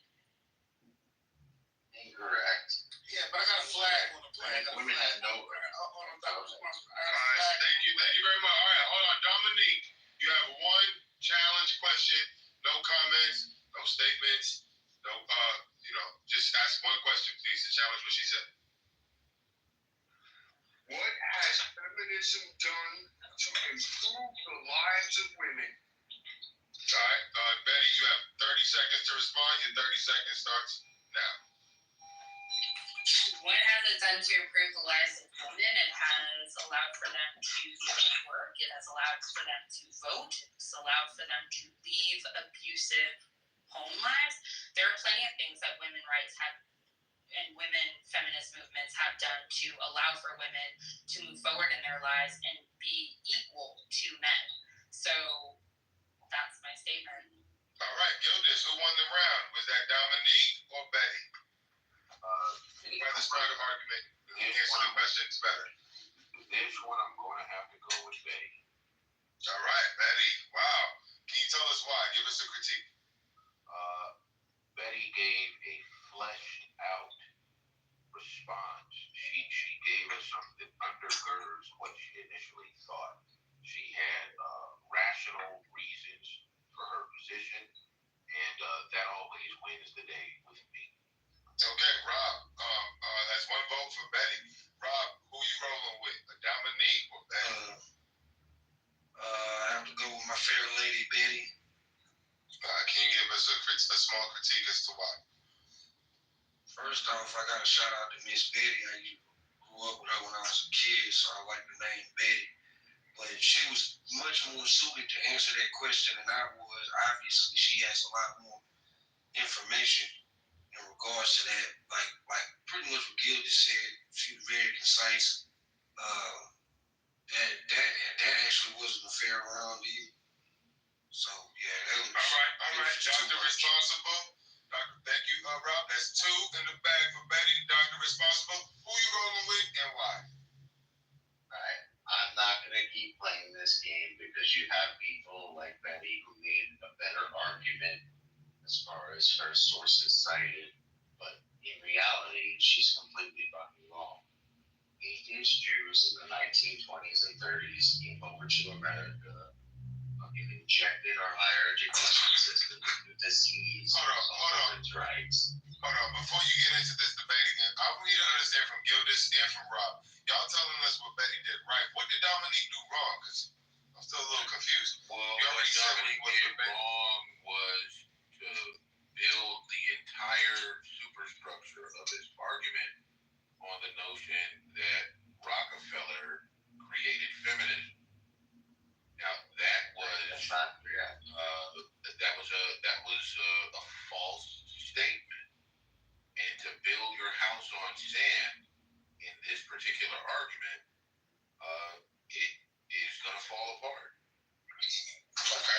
I kind of echo the same thing. Needs no defense. The truth needs no defense. Hold on, Dominique. I'm gonna give Dominique some roses. Hold on.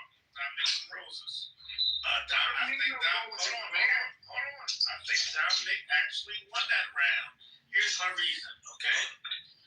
Betty went damn near word for word using ChatGPT. She might have used Grok. Betty know what I'm talking about too. Yeah, that's why I kind of take points away from her. No originality. I mean, ChatGPT and Grok for your whole debate, and that's what's killing this app right now. People is just going to ChatGPT, going to Grok, to get these little sources, and it's just killing the app. Go ahead. Oh, that's wrong, brother. I will say, the reason why I think this is I literally just wrote a post paper on this for my American government. Oh, come on, Betty. Betty, from word to word. It's very clear that she wasn't reading off of anything. No, but listen, it was like verbatim. Rob. Come on, bro. It's All right, wait. I just got to get a vote from the audience just to finish up this round. She was too eager. She was too eager to get in that round. Hey, use ChatGPT, Rob. Hold on, please. Excuse me. Why is it that I'm not talking? Hello? Please. I just want to get the audience to give their vote. So, 1 for Dominique, 2 for Betty. We already have a 3-to-1 vote on this as it stands. Again, 1 for Dominique. Well, now that 2 y'all for saying Betty. that, Let's see what we got going. We got I might have to 1 vote for 3 for Dominique, AI. 2 for Dominique, 2 more for Betty. So Betty takes it. Betty takes the round. I'm voting 3 for AI. If that's So let me come back to Dominique. Dominique, why do you think you lost that round? Why do you think people like Gildas and Dr. Responsible or Staunch, on the right pretty much, why do you think they voted against you based on what they said? Well, to be perfectly honest, I don't know what their home life is like. I don't know if Gildas has a family. I don't know if Dr. Responsible has a family. I don't know if Rob has a family. I don't know. But if you have a family, right? If you have a family, you got a wife and kids, you don't want your kids growing up to be punks and your little boys wearing dresses and your daughters growing up to be hoes. You don't want that. So I don't know what their experience is, but I know this: the truth needs no defense. And you can vote against the truth all you want to, but it will not stop the truth from being true. Feminism is a hate group. And let me add this. You cannot get more vagina just by trying to be a woman's friend, because women don't want to sleep with their friends. So Betty, let me ask you this: you think you won? Betty, hold on, Betty. Do you think you won that round because of your good looks? Betty, tell the truth. I mean, this is the very photo, so I hope not. But what I will say is that I think the biggest flaw in this argument was the fact that Who the hell is that, man? that's I don't know his name. Okay, I gotta remove it. What I will say is that you can't base an argument off of a conspiracy theory. And when it comes to, these are obviously your personal beliefs. You feel that the feminist movement is ruining family dynamics. You feel that it's promoting LGBTQ+, and that's fine. You guys can have your opinions. But we voted for you still, even though. No, that's fine. You can vote. That's great. You have your opinions. I disagree with the majority of what you guys are saying, right? Because, and as someone who's a part of that community, I'm not behind a bush screaming, "I'm gonna get you." So it's interesting to hear other people have debates on people like me who are just existing. And so at the end of the day, You're not just existing. Well, I would like to know which part you are. Are you LGBT or Q or trans or whatever? So I'm gender fluid. So I don't Hold on, Dominique. You had your chance to fucking deal with this, and you fucking didn't. That's why you lost. Respectfully, I love you. Doctor, I love you too, man. The thing talk to you like that now. Well, I have to tell the truth, but you would my answer not. He said, I will. Let me talk to Betty now. I'll whoop your ass. Because I don't want Betty not to exist. Like, Meaningless or any of the other people that. I don't think it's that you don't want me to exist. I think you find maybe not you particularly, but a lot of times people who have this conversation, there's clearly an issue with our existence. And so as to why that is such a concern to people when we are just living our lives and raising our families, it goes back honestly to maybe you guys understanding pre-colonial family structures and how indigenous communities live. We didn't see gender the way that you guys see it. And so I'm always confused by this mindset of, well, you guys are out to get us kind of mentality, when in fact, this has been happening for centuries. As much as you guys want to believe that we're here and we're queer and we're out to get you, trans people will always exist. Gay people will exist. Let me ask you a question. I need a few seconds, brother. Respectfully. Because this is getting down to a big issue. Right? And I'm not trying to say that I don't want you to exist. And I do think that there are trans people out there. And that there's nothing that we can do, or the left can do, or a teacher can do that's going to change them being confused or gender dysphoric, or just actually maybe it's real. Maybe they're intersex, right? And maybe they are a different gender than what they were assigned at birth, right? I'm not trying to argue that point. What I am trying to say is you trying to say that transgenderism or gender fluidity existed since the dawn of time. Maybe that's true, right? Maybe that's true. But to the degree that it's happening at this point, that is incorrect. If that was correct, we would have a much slower rate of growth. We've quadrupled the population of the Earth in the last 25 years. You can't quadruple the population of the Earth if transgenderism is a rampant thing. It is a thing. It does happen. There are real people who, with no interaction or interjection from their teachers or from trans activists, will become people who believe that they're women and men that believe that they're girls. Okay, but this rapid spread, rapid exponential growth in people who identify as not binary, trans fluid, or whatever it is, transgender as well, that is a problem that we have. We don't have a problem with you existing. We have a problem with this ideology being pushed onto our children. We're open to confusion, and I think if you're a real trans person, you might have the same problem. They're confused, and they're taking advice from people who are insane. So, Doctor, to your point, does queer baiting exist? Yes. Are there individuals who, and the ideology of transmaxing exists? Of course, I'm aware of that. I understand the concerns of people using a certain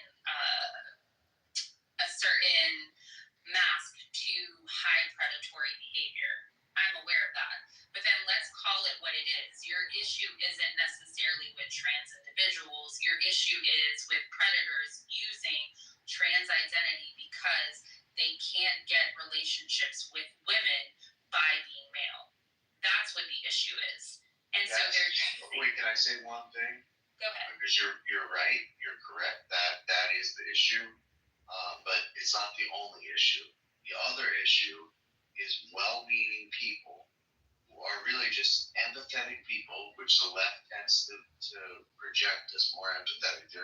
But there's other people as well that are not on the left, but really well-meaning people who allow confusion into the classroom at a young age, into the social zeitgeist at a young age, and just the interjection of that kind of thought process or that ideology is damaging to regular kids who, I think you would agree, being gender fluid or trans is a tough life. And those people deserve our respect, our love as Christians, and also they deserve our respect. But there is a lot of kind of programming that goes into the school. I'm in New York. There's a lot of programming that goes into the school curriculum. If it was just a matter of we should love, respect, and treat these people like equals, most people wouldn't have a problem with that.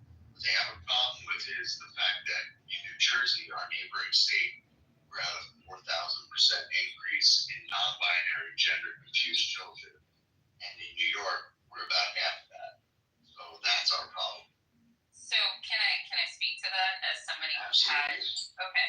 So I own a school. We are a micro school. We have an individual who it's a student. They're trans, and we also had another student who they thought they were trans. But the difference in how the parents are prepared for those conversations is what matters. Now, do I think that is a responsibility for the school? No, I don't. Because I think that that's a responsibility for the parents to create a home life that will allow for support. As somebody whose niece went through this, where they thought they identified with something, the conversation went with, okay, let's see what this means for you. They realized that no, they don't identify as a boy, but they didn't necessarily identify with gender. They are the most feminine person I know, and they love people, and they're not confused about their sexuality. They just don't subscribe to the social construct of gender. So but to the world, they would see it as she is in heteronormative relationships, right? And so the other individual who is trans, whose parents are very much thinking in the way that you guys think, their child is really struggling right now. And so whether or not you agree with it, right, our jobs as parents, because I know that you guys are talking about it's providing confusion at school, our jobs as parents is to have the hard conversations.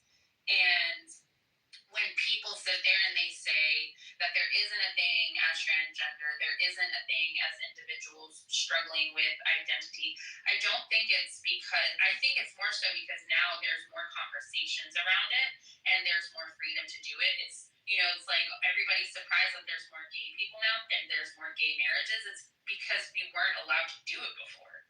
And now we can, it's legal. And so this concept, so I will say that I understand the concern of there being predatory behavior. Like I said, queer baiting is definitely a thing. I've seen it within my own community. I can acknowledge that. What is queer baiting? It's basically pretending you're gay to get, to hook up with people, depending on what side you are. So if you ever want to learn what that is, you guys can dive deep into it and understand. So I understand the concerns, but I think that there's more emotional drives and like moral understanding of what it is than what it actually is. And so when I hear people talking about the community that I'm very much a part of, like it's sometimes like I guess the way that I'm hearing it is like what are we doing to you?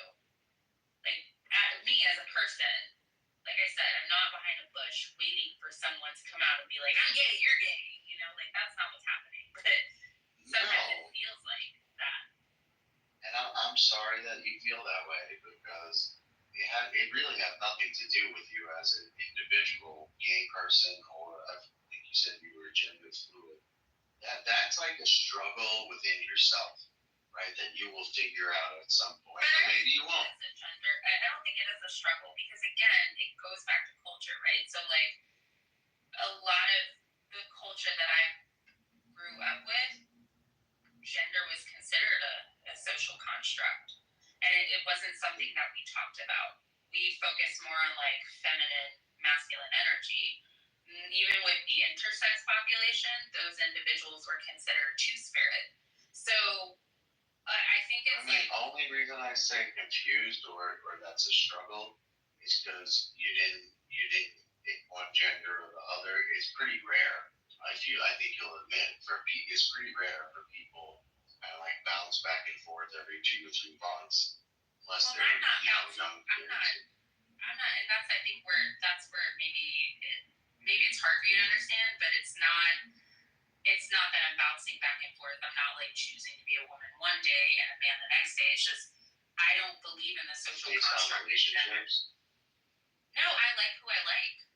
I don't, and there's plenty of people like us who exist in that way, and we're okay. And why can you be a woman and like who you like, Betty? Why do you have to be gender fluid? What does that mean? You have to be a woman and a man in a fluid way? Why? No, it's because we just don't see like you see gender in the sense of like to you I would be a woman because of my physical features, right? Betty, what is a woman? What is a woman, Betty? This is a conversation I think beyond your capacity. No, answer that question. Betty, please answer that question. What do you mean, what is a woman? How would you define what it means to be a woman?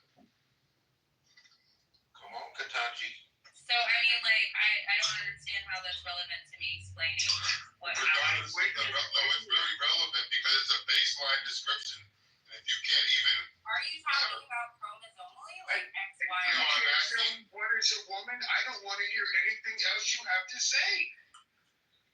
Okay, so you're talking about... At some point you have to get down in... Betty, listen. At some point, man, Betty, and hold on. Let me handle this, Betty. At some point, Dominique, and Manfinity, like, if you want to hear the actual conversation, you're going to have to get down in the weeds of their thought process. I'm not telling you you have to believe like this. You got to listen to it from their perspective. She thinks that she is, I forget what she called it, but she is gender fluid, right? Which means nothing to us. But I've listened to enough of this type of conversation. I'd be interested when we get somebody who really believes this, that we get to talk to them and kind of like wonder. You have to let the conversation play out to what she thinks and under her terms. In my opinion, do you disagree, Manfinity? I want to know how she defines what a woman is. I don't see how Manfinity, is that you on the mic smacking? I'm sorry, man. This domino's good. Come on, man. Excuse me. Come on, man. My question is, I'm sorry, I was hungry. Betty, I need to understand, because I just had this conversation with my 25-year-old niece. Who coming back from New York, and I asked her, I said, what is a woman? Let me ask you this. She just glitched in the way that you're glitching. Are they, well, it's not glitching, are they trans? No, she has a lot of trans friends and she's very sensitive to it. So I said, it sounds like you're struggling I told her, it sounds like you're struggling for a definition that would both encompass you and all of your trans friends. And there is no way to do that while making being a woman meaningful. And she just glitched and she was just like, well, then she went back to what you just did, the chromosomal thing. But the thing is, she could never really give me an answer. She completely... Can I ask you this? Like, can I ask you this? How are they identifying? Like, and they're not what you think. No. No, there is no excuse for you. So I cannot excuse you. There is no excuse for you, so I cannot excuse you. No, listen here. This is what's wrong.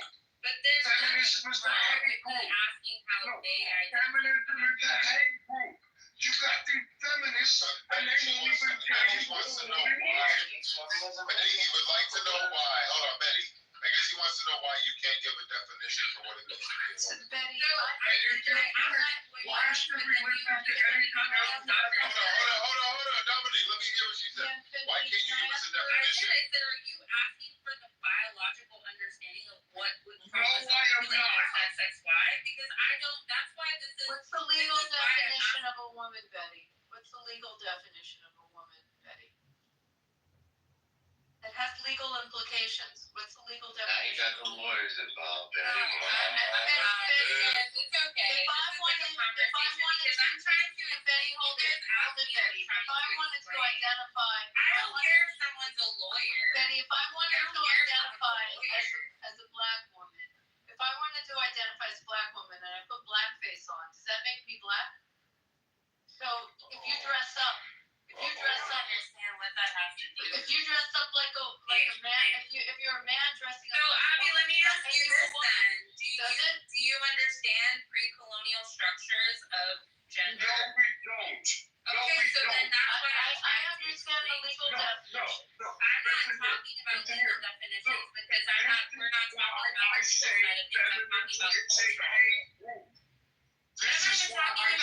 feminism is a hate group. Listen to this confused human being. But it's not confused. Everybody will verse. This is crazy, guys.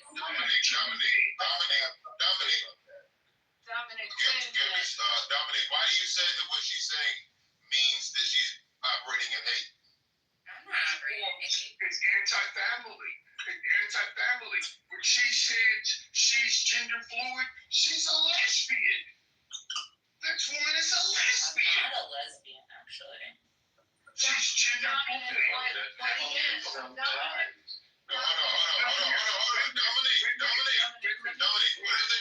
Dominic, what is the definition of a lesbian? It's a woman who sleeps with other women, and that is a moral. But did I say that I wasn't? You said you were gender fluid. You said you were gender fluid. But did I say She didn't say she slept with other women. You said you were gender fluid. What See, does this is that okay. mean? So, Manfinity, like, if you don't mind, I would like to speak to you directly because you asked me a question. If that's okay. No, wait a minute. I actually asked you directly. I need order. I'm getting a headache. I need some clarity. So, Betty, really quick, would you like to address me? Because I feel like you're being a little bit. This is kind of, I want to give you guys. I want to give you a chance Yeah. to express yourself uninterrupted, but make it quick because That's fine. a lot of people are very passionately about this. Go ahead. That's fine. At the end of the day, I'm coming from a cultural context, which I think is this is why we're having a disconnect here because everybody's looking at it from a very like matter of fact standpoint. This is something that I grew up with. I'm looking at also from Yorubic traditions of like I grew up with African traditional religions from my culture. So never mind. You guys have a little. Yeah, never mind. Keep it pushing. Get on. Jesus. She gone. I know you can pray for her no more. She gone. Thank God. But Dominique, we don't have very many opportunities to engage with people who are so deeply in this lifestyle. So we appreciate that exchange, even though it upsets you. To me, it's a learning opportunity. I don't take it personally. Dominic, just hear me for a second. Because Manfinity's right. You got to take someone like that and break it down, and make her realize what she's saying, and just go point by point. That's what we were trying to do. So, ma'am, you can't listen. No, I was listening. No, but I also know Dominic, just stay with me for a second. I've been in these discussions. I also have a daughter who's an athlete and had to deal with being in a locker room with dudes coming in that because her university decided that a swimmer who couldn't make it on the men's team could make it now on the women's team, and he came in to the locker room. So I had to deal with that. So I'm coming like with some firsthand stuff and some real issues with it. But if you break them down, just like Manfinity asked her to define a woman, and then you ask her if someone dresses up as a man dressing up as a woman, and he immediately says he's a woman, does that make someone a woman? If you dressed up as my Labrador Retriever, would it make you a Labrador? I mean, you just have to kind of break down the logic of what she's saying. So Manfinity's right. Like when they come in the room, slow roll it, but get her. She'll eat her own words. And what you'll also find is the gay community doesn't have tolerance for it. A lot of the gay community are not pushing the trans narrative. You know, they worked hard to have their acceptance, and the trans narrative it goes in a completely different direction. But you gotta she'll stumble on her own words. You just gotta get her there. Do you understand, Dominic? Yes, ma'am. I understand. Okay, I'm not trying to talk over you, but I know how to do this. Ma'am, let me speak. Right? We were talking about an entirely different issue. And I was talking about feminism, and I gotta be honest, all of the brothers on the stage was like, oh, Betty won. Oh, Betty won. So let me be honest with you, right? as a man, I supported lesbianism just because I thought, how else can you get two vaginas for the price of one? However, but let's be real about this. It is a moral failure. It is a moral failure. And this woman is a teacher in school. She's a teacher in school. Say she was a teacher. How do you know she's a teacher in school? Did she say that? Yes, she did. Okay. Yes, she did. You have to let her get there, Dominic. I was just trying to put this forward. Hold on. You were right, and I still voted against you. Doctor, she was already there. She was going there from jump. Y'all were just straight up, right? Straight up. I was the one who said, what is a woman? I was the one. I know. No, y'all were just... Yeah, that question. No, we want to listen. Dom, listen, her words aren't going to hurt us, right? Yes, I was going to let her run off with you. Yes, I know. Yeah, but that's not because it's not a win to me to get another fucking retarded tranny to lead the stage. I wanted to hear what she had to say so that I could use it in the future to destroy her fucking reminders. That's me. Also, Dominic, listen, Dominic, also, I was ready to debate her about what feminism is. I mean, I went to law school. It was only, let me just say this, it was only 20% women when I met, now it's 50%. So there is, but I understand feminism from a woman's perspective in a man's profession. She does not. I could have gone at her so hard on really not understanding what that concept is. Let me keep talking through. Yes, I am, because you're talking over me. Listen here. I agree with you. Stop it.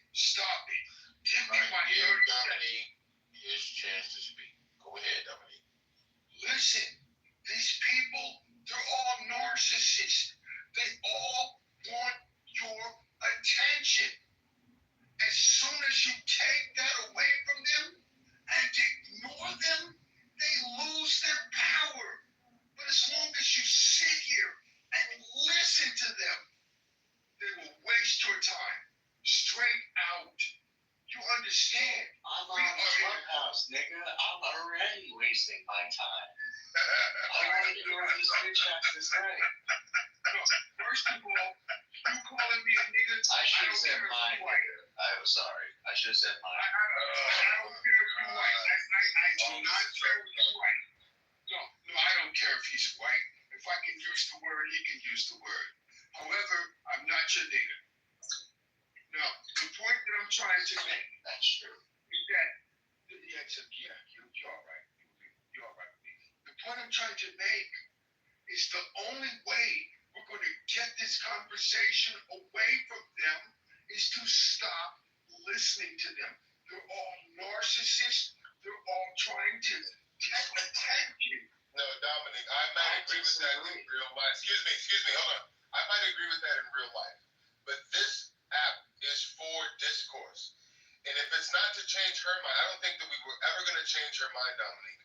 But for the benefit of people who are listening, okay, there might be people who are confused, on the fence, not understanding, okay? This is an opportunity to explore and engage and have discourse with others that disagree with you.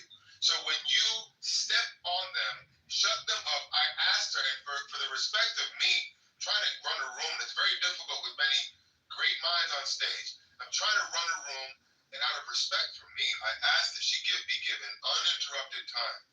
But within 30 seconds of her input, you interrupted her, and you interrupted her again and again to the point that she left. And it's a lost opportunity for us not only to expose the fallacious way that she thinks, but to just have a better understanding of how and why they think. And that is what you robbed the space of. And I'm not upset with you. I understand that you're very passionate about this, for lack of a better term. But that experience is valuable. We want that experience. I life you don't need to give these people attention because it takes too much time and maybe you got to go to the store or do whatever, errands. This is Clubhouse. We have nothing but time to talk and engage and explore. And when you step on them like that and shut them down and shut them up and interrupt, it interrupts the flow of the room. Read the comments. We all wanted it. We're all trying to plead with you just to have a little more patience so that you can expose them in a more artful way rather than expose them in a way that you're doing it, which is like very upfront, pull the plug, shut them down. And I don't think that's as constructive as engaging with them. Real talk, man. I like his response. Before you go, I must say this. I must say this as an aside. Just as an aside, Dominique. Just as an aside, Dominique. Real quick. Hear me out. Wait a minute now. Wait a minute. You give me my time in 30 seconds, 60 seconds. I just want to make one. I get 60 seconds. I get 60 seconds at a time. I just want to say this real quick. Manfinity just wrote the Bill of Rights for Clubhouse. All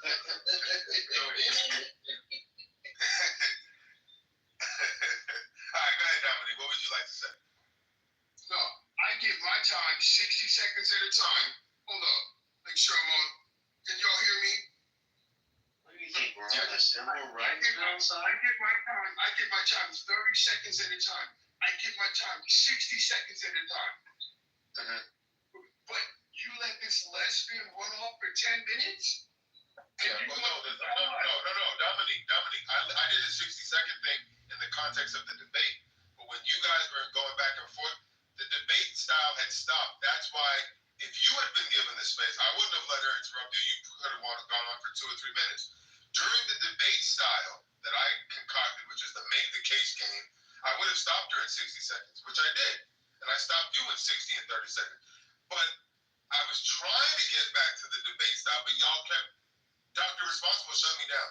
And then he shut me down. And then that one shut me down. And then I got a text message in the chat that said, no, we want to hear them just have a conversation. So I let people just talk. And I was eating a pizza.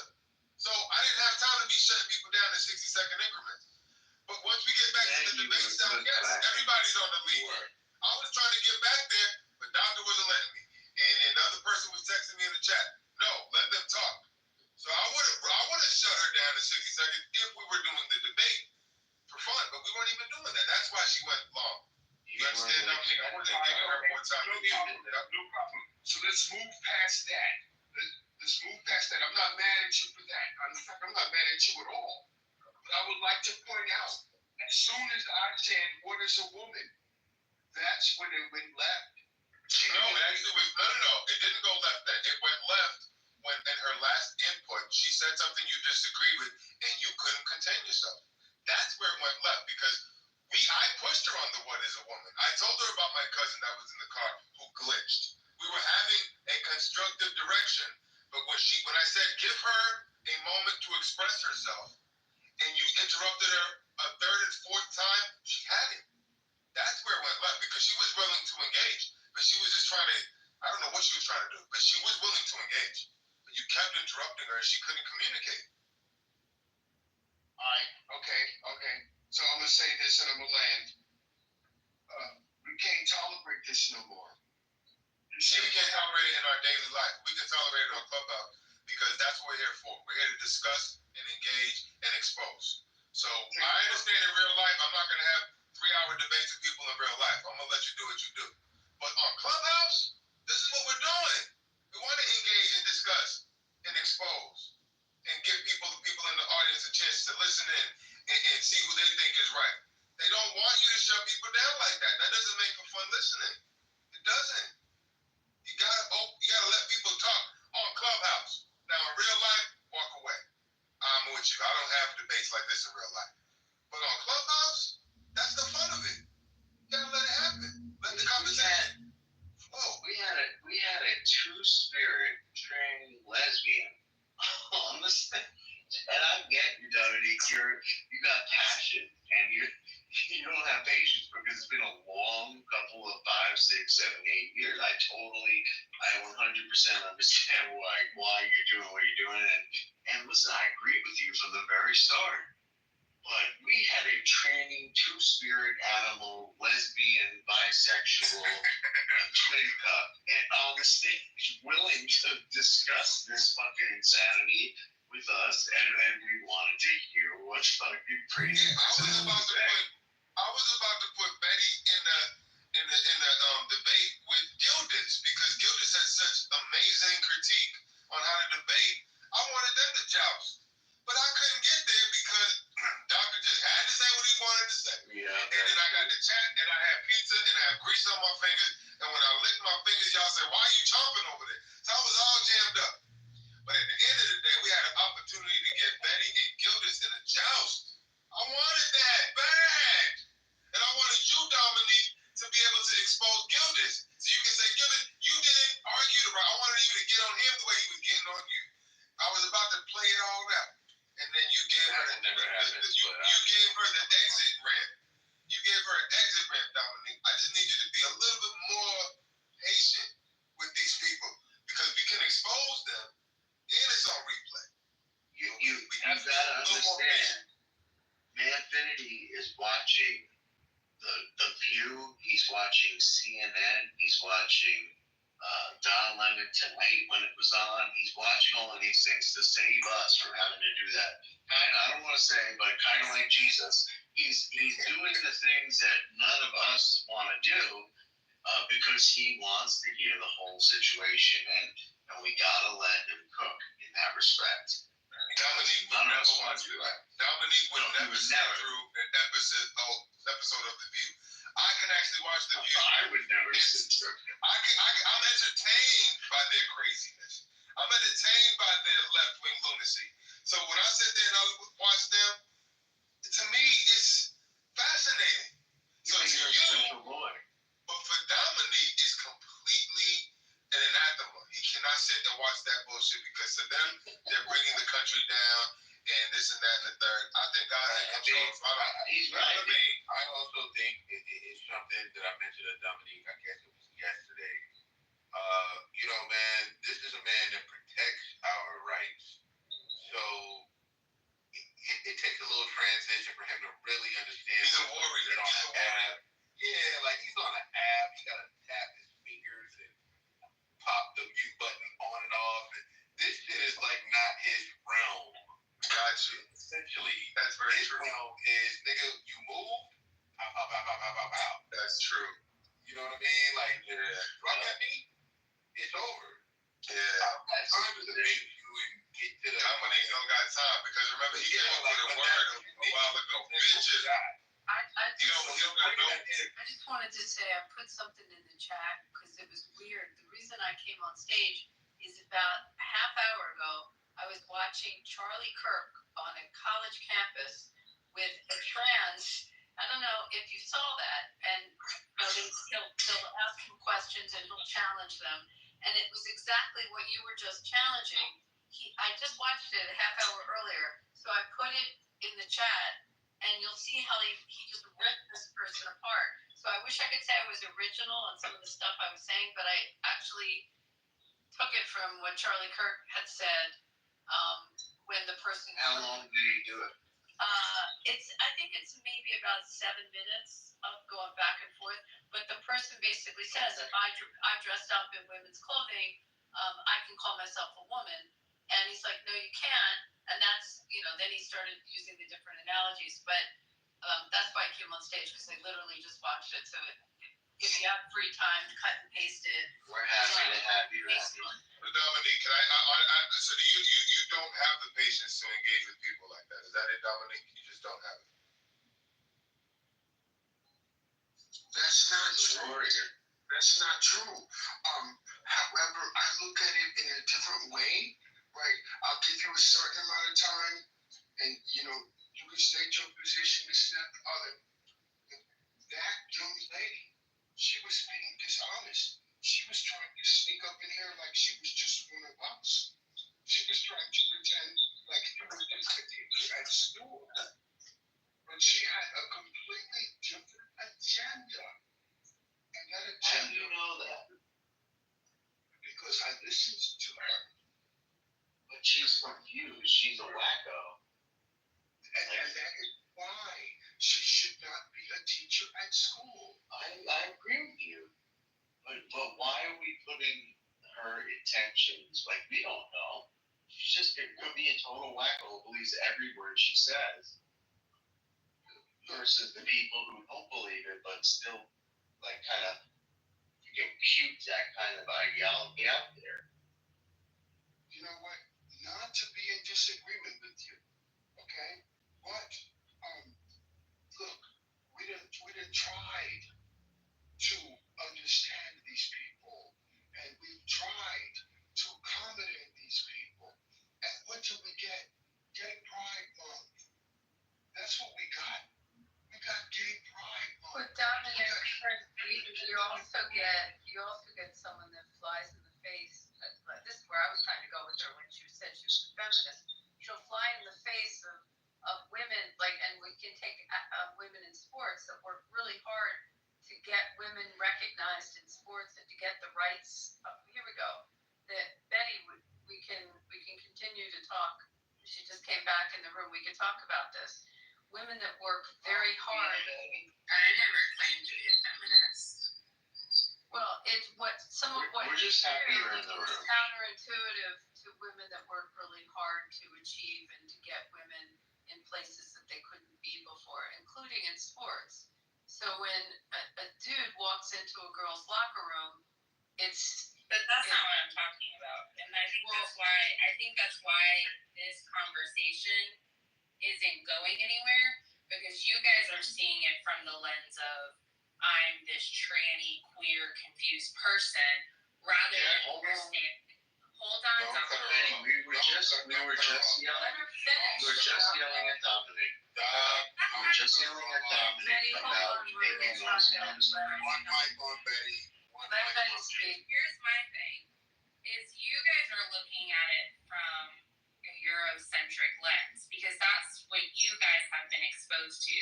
I grew up understanding that gender was a social construct, because I don't identify in the ways that you guys. So I'm not out here, like I said, promoting people who actually do not identify with queerness to go into a bathroom and do horrible things to kids. That's not what's happening here. But I would That's not what we're talking about either. But I'm not talking about that. He's right. I'm talking about a dude walking into a locker room when he's playing on a woman's team, and he's a dude. But that's what I was addressing. Hold on, Betty. That's what I was addressing directly. I was addressing Leah Thomas at Penn, and I have a kid at Penn, and a kid who's a woman athlete that worked really hard for women to be accepted in sports, and she's got to be in a locker room with a dude that couldn't make it on the men's team, so now he's on the women's team, and she's getting undressed after her meet, and this dude's in there, and it's flipping her out, and it's not fair to the women. And that's what I was talking about, not someone who's molesting. I'm talking about a dude that wants to identify as a woman, but he's got a penis and he's walking into a woman's locker room. That's what I'm talking about. How can you? So instead of he doesn't actually identify, can you tell me if you dress up in women's clothing that you have a right, or you say that you want to be on the women's team, you have a right to then get those rights and privileges that are afforded to the women athletes. Why should you have that? Abby, let her answer That's the my question. question. Let her answer the question. Betty, the floor is yours. Go ahead. I know you in there, Dominique. We'll come to you, but let Betty address Abby full-throatedly. So I want to have full understanding of what you're saying, making sure that I understand what you're saying. There is an individual who does not identify as trans, but has so decided because he could not make his own team. He identifies as trans. Yes. He identifies as trans. Okay, so they identify as trans. They identify as being a woman. Correct. And after he couldn't make it on the men's team, he grew his hair longer, started to take, in his 20s, early 20s, hormones, and started to swim on the women's team, and actually beat all the women and took away all of the accolades that the women would get as champions. But that's a different subject. So he then walked into the women's locker room with the rest of the women's team after the meet, and they have to take their clothes off. That's what I'm talking about. Where does he have that right? So I don't know much about the story to really have and I'm going to be completely honest. I don't know enough about this story because what it seems like, and from what you're saying, is that this person decided one day that they were going to be trans because they no longer is there no history of them identifying in this way or taking hormones prior to this situation? Because 2 years earlier, he swam on the men's team. Whether he was an effeminate man, I cannot tell you, but I can tell you that if you Google his name, there's a shit ton of articles about it. Leah Thomas is his female. Okay. It's the University of Pennsylvania. So I'm asking you, if someone wants to identify as a woman, wants to dress up as a woman, how do they then get afforded the rights and the legal rights of a woman? Well, they've always identified as a woman, so how can you prove that he swam on the men's team? It was a man with shorter hair. How can you prove that they did it? That's the thing is we don't know this individual. But how do they have the right to identify as a woman? It's what I said earlier. If I put on blackface, can I identify as a black person? But that doesn't make sense. He dresses up as a woman, so now he's a woman? It doesn't work. But Abby, that's not the same thing. Why is it not the same thing? Because blackface and you can't use something that was actively used to oppress individuals. That has nothing to do with the point. If I want to dress up as my dog, do I have a right to then say I'm a dog? I hate to say it to you, you do. If you want to go out, I legally do. Then I would have the legal rights. He's claiming to then have the legal rights that a woman has. Explain that to me. If they are transgender, and you can't sit here and tell me, just like I can't sit here and tell you, I'm not going to base an argument off of your opinion alone. That you're telling me that you don't know that they were taking hormones prior. We do know that on Leah Thomas, he started taking the hormones recently, within the time he was at the university. He didn't take them when he was a kid, before puberty. He took them after puberty. He was a dude, and he wanted to make it as a swimmer, so he grew his hair longer. He identified as a woman, and he joined the women's team. And then have a child that has to go in the locker room with this dude and take off her clothes. And her and the rest of her team were mortified, were humiliated, were scared, and you know this for a fact that they were scared? They have rights. It caused harm to them. They had an expectation of privacy, not to have a man in their locker room. Why does he have those rights, of women's rights? Because he decides one day he wants to dress up in women's clothes, identify as a woman, and swim on the women's team. Leah Thomas is... Also, I heard them had a fat hog too, a really big hog. I heard that it was on Reddit. So tell me, how do you get that right? Because you decide one day you put on women's I clothes. think honestly, Abby, just from your language alone, I can tell that this is something that no matter what I say, you won't agree with. This individual obviously feels most comfortable as a woman. I am not going to be the type of person to sit there and say that they are wrong for wanting to exist as their truest form of self. At the end of the day, there are 4 people on this stage that clearly do not care that these people exist. And I'm not going to sit here and tell you that is not true, Betty. That's not true. Welcome, Betty. Welcome back, girl. Okay, hold on. Stop screaming. Bethany, she's been here for a minute. True. In the middle of our argument. Hold on.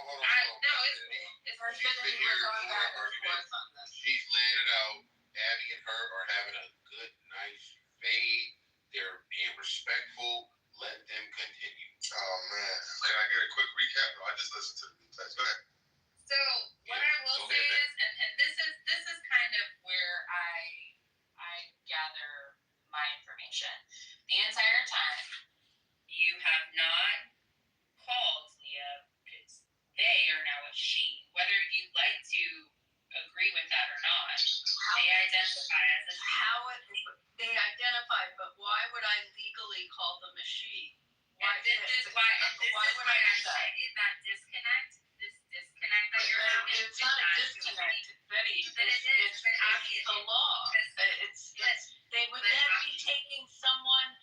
You can't hide behind the law when it comes to individuals' identity. Absolutely. Why would they have rights that are not afforded to them under the law?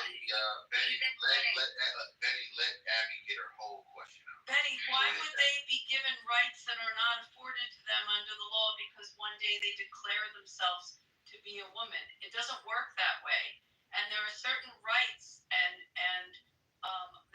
obligations that we have in our legal system for a woman, and you cannot just usurp that because you decide to put on women's clothing or pop some pills when you're in your 20s and then try to claim those legal rights. It doesn't work that way. But Abby, as much as you don't want to see that, for some people, they don't identify with the gender that they were born with. And so as much as you'd like to say, use the legal jargon in this, it's so much deeper than that. And I think when it comes down to Chuchi, hey, siéntate aquí. When it comes down to even when I came here and I tried to explain to you guys my cultural context, I got not thrown off the stage. I chose to leave because my theory is I'm not going to argue with people who don't want to actually have a conversation about it. Betty, you have lapsed away from the argument. No, I'm going back to it. Abby's point, but you are going on a roundabout fashion. Okay, then I guess you guys listen. I heard from someone else that you guys were literally sitting there calling me a crazy lesbian. You were saying all these things. I didn't say that at all. I was really We were yelling at Dominique for not letting you speak. Betty, my logical argument when I said you're saying if someone wants to identify as that, then we have to accept it and call them that. So if I put on blackface, can I then identify as a black person and take advantage of certain legal benefits that a black person has in America because I decide to dress up? That's not the same thing. Why is it not the same thing? Because Abby, do you know the history of blackface? I know a lot more. Tell us the history of blackface. It's not the point. You know the history of men dressing up as women and discrimination. Excuse me, can I interrupt for a moment? Moderator privilege. Betty, I'd like to ask you. We all know the case of Rachel Dolezal. This is not a woman who walked around with blackface, but she was born a white woman in Midwest America, and she basically lived the life of a black woman. She was an NAACP of Portland, Oregon, no less. Anyways, my point is, she walked around enjoying the benefits of being a black woman, and she claims to be a black woman. Should she be able to do that? I mean, I'm not going to sit here and tell her, who am I? So the question is yes or no. Do you think she should be able to do that, yes or no? Should she be able to walk around and claim she's a black woman? No, I'm curious. Why are you guys, and I'm not going to answer this. I'm just going to. So why won't you answer my question? Because I'm not going to answer your question because it's not the same. I didn't say it's the same, but it's similar enough to make a point. It's not my point. It's not the same. You're absolutely correct. It's not the same. But it's similar enough to make a point. Big question, Anthony. Say again? Betty, what he's asking, and I'm talking when there's a legal benefit. Suppose there's a scholarship for a woman, but not for a man. That happened at Howard University. Rachel Dolezal went to Howard University, took up the space because she claimed to be a black woman. And you're saying that I don't know exactly what you're saying, but I'm asking, why shouldn't she be able to assume the position of a black woman in society? Blackface was used as a tool of oppression. I didn't talk about blackface, mama. Hear me. She didn't walk around with blackface on her face. She appeared, she took tanning. She went to a tanning booth and she did something to her hair. It looked like she had a little bit of dreadlocking going on. Google it. Rachel Dolezal did not do blackface. Rachel Dolezal did not do what you're saying, what you're perpetrating. I'm saying that she existed on this American soil as a black woman. She assumed the black woman role. She went to Howard University as a black woman, took up the space instead of going into. So I'm asking you, why shouldn't she be able to do that? Why shouldn't Rachel Dolezal be able to identify as a black individual? Yes. So you're talking about identifying with a culture, like trying to identify with a culture rather than walking into the identity that you feel you were born with. Betty, it's also identifying right, because she doesn't feel like she's white. She does not identify with that culture. She identifies more with the black culture. She's accepted in that culture. She can be more free in that culture. She expresses in that culture.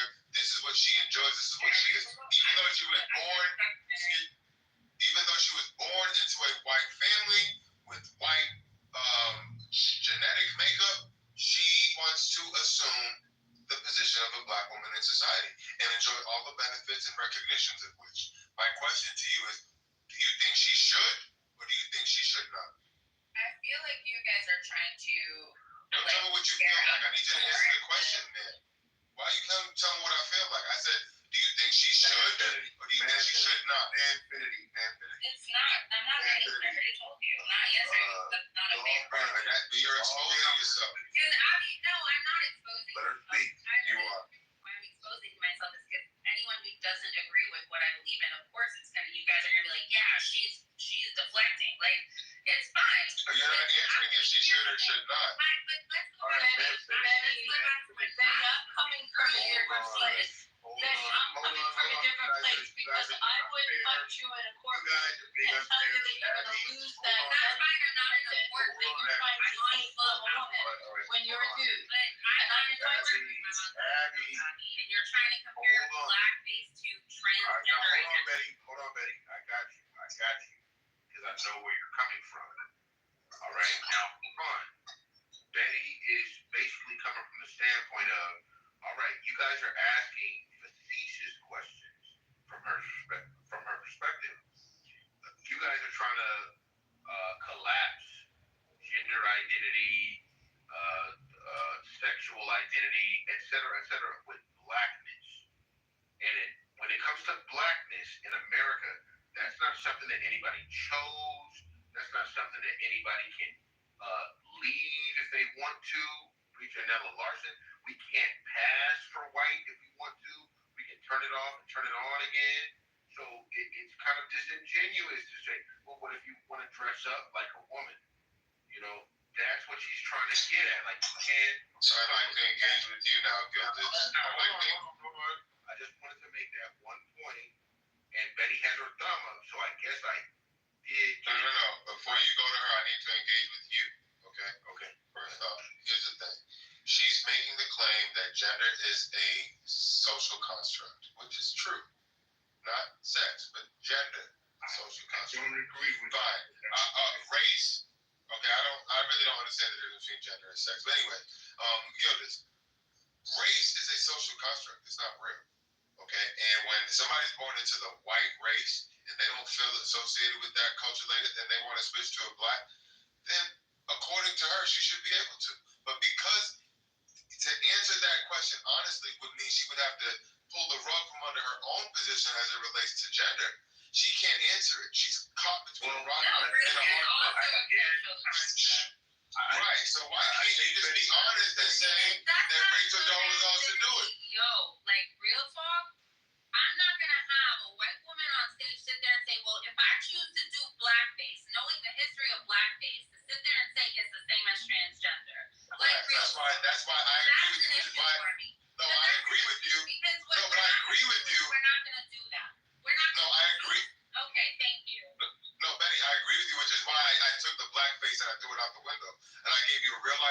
of Rachel Dolezal, who didn't do blackface, who walked around with tanning boots, tan on her face, and did her hair in a certain way. I gave you that example. Wait a minute. I gave you that example to grapple with, and instead of grappling with it, you say, I'm not going to answer your question. I feel like y'all are doing this, and I feel like y'all are doing that. You won't answer. She's not doing blackface. Rachel Dolezal is not doing blackface. You won't answer the question, though. Every time I ask you, you say, well, I feel like you're doing this, and I'm not going to answer your question. And all it does is make you look like you're not being honest. Hold on. You can't compare Rachel Dolezal to transgender people. Because there's a difference between trans identity and sexual appropriation. You gotta get in line. You want to sit here and you want to talk it like race has been used to enforce systems of dominance for a very long fucking time. So you guys are literally taking a person with race passing and trying to talk about gender identity. I have to stop. Gentlemen, put your fucking clitorises back in your panties. Betty is speaking. Let her allow her argument to unfurl, and then pick it apart when she's done. Betty, go. Right, good as you know you're the man. So I respect you. Betty, are you done? No, I'm just saying Dominique finished. All right, Dominique, it's all yours. I'm gonna give your ass 2 minutes. Uninterrupted. Go. No, 2 minutes. I only need 30 seconds. Race is a lie, but gender is real. Race is a lie, but gender is real. So what's the difference between gender and sex? Okay, that's fine. You interrupted me, so I'll take another 10 seconds. Real simple. Nobody gets to choose the color of the skin that they're born. But sex is real, man. You can't tell me as a man that you feel like a woman because you don't know what it feels like to be a woman. This whole thing is a lie. That is my time. No, I want to know from you, what's the difference between gender and sex, Dominique? Okay, here we go. I'm keeping it short. Gender is a linguistic term. I speak German, not very well, right? And I speak Spanish, not very well. Gender is a term where they divide the nouns into male and female. So in German, you say der Himmel, and that would be the sky. And for the say das Boot, that means the boat, but that's neuter. And then you say I can't remember, my German is so, but it's the same in Spanish. Gender, it doesn't have anything to do with sex. Nothing at all. It's a linguistic term. It's entirely linguistic. But sex, yes, you are either born male or you are born female. Now, I was trying to keep it under 30 seconds. I maybe made it to 60 seconds. So I'm going to go ahead and land here. It's fine. Smith. Yeah. Do you think a black man has, Dominique, my question to you. Do you think a black man has a right to identify as middle class? Sir, respectfully, I'm not sure I understand your question. Respectfully. Can a black man identify as middle class even if he's broke? Can you look to it? Can you dream? Can you dream about it? I'm gonna be middle class one day. Let me ask you guys this. You guys are looking at gender and sex. All right, Betty, hold on. We were laughing. You're about to get serious again. Okay, I'm sorry. Betty, go ahead. I'll take more than 30 seconds, Dominique. Thank you. It's all that, Betty. I'll respond to it.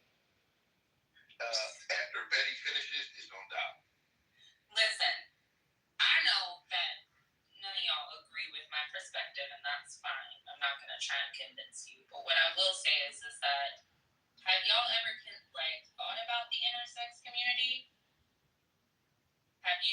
Are you guys aware of that?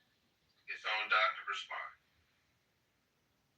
So, Betty, I am aware that there are some people, Dominique is a warrior. He's been fighting this fight for many years at this point. I can understand why you would think of it that way. Yes, I'm aware of the intersex community.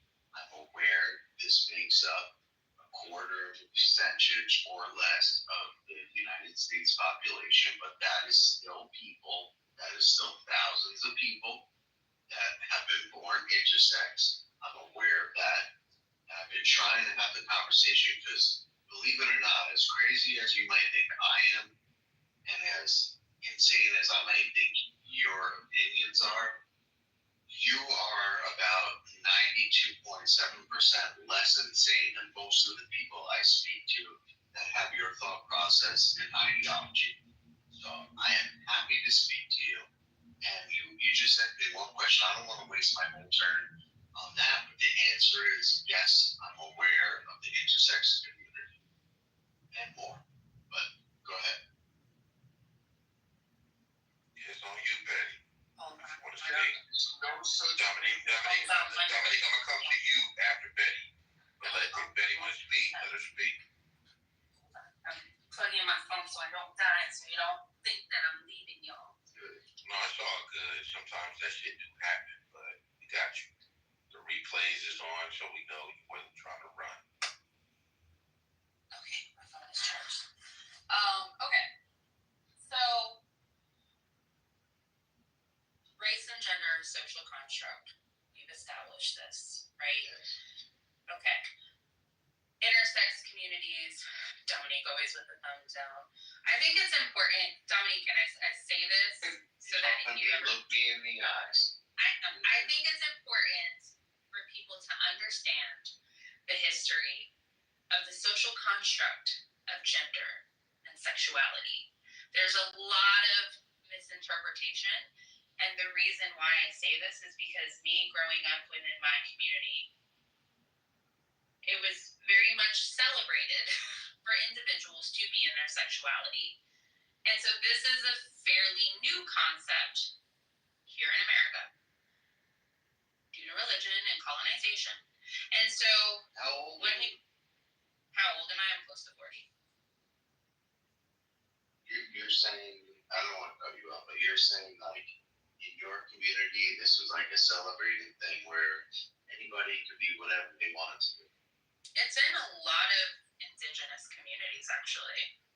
All right, guys, to be fair, Dominique wanted to respond to either Abby, or not Abby, but Betty or Doctor.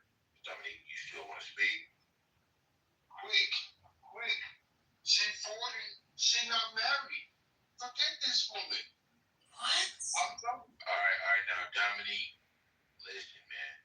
You can't come with the personal attacks. If somebody is undecided about marriage or whatever they may be, that has no bearing on their argument. You don't even know about that. Hold on, Betty, I got you. That has no bearing on the argument about how we understand transgender biologically, educationally. None of that has anything to do with that. So, Dominique, respectfully, chill with that and address the argument. I'm gonna let you go again. Wait a minute. First of all, Gildas, I would like to point out that sometimes when I be going crazy on this app, you were able to pull me back, and I appreciate that. That's number one. Number two, right, I haven't used a single word of profanity on this app. Number three, I haven't come with a single personal attack on this app. Tonight, in this group that we're talking about. All right, go on with the argument. Right, but here's what's up. This woman, she in her 40s, she not married. Bruh, She's not 40 yet, bro. She's not 40. No, Let me just interject. Let me just stop for a second. Excuse me. I want to get some other voices involved. We got Michael and Christian who just joined the stage. Michael and Christian, y'all been listening patiently. How would you like to add to the conversation before we get back to the chaos that is Betty versus Dominique and everybody in between? Michael. So, good evening, everybody. I've just been kind of listening, and I'm I think we've been off topic majority of the conversation. So, but as far as the topic in itself, as far as like MAGA and a lot of the things that believe in, like me, I'm definitely fall in line in that, especially like just Christian beliefs, and a lot of things, especially when we talk about like trans community and things of that nature. I think do you tend to agree with Betty's position, or do you tend to agree with... I really don't know what her position is. She kind of been kind of all over the place with her position. So it's like, I haven't really, like, I've been trying to listen patiently, but I haven't heard anything that's of core values. So yeah, I think it's time for a topic change. Let's go in the direction Michael going. How many times? Christian is on stage too. Christian is a very excellent speaker. Deep guy right here. Any comments before you completely go back to the different room topic? But Christian? So what's going on, everybody? So I did hear the back and forth, and I chuckled because this is what happens when the U.S. Supreme Court rules the way they do. In the past incorrectly. With regards to which ruling? Well, the Obergefell ruling includes a phrase on gender identity, and if that was not the case, we would not be here today. What was that ruling? Which ruling was that? The Obergefell is the case that legalized gay marriage. No, 2004. No, 2015. Wow, 2015. Obama. Yeah. 2004, same-sex marriage became legal in Massachusetts, and then other states followed along. I don't remember the Supreme Court. It was state, but for the Supreme Court, that's what Christian's talking about. Yeah. Right. So you're saying the Supreme Court didn't rule in the way that they did in 2015. What was the effect of their ruling, or what was their ruling in 2015? Well, it was just that people of the same sex could legally marry across the states, and so shortly after that, what began to happen is you started to see a lot of the activists on the LGBTQ side began to now follow up. Yeah, and so they kept going to court, and then we had the Masterpiece Cake Shop case. So, Christian, let me ask you a question. In the same way that Roe versus Wade was overturned 30 or something years later, is it possible that this Obergefell ruling, I don't recall the details. Do you think there's another case that could come up? I put the case site in. Yeah.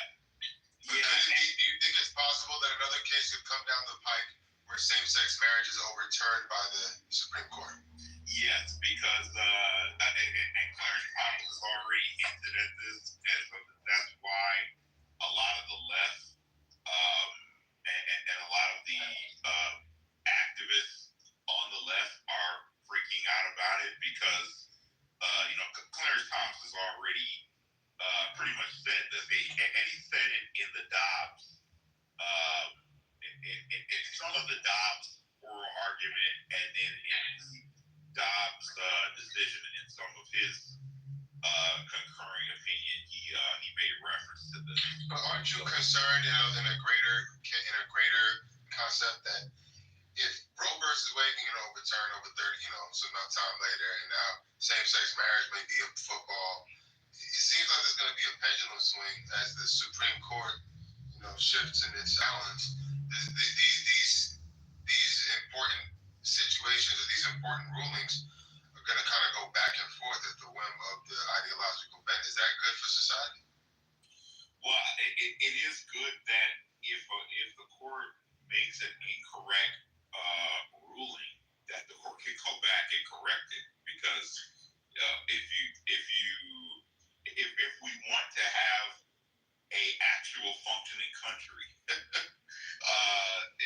it's necessary because yeah, but you think it's incorrect, but there's a whole half of America that thinks it's incorrect that it went the other way. So, for instance, the Obergefell ruling, more than I think half of the country or more were okay with that.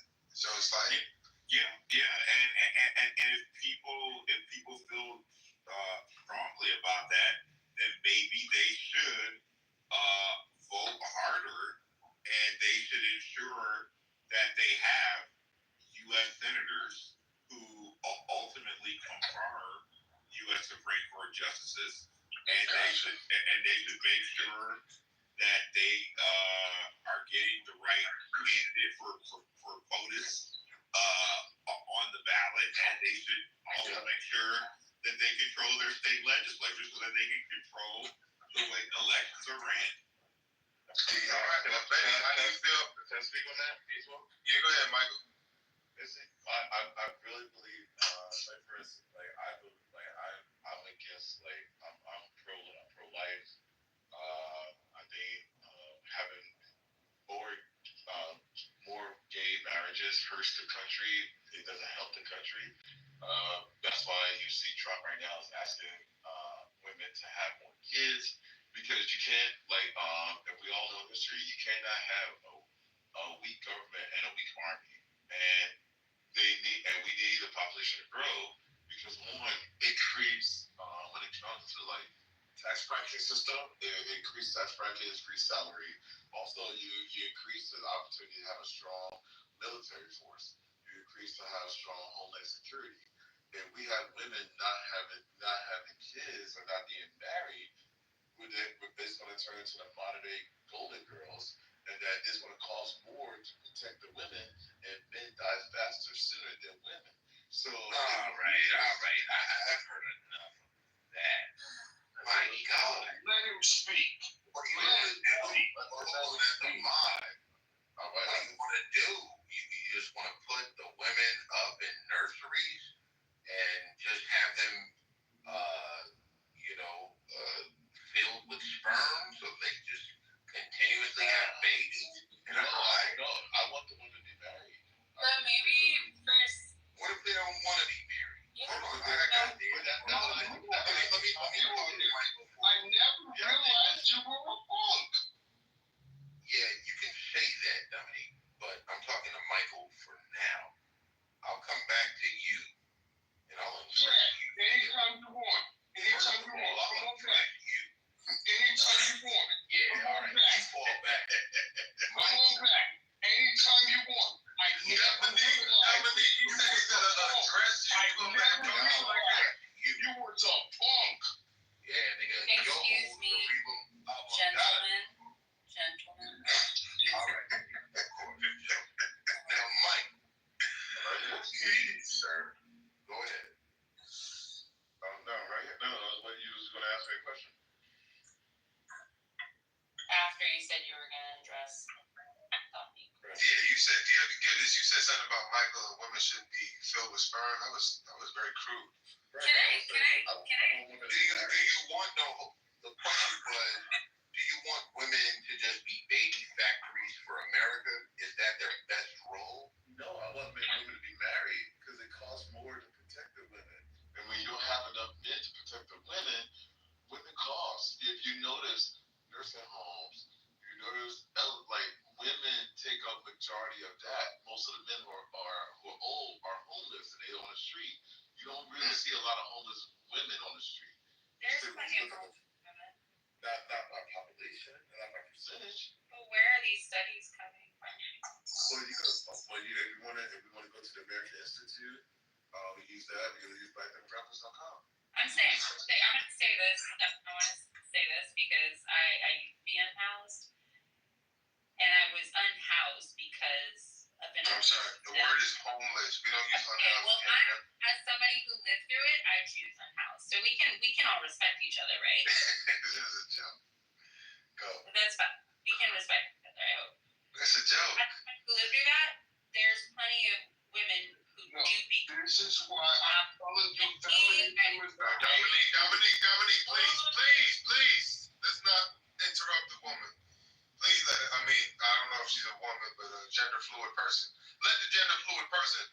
speak without being interrupted. Thank you, Jesus. All right, go ahead, Ben.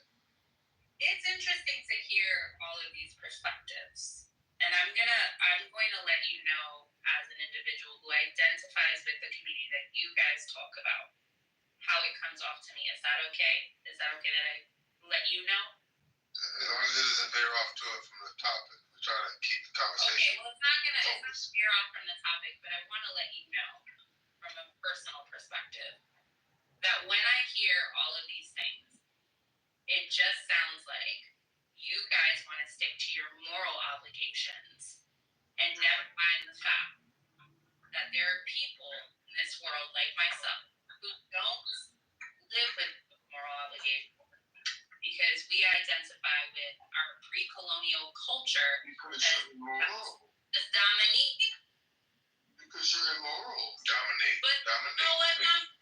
This is why I have an issue with this, because colonization did this continuously, where they looked at our way of life that was different from theirs, and they told us we were savages and that we were demonic. And this is no different. When I hear people talk about No, Dominique, please let her land, Dominique, and then you can go. Please, I'll let you go right after. Like, at the end of the day, people like you are gonna exist, and people like me are gonna exist. And even if gay marriage is taken away, and y'all don't want us in the bathrooms, we're still gonna exist because we've been around since forever, and that's not going anywhere. And this concept of like we're gonna use Christianity to hide behind internalized hate, because that's what this is. And I'm letting you know what I see it as. I'm letting you know what I see it as, because everything that I've heard so far, especially from Dominique, only further proves my point. Because as a person who identifies as gender fluid, and you guys literally talk shit about me as I left.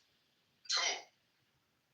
That's crazy that nobody said that. We were actually coming after Dominique for interrupting you. And that's fine. Exactly. But at the heart of it, I've always thought it's crazy. Fine, then I guess I'm crazy, but I'm not crazy. I don't think you're crazy, Betty. You're crazy. Thank you.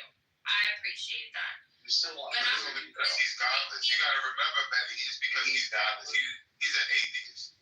That's why he. But let me say this. Yeah, but that there are people actively working to make sure that people like me don't have space in this world because it makes you uncomfortable. Because you can't figure out why you don't like someone like me existing in the world. And as much as you want to say, we don't care if you exist, you do, because you've made people like me since colonization a political issue and a political game. That's right. Christian slave owners that they need to fall back. Ain't no transgender ever enslaved me. I would say this in the Betty, I would say this, that you have every right to try to fact check me on anything like this. When we think about generational wealth, when you think about rural areas, when you think about inheritance, passed down, that's not passed down to anything that's gender fluid. That's passed down from two-family homes. Is the reason why they say kids who come from two-family homes do better at reading, writing, and math. But two-family homes does not mean man and woman. There are plenty of stuff that can back that up.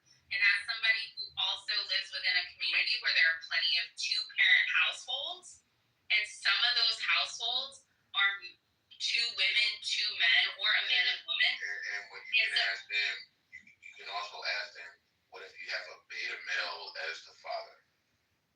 Yeah, it's true. How much has that contributed to the faggot, quote unquote faggot, the quote unquote transgender, the quote unquote whatever?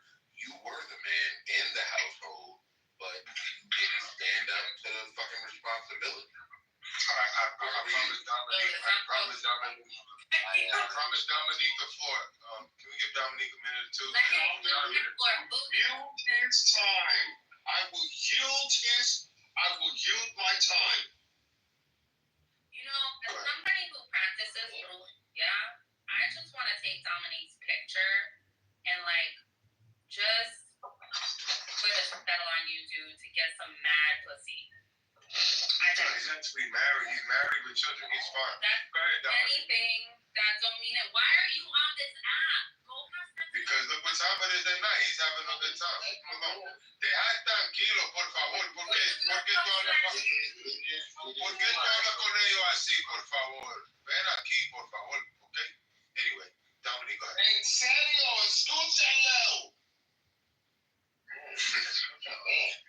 Dominic, una canalla. No, I will yield my time. All right, go ahead.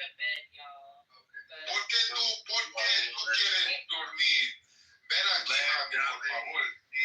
You need to stop. Y'all need to. Mary, por favor, no duermo. Por favor, habla con nosotros, por favor. No, I'm great. Y'all are exhausting. I'll say this much. Listen, it's been fun. It's been real. It actually really hasn't been fun.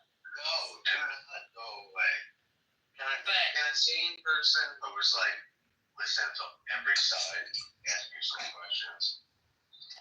You want to ask me questions? I do. Well, ask me one question before I go to bed. Okay. Well, Dominic has to go real quick. No, it's okay. I will yield my time. All right, he's yielding his time. Go ahead, doctor. And I love Dominique. We need Dominique.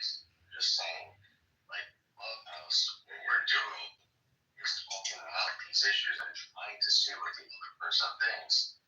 And I can tell that Betty has ideas that I fundamentally fucking disagree with.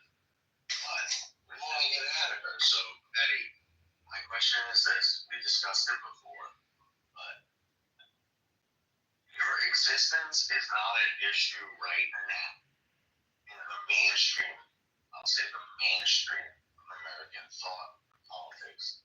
That is not an issue right now. What is an issue is, as many of the guys said tonight, children, and I don't know if you can remember back to when you were 12 or 13 years old, but I, at 12 years old, was like, oh no, there was this thing in sports. I didn't. Come on, I have the question, doctor. Come on. Listen, chill, son. It's At 12 years old, at 12 years old, I could not play varsity sports. I was old enough to play varsity sports. I could not play because I didn't have hair on my nuts at 12 years old. 13, no problem. Okay, but my point is that it is a very, very, very confusing time. We have adults who believe that it is not only possible, but the standard kind of a normal activity for an adult, a teen child, male or female from birth, to come up, and they think it's normal for them to be confused, and they have a penis, but yet they should be a woman, or they have a uterus, yet they believe they should have a giant cock. That is a very confusing time to put surgery or life-altering drugs in the hands of this child. How do you read? How do you plead? You think that's crazy too? I think it's crazy that there's a select group of people who are worrying about 0.6% of the population of individuals 13. Look, we got 2,000% increase in major cities.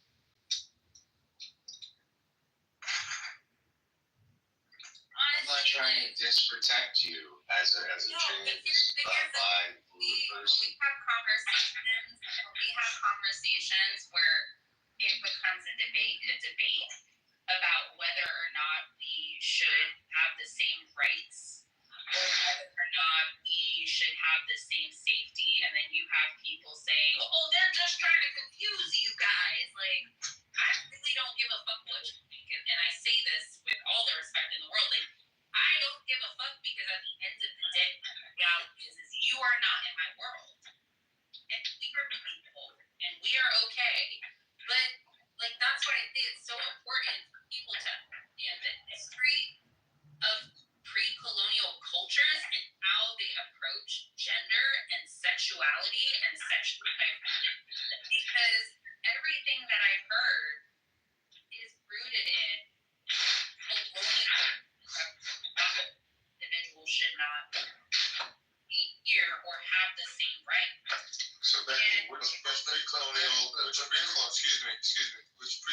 civilization do you identify with? I heard you say something about the Yoruba, which reminds me of Dr. Ayanla Van Zandt. Not her real name. I'm just asking a question. Hold on, let me ask you a question. I'm just curious if you're identifying, because I think she's a Yoruba priestess, Ayanla Van Zandt, who's a Brooklyn-born black woman who later in life changed her name to Ayanla Van Zandt. So I'm just curious, which pre-colonial civilization do you identify with? Which colonial? I have several. Which pre-colonial? Yeah. So I have several within my family because I want, and two of those families are indigenous. So I have Mexican and Puerto Rican. So there's different identities and there's different understandings of what gender and social construct is. But as someone who grew up around ATR, because you mentioned Iya, right? So that's rooted to African traditional religions. When they talk about Obatala has both masculine and feminine energies. What I'm saying is I'm not saying that these individuals can't identify with genders, but there are communities of individuals who have, before colonization, have acknowledged that gender does not exist until religion codified it into law.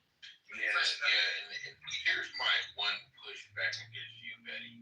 Now, you know I've been rooting for you all night, but at the end of the day, I don't use, like,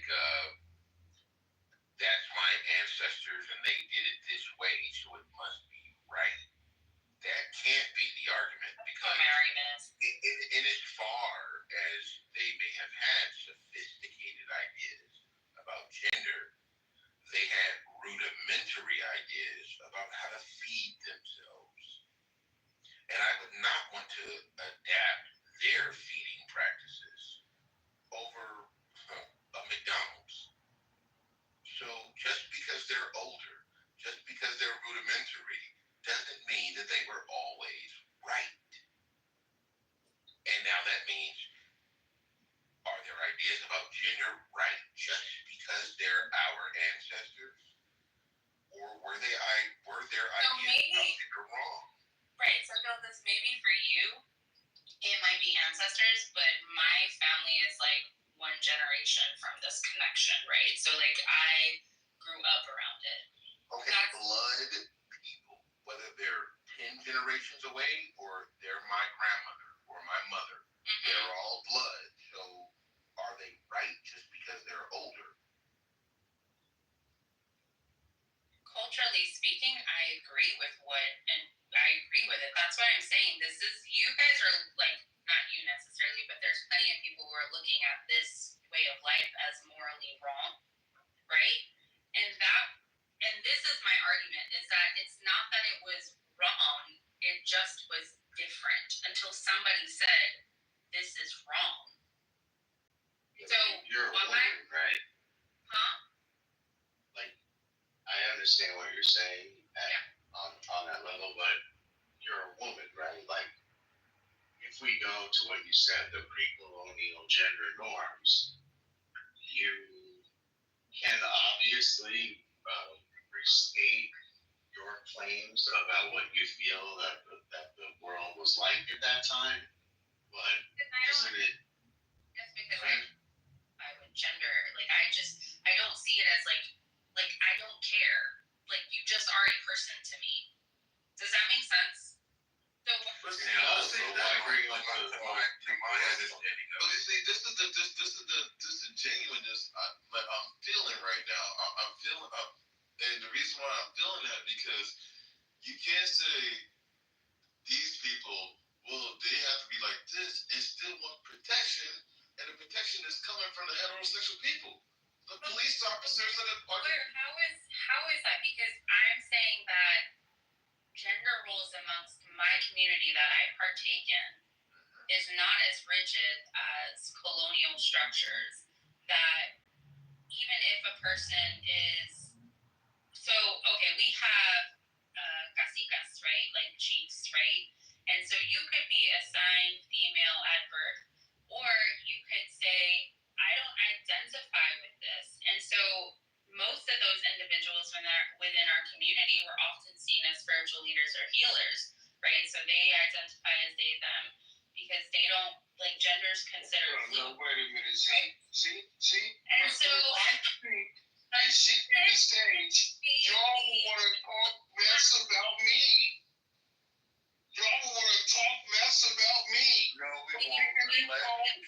Respectfully, like the way the conversation has been going, and you can already be in it. Like, everybody's being respectful, Dominique. So, yeah, like, get in where you fit in, you know, and say what you have to say, but you don't have to call nobody a fucking, you know, a name. Yes, I mean... No, Dominique, come on, man. You know I support you. Is he? But when you do that, it makes it difficult to support you. You don't have to call her a hoe. I'm definitely... You can debate her argument. You can find a chink in her armor. But if you call her a hoe, come on, man. You know what that is. All right, let's go. Check it out. I'm gonna go back on mute. Wait, I got a question. Betty, do you have a relationship with your father? What does that have to do with anything? So normally, most women in whatever culture follow the religion of what their father teaches them. So my question would be what does your father have to say about all this? My father's Taino too, so what's your point? So my point is, does he believe in asparations? Who do you think told me this? My parents, my grandpa. I don't know. That's why I don't know you. So I don't. I think what you're trying to do right now, Michael, is cute because I think you're trying to say if I would have said, "Oh, my dad's not around," you would have been like, "That's the reason why." No, I don't that's why because you guys always try to find the trauma in the argument, and that has nothing to do with it. That's what I'm trying to say. Is like you guys don't understand the cultural context of this because it's not something you've ever explored. You've never explored two-spirit individuals. You've never explored gender fluidity within pre-colonial times. You guys have never done that, especially since there's so many of us who are trying to uphold our culture. This is a cultural thing. Now, as far as like transgender individuals, like all I'm saying is I don't understand why there's so much focus on people just wanting to be protected and safe. Okay, Betty, here's where I'm going to hold your feet to the fire. Hold my feet to the fire, baby. What do you mean by two-spirit? What is that? Go look it up. It's individuals who don't identify. Give me like your local definition. My local definition is an individual, for instance, who may be intersex that doesn't necessarily identify with either or gender. They were often seen as... What is intersex? So it's an individual, for instance, who may be born with different chromosomes, and they may be male presenting. It may be or they were born male presenting, but also have a uterus.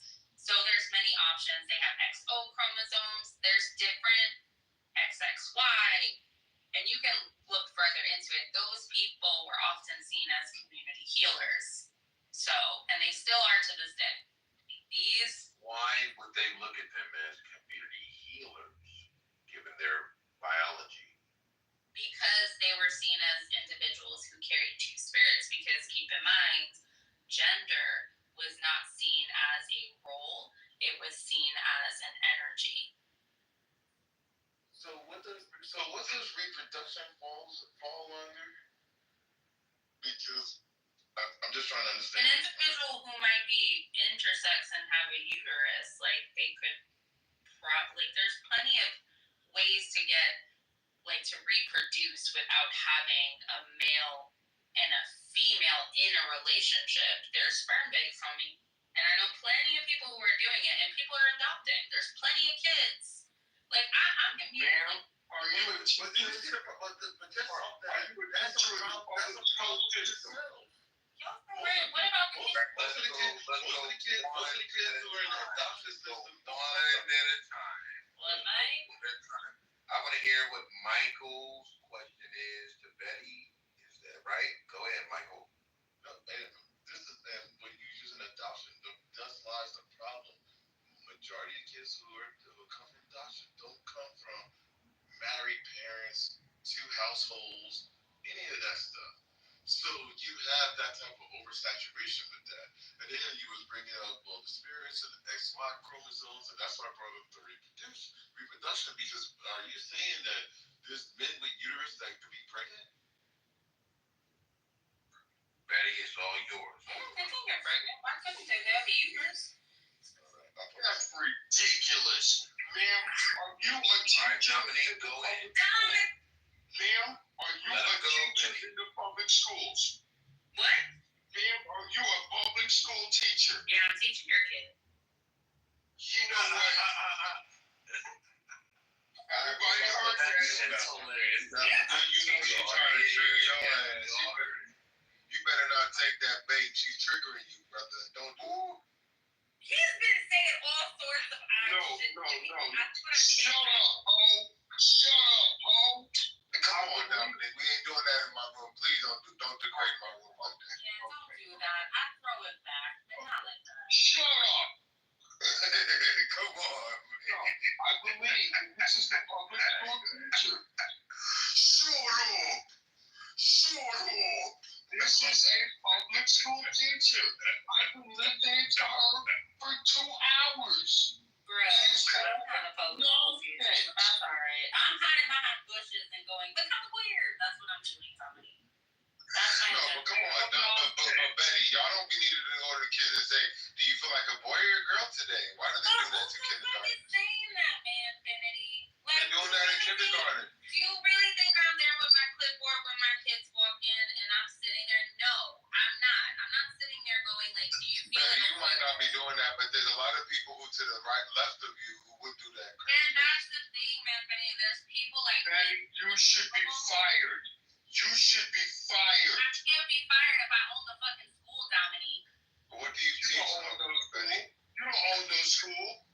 She does own the school. She just told you she owns the school. Why do you deny that? Because I'm a hoe. Hoes can't. I will find it and get you fired. You can't fire somebody from a school that they own. What? Yes, I can. Yes, I can. How do you fire somebody from a school that they own? Why don't you call the boss? I'll give you her number and you can write. You can I thought you owned it. I don't know why you would do something like I'll that. fire myself. I don't know why you would do something like that. But if you want to do that, Alright, look. go ahead and do that. I'm gonna tell you, Betty, what's going on right now. Dominique's flirting with you. He's flirting. Not at all. You want me throwing that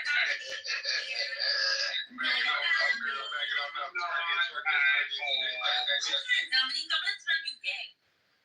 Oh, wow. You know what you got. Go ahead and send me that number. Go ahead and send me the information. Dominique and Betty sitting in a tree. K-I-S-S-I-N-G. Go ahead and send me that information so I can take your school away. So I can take your school. No, go ahead and send me that information so I can take your school away from you. This is a love letter between the two. Flirting. They're flirting. They're So, I'm a little bit curious about your school. No, wait a minute. I have listened to your sorry ass for 2 hours. For 2 hours. For 2 hours, I've listened to your sorry ass. Send me your information so I can take. Hey, Dominique, after listening to her for 2 hours, what have you been able to conclude? He loves her. Dominique, what have you been able to conclude after listening to her for 2 hours? Check it out. check out. Right. Okay, I got Manfinity. Who was that talking about I'm trying to get at her? Who was that? Gildas, man. I never realized you was a punk. I never realized you was a punk. I never realized you was a punk. Dominique, you gotta remember, he is godless. He is no longer a believer in God in Christ. I don't believe in your nothing going on. Gildas, you need to go somewhere. You need to go somewhere. Don't come at me with that, man. I'm gonna Gildas, you need to go somewhere. In love with old girl.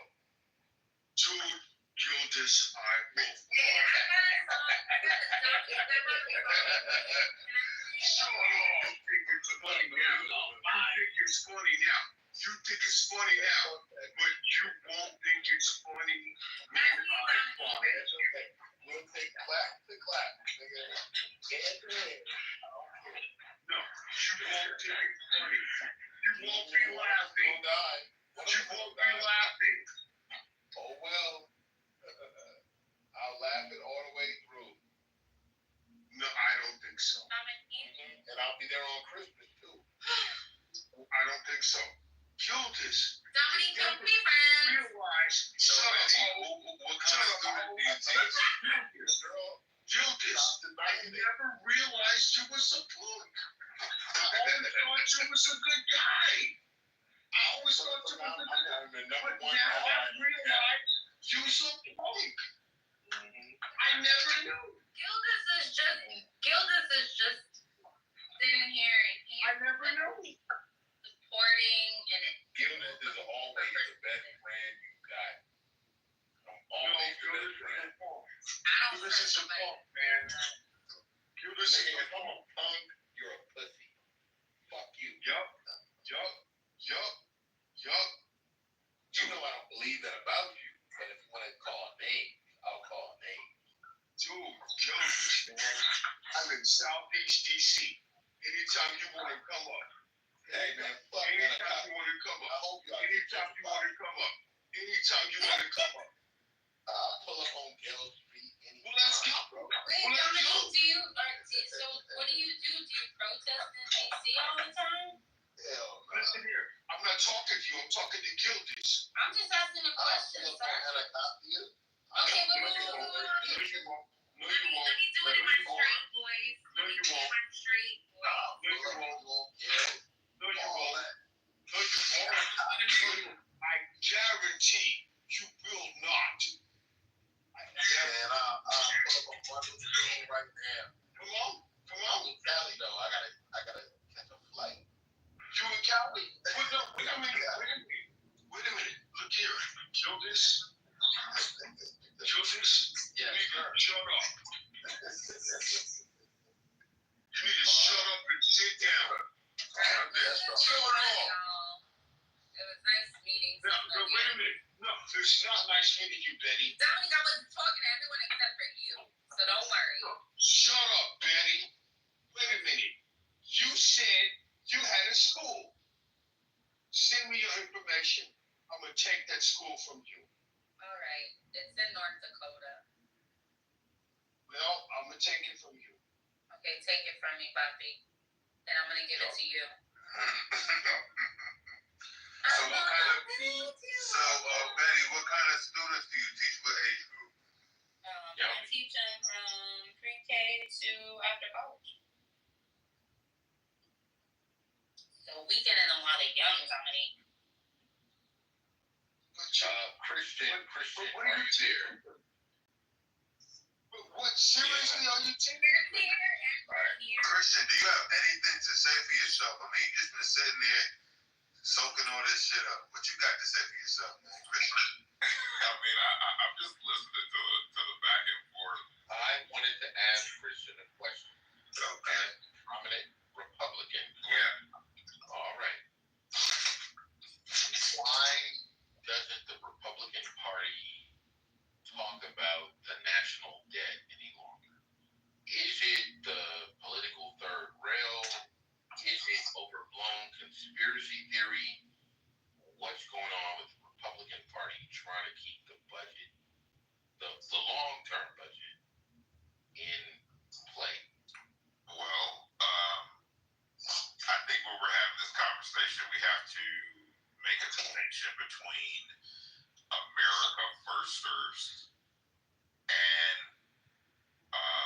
the Grand Old Party, because the Grand Old Party, historically, the conservative construct has been Eurasia or Russia and taxes. That's been the construct of the GOP, and that is the McCain, Romney, Cheney, Bush, Adam Kissinger, Haley, and so on and so on. So Trump came along, and he was the first Republican that wanted to eliminate regulation, eliminate 2 regulations for every new regulation. He was the first president that wanted to start up the Department of Government Efficiency. Now you have 2 whole chambers in Article 1 that do not want to codify the Department of Government Efficiency cuts. So, and you still have a entire Article 1 under Republican control that are incapable of passing a budget. So, and when you talk to voters who consider themselves registered Republicans, or they are right-leaning independents, they want the government to pass a budget. So you have a disconnect between the registered Republican and elected Republicans who hold office, and that's going up and down the ballot: federal, state, city, county, town, school district, you name it. And that's only because of the vast majority of people, they work for a living. They have a full-time job, whether they work at night or they work 8 to 5 or 9 to 5, and they have kids. They have older adults that take care of, and they don't want to get their arms around their own government. They don't want to deal with the government like they deal with their utility bills, because it gets boring. People, they want to be entertained, but they don't want to look at their government like their light bill, their phone bill, their mortgage, their insurance, their rent. They don't want to deal with those things. So that's why we have what we have right now.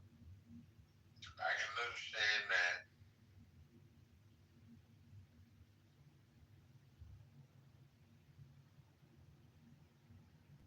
Well, how do you get the black man to understand and start to read the ballot?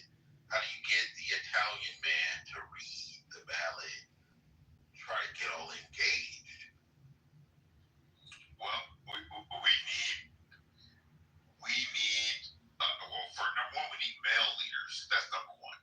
So when you have male leaders or men in leadership, then things will happen. Things move.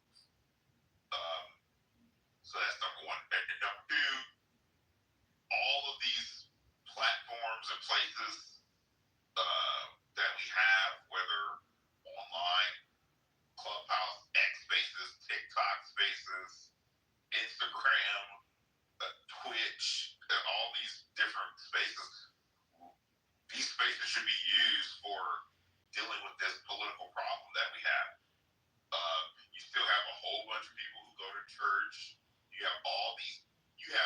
I can't even name the number of barbershops we have in every major metropolitan city, and especially black barbershops at that. You have all these gun clubs, you have all these fraternities and sororities, all these HOA organizations, people in real estate. We have all these groups and all these factions, and we're not using any of them to our own advantage. We could literally have the government eating out of the palm of our hands, but we don't know how to utilize any of these groups or any of these these areas, and that's where we're failing. So what do you say to the notion that, like, the left has Harvard, they have the Ivy League. What do we have? Do we have, like, YouTube and Clubhouse and this kind of shit? Is this our bulwark against Harvard? Well, we're much larger than Harvard. I mean, we think in 3 presidential elections, we gave a huge, call it let's just call it a middle finger to the media, to attorneys, to think tanks, to everybody. We picked Trump when they told us not to pick him, not once, not twice, but 3 times. We went from 62 million votes to almost 63 million votes to 74 million votes to 77 million votes. So we are capable of doing this. The problem is the presidency is not the only political office. We have 3 branches of government. We have 50 United States plus the territories. You have a federal elected officials, state elected officials, county elected officials, city elected officials, school districts, towns, or if you live in Louisiana, you have parishes. I mean, so it's not that we're incapable of doing it. We've done it. So the only question is, are we going to only do this for just the presidency and only for President Trump? Okay. Or are we going to find other people that actually have an America First mindset? All right. Well, listen to me. Now I know this is recorded, so let it be known this is just me espousing a voice. This is not Gildas's opinion. Okay, so Christian, the Democrat Party always did good by me. They gave me that welfare, and that's all I need. I don't want to be ambitious.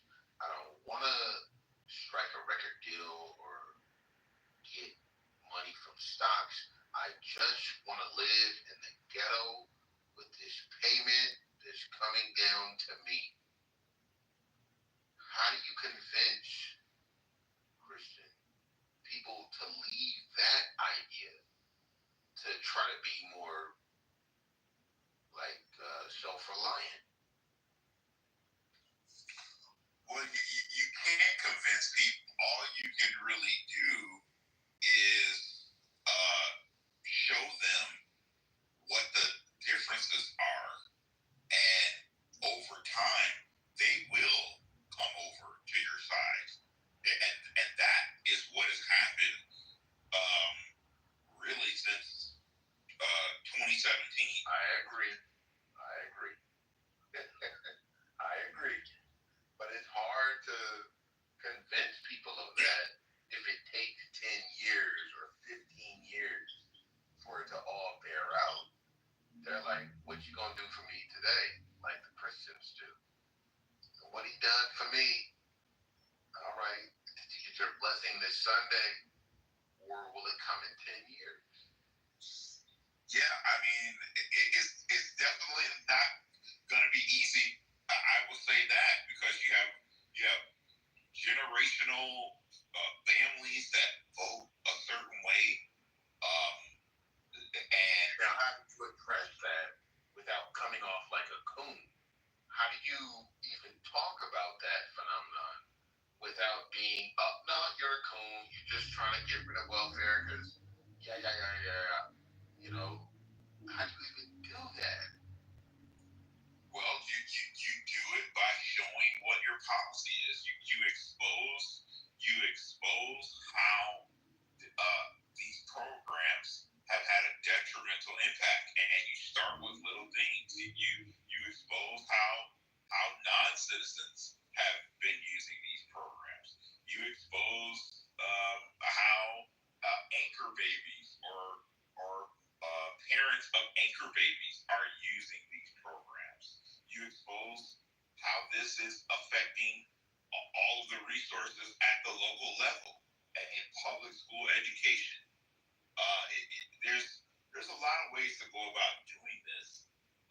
It's just getting your arms around the actual policy, implementing it, and then exposing what the other side doesn't want people to see. Well, all right, brother. I understand that. And I know this is a recorded room, but how do you feel about reparations?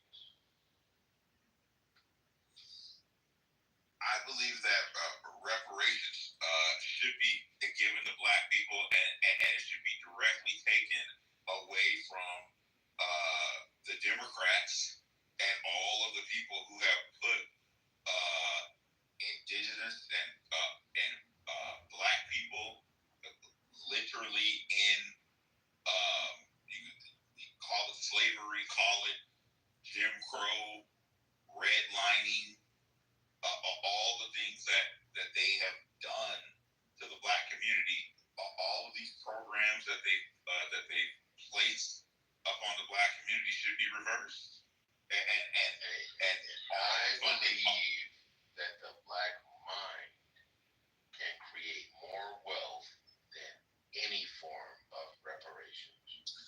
Well, yeah, I mean that's true, and you have inflation, and you have all these other, because people don't account for how inflation will impact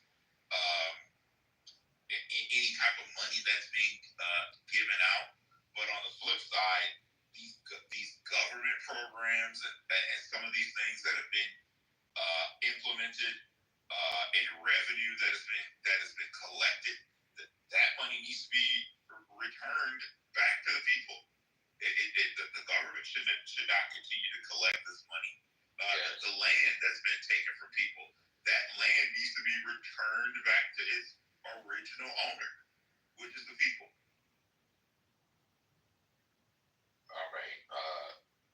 I appreciate your responses, but let me see. I think IEPK, he was in here in the chat. He was going on, but it looks like he left the room, because I was gonna call him up to try and speak on it, or she. Okay, you want to come up and raise your hand, so where you at? All right, let me bring you up. All right, on the stage. Did you see anything like you disagree with, or just want to speak something? Speak on it. I mean, I don't want to speak on like Republicans who say they're like Christian, Republicans who say they're Christians, yeah, I think they're dirty work. Manfinity, Doc Responsible, these nasty Christians, if they got their way, they would do Handmaid's Tale. They would do it. They would love it. And they would say it was the best for women. A woman can't think, so they need to have a hood on. That's what I believe. They believe. But go ahead. I mean, like, it just kind of makes no sense because they're like strong themselves. They claim to put his hand on the Bible, and then they have the audacity to say like, "Oh, he's a man of God." That just doesn't make sense to me. Do you like Trump running the country? Do you want Kamala to run the country? How do you think the country should best be run? Honestly, I think Kamala. Not gonna lie, because like Trump, I think that's just kind of lie. I'm sorry. Why Kamala? I mean, you know how Trump, he'll say he'll like bring like He's done the absolute opposite. So you don't like him for his economic reasons? No, I just don't like him overall. He's like not a good person. He's like weird, you know. I can understand that. Are the gentlemen on stage? I'm here. Company? Yeah, that's one gentleman.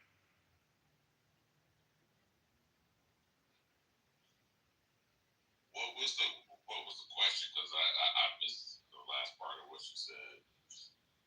It wasn't like a question. I'm just saying, like, I just don't like him. He's like a weird person overall. She doesn't like Trump. He's a weird person overall. Well, a lot of people don't like Trump, but people keep voting for him. Like I said, 3 presidential elections. It just makes no sense at this point. See, right, this is why Kamala lost. This woman doesn't even have a voice. I'm literally talking. You make no sense. She doesn't even have a voice. Are you done? This is why Kamala lost. This is why you don't have a brain. Right. Gil, this, I'm sorry to interrupt.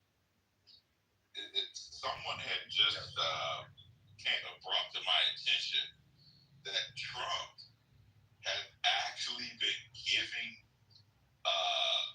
land that was previously owned by Black people. It was taken away, and that he's been returning land back to Black people. And when I really sat and I thought about it, the opportunity zones. And so it was just, I hadn't thought about it. I can understand the opportunity zone if it comes with more policing. As I've always told people on this app, I had enough money at one point in the last 10 years to invest in a bookstore coffee shop in South Central LA. And it was a decision between investing in that coffee shop or moving my family away from the ghetto that I grew up in. I had, 6 figures to make this work. I decided I'm not going to open up no business over here after Nipsey Hussle got killed. I'm going to move to the suburbs. I'm going to get a big house, and I'm going to enjoy my life here. Now, some people would say, oh, you a coon, Gilded. Why did you put that money in the hood? But then others would say, man, you made the right decision. And how do you think about that, Kristen? Or Dominique? You made the right decision. I made the right decision, right? Yep.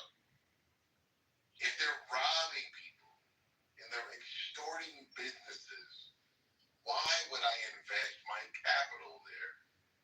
No, it's worse. It's worse. I would lose my money. I would probably get caught up in a case because I had to shoot somebody. Somebody who's robbing me. No, it's worse. You would have to work 16 hours a day. You would have to open up your business, work your business, and close your business. You would have to be up in there 16 hours a day. Look, a day. Trying to push books. Right.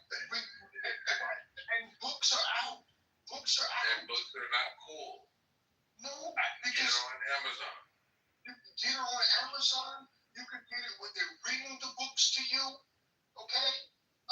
Straight up, you make the right decision. Now, we may not agree on everything. Yeah. But no. Nah, they got out of there. Straight out. I got out of there too. Wait a minute. Who is that talking shit? Who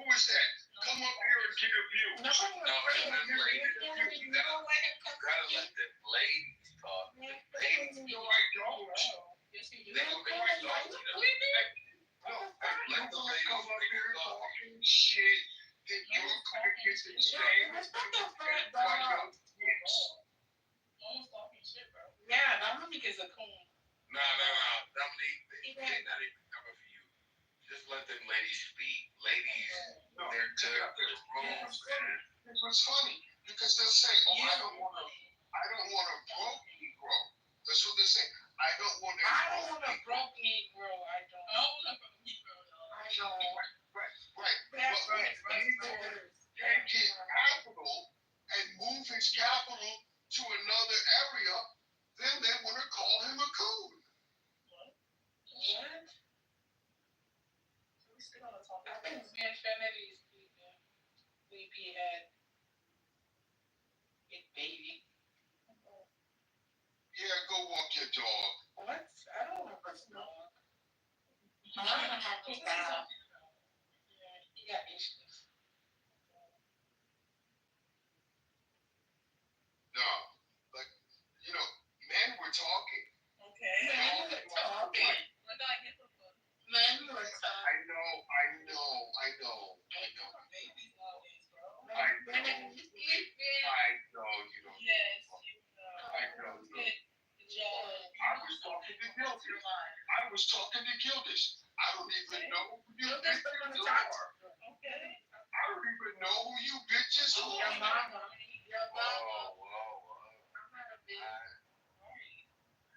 I mean, this is indicative. This is how it's supposed to sound.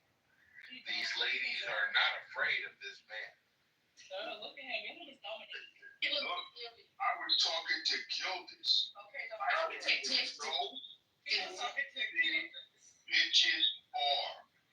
I don't even know. Why are you calling them bitches? That seems uncalled for. Because of their behavior. You're just getting mad for no reason. Because of their behavior. What behavior? Nobody. Is your behavior beyond scrutiny? Because I think calling them bitches is kind of rough. A motherfucking dick. They came off the mic and do they need to be asked? Exactly. You a bitch too, huh? I'm a bitch too? You wouldn't say that to my face, that's for sure. Wait. I'm talking to Your Honor? Yes, sir. Yes, sir.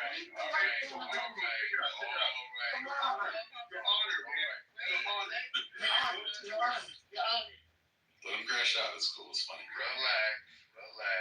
Everybody is good. We're having a good time.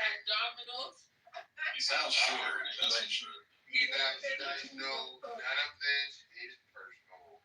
We're just having a good night. We're just having fun. Nobody take it personal. We just having fun. Let's have a little chat. Don't like black people.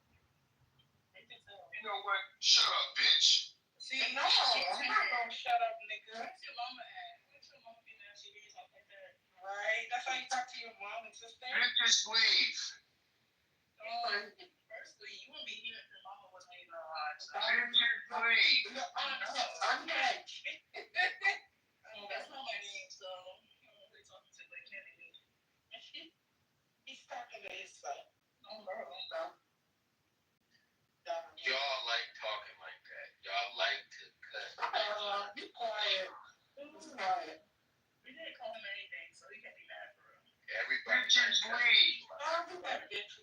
Someone gave this man, bro. He crazy. This little boy. It's not me. I think he on the spectrum. Bitches leave. He got AIDS for bed. Yeah. Past your bedtime. It is. No, let me talk to the pastor. Who's the pastor? Who's the pastor? Who the fuck is Your Honor is the pastor. All right. He's calling you a pastor. Okay, you forget. Yeah. How can I help you, dummy? Your Honor, you are the pastor. Yo. I mean, technically, I am registered with the Universal Life Church. I've officiated a couple weddings, but I don't know if I'm a pastor. I think I'm a minister, actually, legally. I don't understand the difference, but that's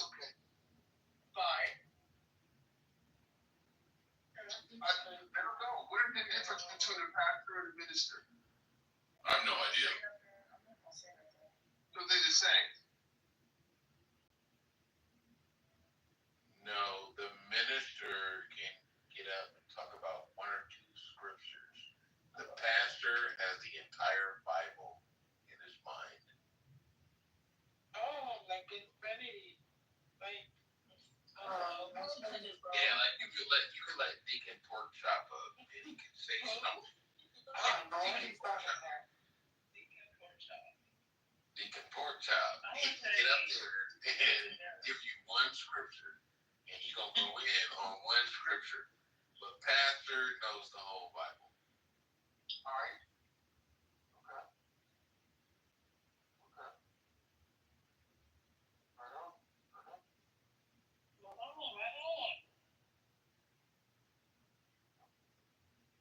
Deacon Pork chop, he know how to get that one scripture.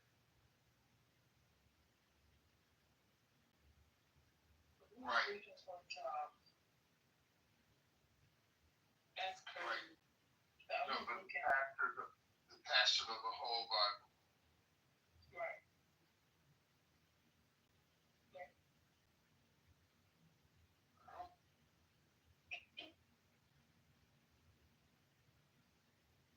Have you ever met a Deacon Pork chop? No. Manfinity is a Deacon Pork chop. Okay, now that's a particular attack. No, I know.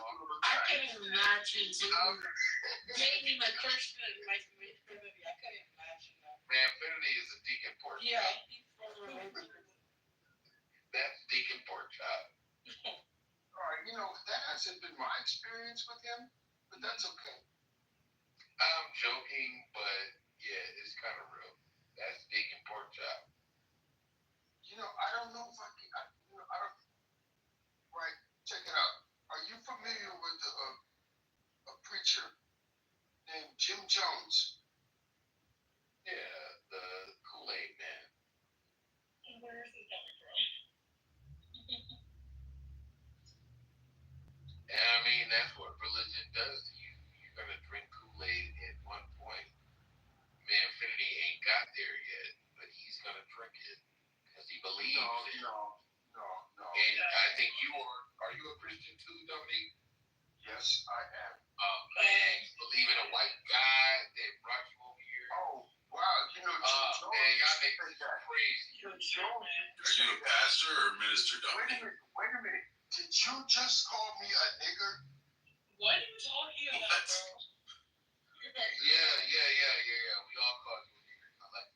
You are a nigger for believing in a white man's God. How you gonna You're not no pastor. You're not no pastor. You're not no minister. You're not no pastor. I'm not a witch doctor. I'm not a witch doctor. I'm not gonna fool you. I'm gonna tell you the truth. What is the truth? You believe that the cracker gave you a religion that you should abide by? Well, let me ask you this. Is there such thing as a black cracker? Is there such thing as a black cracker? Yeah, but he never gave me a religion that I believe in. You believe that Jesus woke up out of a den and his white self transcended to heaven, and you come from Africa? You're a fraud, man. You're a That's fraud. how you look at things? You're a fraud. No, it's not. I look a real black man. A whole lot of money. You believe. I hope you collect a whole lot of money. But it was never equal. You giving up your soul. You believe, and I wish Manfinity would bring his ass off mute. You guys believe that God gave you Christianity after going through slavery. That's how you became Christian? You had to be raped and whipped? No, wait a minute. You had to be raped and whipped. Wait a minute. You think Christianity came from 100 years ago? No. Every nigga in America. Dude, did you just call me a nigga again? Can you stop saying I'm not calling you using that word. I'll leave the word out. It's a bad word. No. You've already impeached yourself. You've already impeached yourself. The idea, you think you became a Christian because of slavery? Like you had to go through slavery to become I don't know a Christian? what the hell you're talking about. You are a fraud. I don't know what you're talking about. But you are a fraud. You are a fraud. Straight out. Because number one, God is not a racist. If God hated white people, why does he make a million every day? God is not a racist. Listen to what he's saying. Listen to this. They have no answer to this question. What is the question? God made you a slave so you could become Christian? You know what, man? You're fully ridiculous. You're fully ridiculous, man. You're fully ridiculous. You don't have any point. You're not saying anything. I have the most biggest point of all time. Well, share the point. No. Shut up, Ho. Shut up, Ho. Shut up, Ho. Share the point. Come on. Necessary. Don't do that. Don't do that to her. You shut up too, Ho. Put down, nigga. Shut up. Wait a minute. Share your point, Pastor. Share your point, Pastor. Pastors in the No, audience. wait a minute. I'm not talking to you. I'm talking to the pastor. What is your point, Pastor?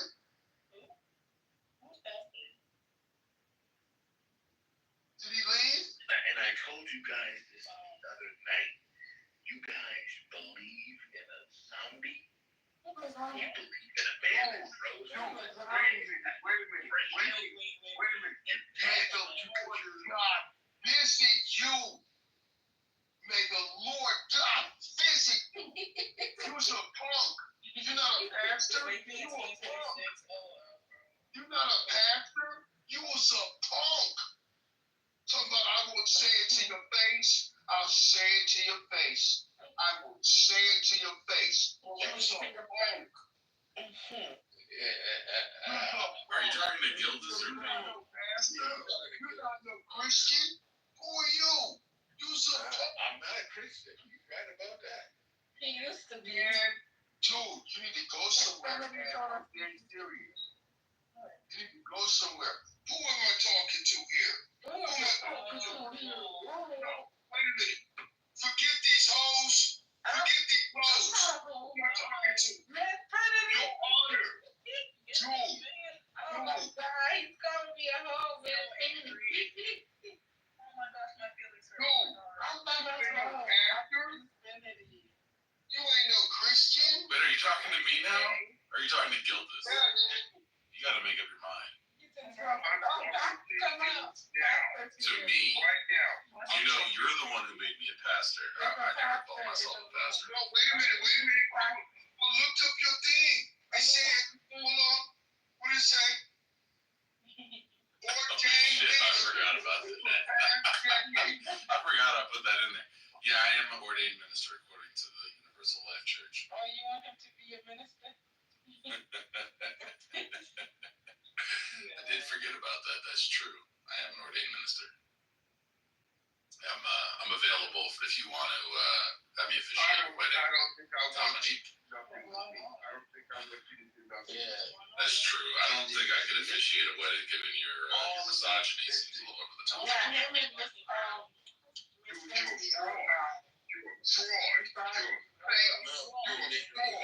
It is kind of a fraudulent thing, let's be real. In the Universal Life Church, do we know about it? Every day.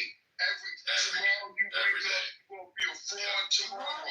Probably the day after that, too. Tomorrow. What about the day after that? He is not a fraud. Yes. Hey, listen here. What about the third Thursday from now? Have you considered that? Will I still be a fraud then? Yes. What if the phase of the moon is different than it is right now? It won't have anything to do with the fact. What do you mean the phase of the moon has nothing to do with it? Come on, man. You know this shit matters. You're a fraud. Okay. I think he said you're a fraud. Yeah. I guess. I don't know.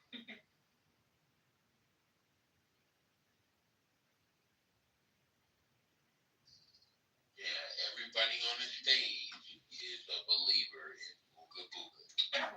What is that? Spirituality. All y'all motherfuckers believe in ghosts. All y'all believe you're being communicated to the other realm. Right. And that's what's wrong with niggas. That's what's wrong with people. You think you get information from the second dimension. Think about it. What do you mean? It is what it is. I said what I said. Y'all believe y'all get information from a second dimension. Infinity act like a preacher. Nobody else. Manfinity is like Jim Jones. Really? I'm good. As soon as he gets you to get the Kool-Aid, it's over. No, he's my buddy though. But yeah, I already see he Jim Jones with it.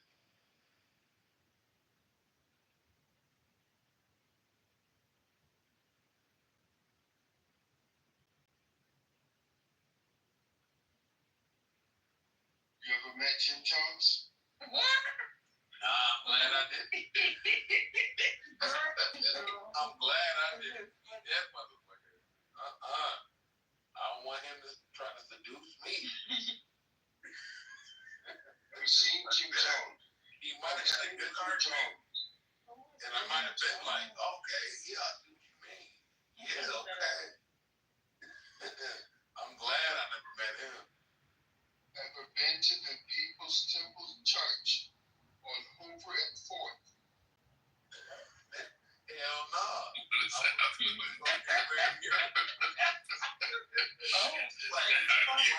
to the McDonald's at 4th and University. Shut up, fraud. Shut up. Why would I want to go?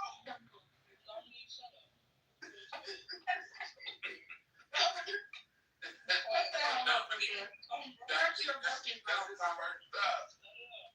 Dominique, that's his first stop.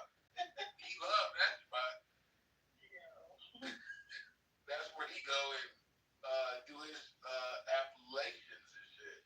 Appellations. Yeah, he be dropping the water on that. Yeah.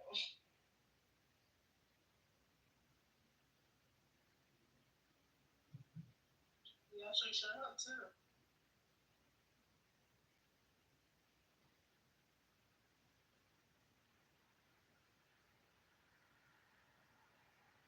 Your Honor, I'm pronouncing some evil on you, man. No.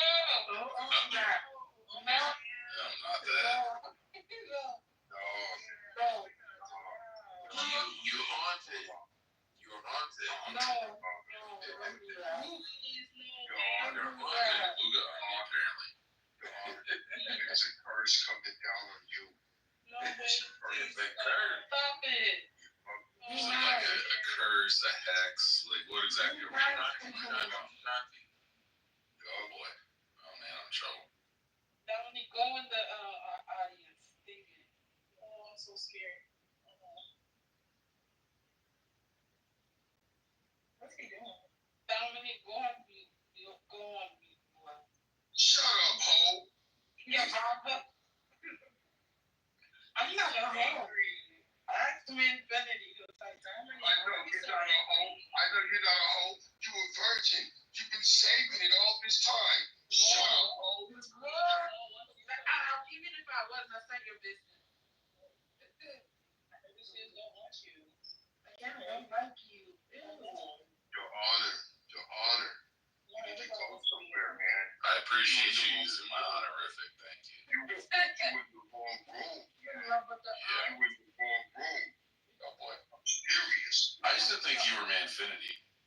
you were like his alter ego, but you're in the same room at the same time. If Infinity were to speak right now, I would believe you're not the same people. You're honored. You should go somewhere.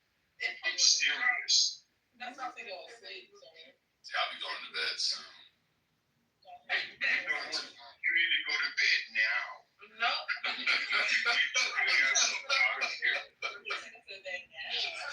my god.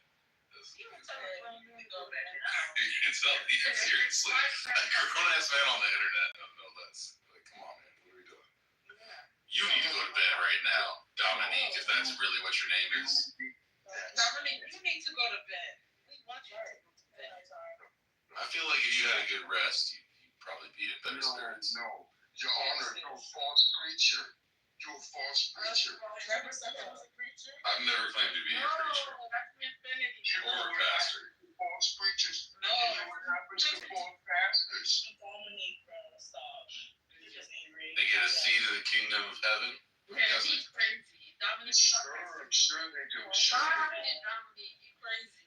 Why just stop? You out of control. Thank you. He attacks women all the time. Once he's so angry, he's like, shut up, I'm like, yeah, okay. I couldn't trust him. Well, shut up. You shut up. Shut up, You have a gun. You shut up. You shut up, dumbass. With your big ass gun. You're not supposed to have a gun. You're unstable. Right. Put it down. Right?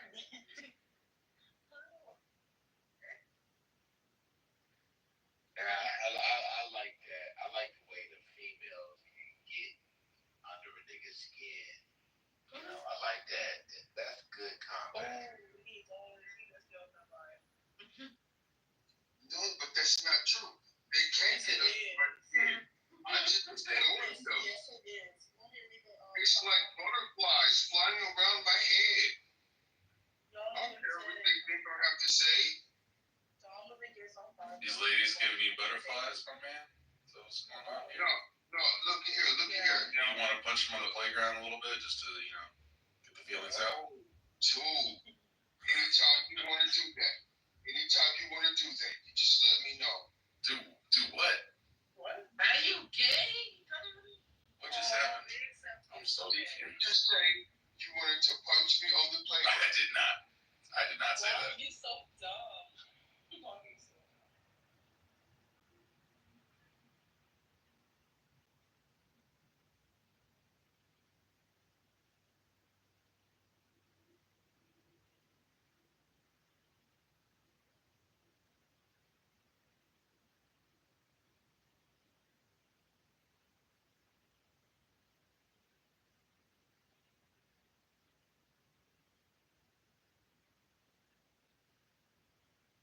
I do want to hear Manfinity and Dominique talk at the same time, though.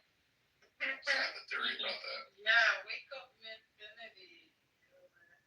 Where's Infinity? No, he's asleep. He probably done fell asleep. He just waiting on Really? Oh, stop. I hate this freaking thing. Yeah, he said he was going to order Domino's. This man. Let me get some. I'm hungry.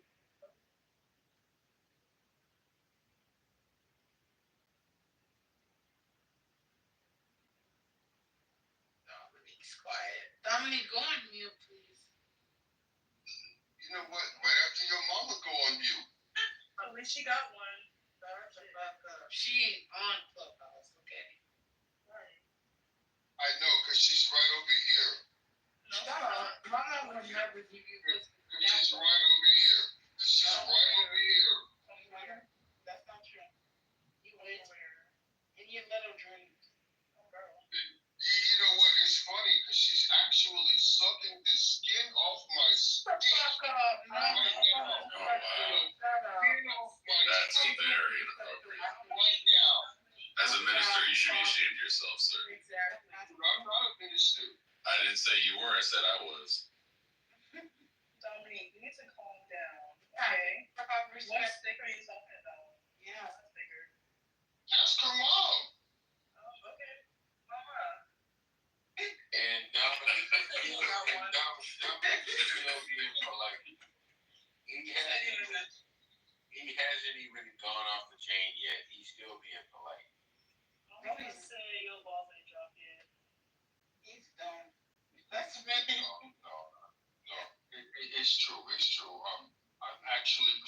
myself because I understand that I'm dealing with two silly women and a fake preacher.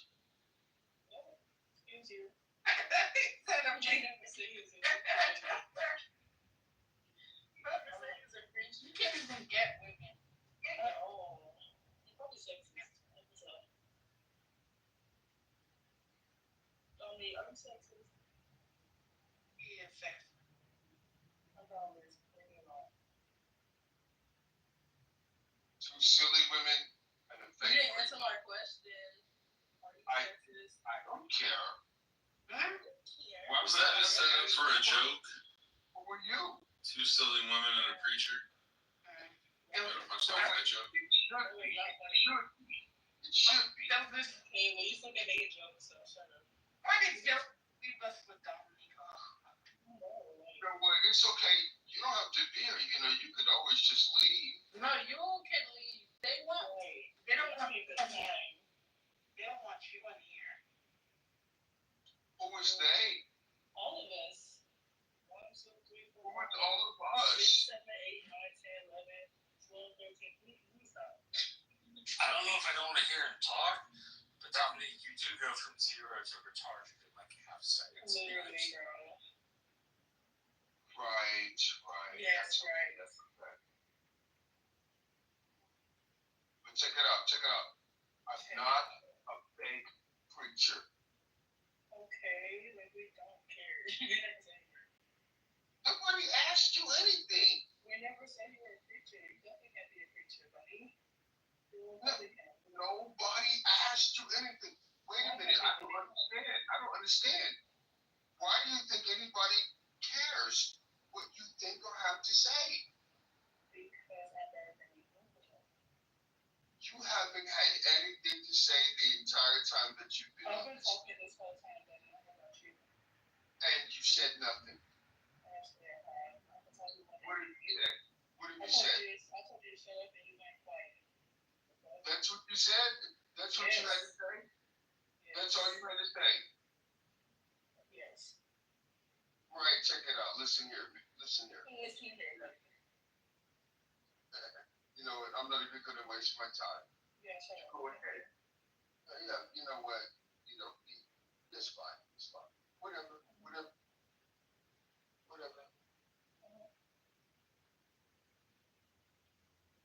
There you go. Being quiet, like I said. You don't want this either. Hold on. First of all, let me see who I'm talking to. Who said I'm talking to? Wait a minute. So I'm literally talking to a person who doesn't even have enough self-esteem to put their own picture in their profile picture. But I'm supposed to respect anything that you have to say. Because by your name is Dominique and you have 2 D's in your profile. Is that you in your profile picture, Dominique? It has double D in it. Yes, that is me. Oh, wow. You're ugly as hell. Why you got double D? You got raw side in your fucking name. Let's check it out. Let's go. No problem. So, and the other chick also, you don't even have enough. Wait a minute. You don't have enough self-esteem to post your own profile picture in your PTR, but you think I should care what you think or have to say? The avatar is basically my face. I took a picture in the avatar. The eyes is how I look like. Okay. Yeah. No problem. Other chick, it's just black. Okay. So I'm supposed to care what you think or have to say, and you don't even have enough self-esteem to post your own. Wait. Why do you want to see me so bad, though? I don't want to see you. Obviously, you don't want to see yourself. Listen. Obviously, you don't want to see yourself. I have a mirror. Obviously, nobody want to see you.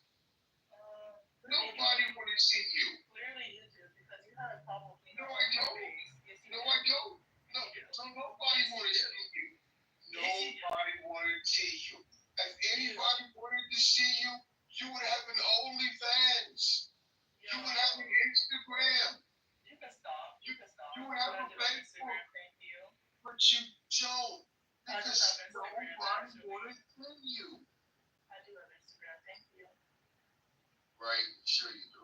I sure do. I can feel here right now. And you show pictures of your relatives. No, I don't. That's all you know on Facebook. Look here, it's fine, it's fine. Yeah, I know it's fine. I know I'm fine. Thank you. I know I'm fine. That's why your profile, that's why your That's why you're are bald-headed. completely black. That's why you're bald-headed. Yep. Yes, I'm bald-headed, so what? Like Mr. Clean. Yep, like Mr. Clean, so what? Yep, because you're ugly. Like, why are you mad because I don't have my face on my profile? Because you're running your mouth. Because you're trying to stop me? You know, you can run your mouth, it's fine, go ahead, run your mouth. Yes, I do like to run my mouth. Go ahead, run your mouth, go ahead. What are you going to do? What are you going to do? I'm going to listen to you run your mouth. Good boy. Thank you.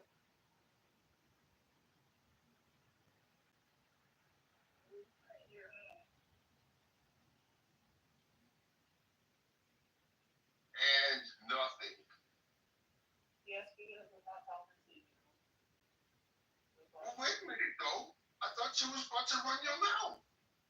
Yeah, on my own time. What?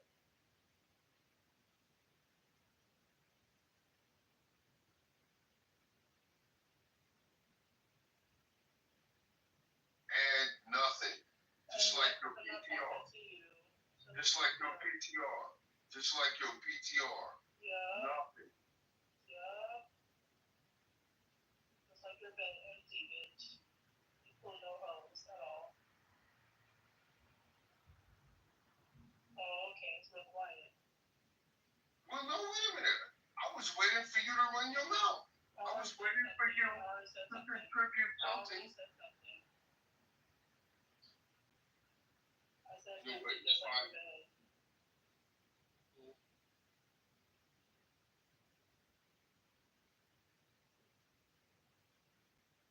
Also, dry jokes. So, not only nothing, but dry jokes. Why are you on my ass right now, bro? Why are you even here? If you don't have something to actually I'm here because I have privileges too. Why are you still speaking to me? And you said you don't like me clearly. because you're speaking to me. Because you're speaking to me too. You started. Well, I tell you what. Let's do this. On three, you get up out of here. No, 1, 2, 3. Get up out of here. 3, 4, 5. So you're still here. Yeah, because I don't listen to men. Thank you. I know you don't listen to men. Exactly, because you're not my father.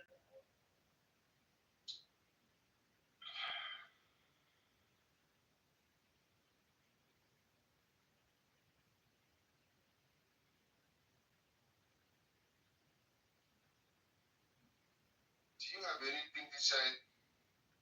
Not to you, not really. Unless you got something to say. Well, then maybe you should just leave. No, thank you. You got something to say? Yeah. I'm listening. Okay, here's what I have to say. Get lost. No, thank you. You're like big bird. Blue Magma is like the what's it called? What's it called? Oh my god. The Democrat version of the Republican MAGA.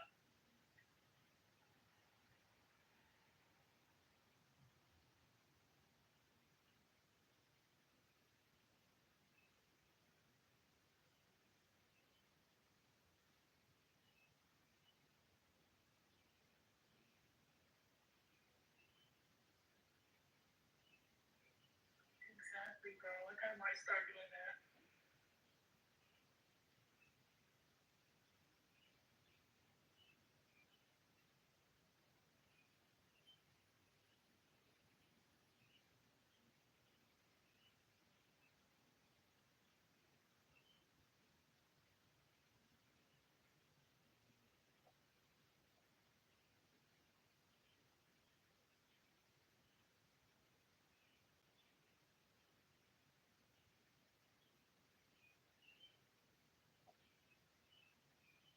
I think so.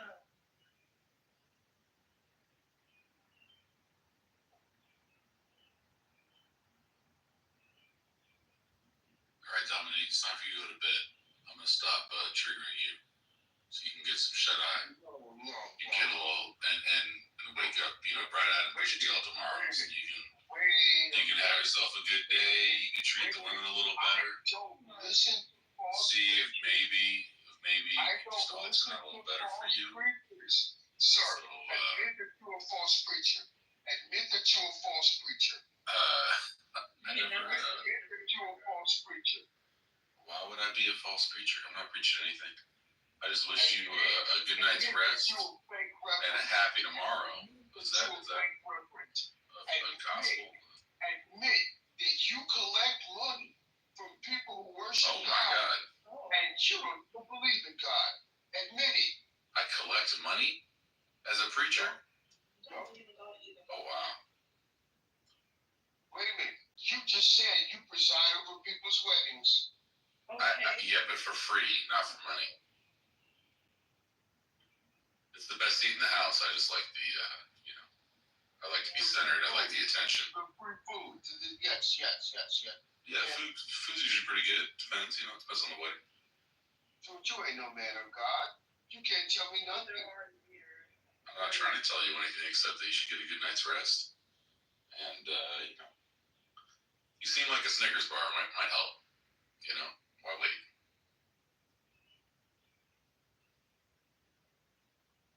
All right. Anyway, have a good night's rest. I hope you feel better tomorrow. I still believe you might be manfinity, but that's okay.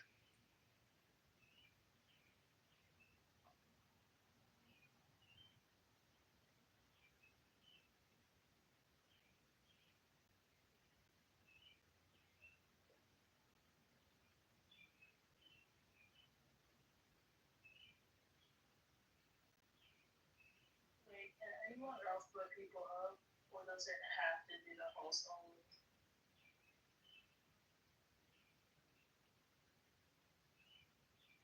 No, you are free to leave anytime you wish. I'm not talking about you, sir.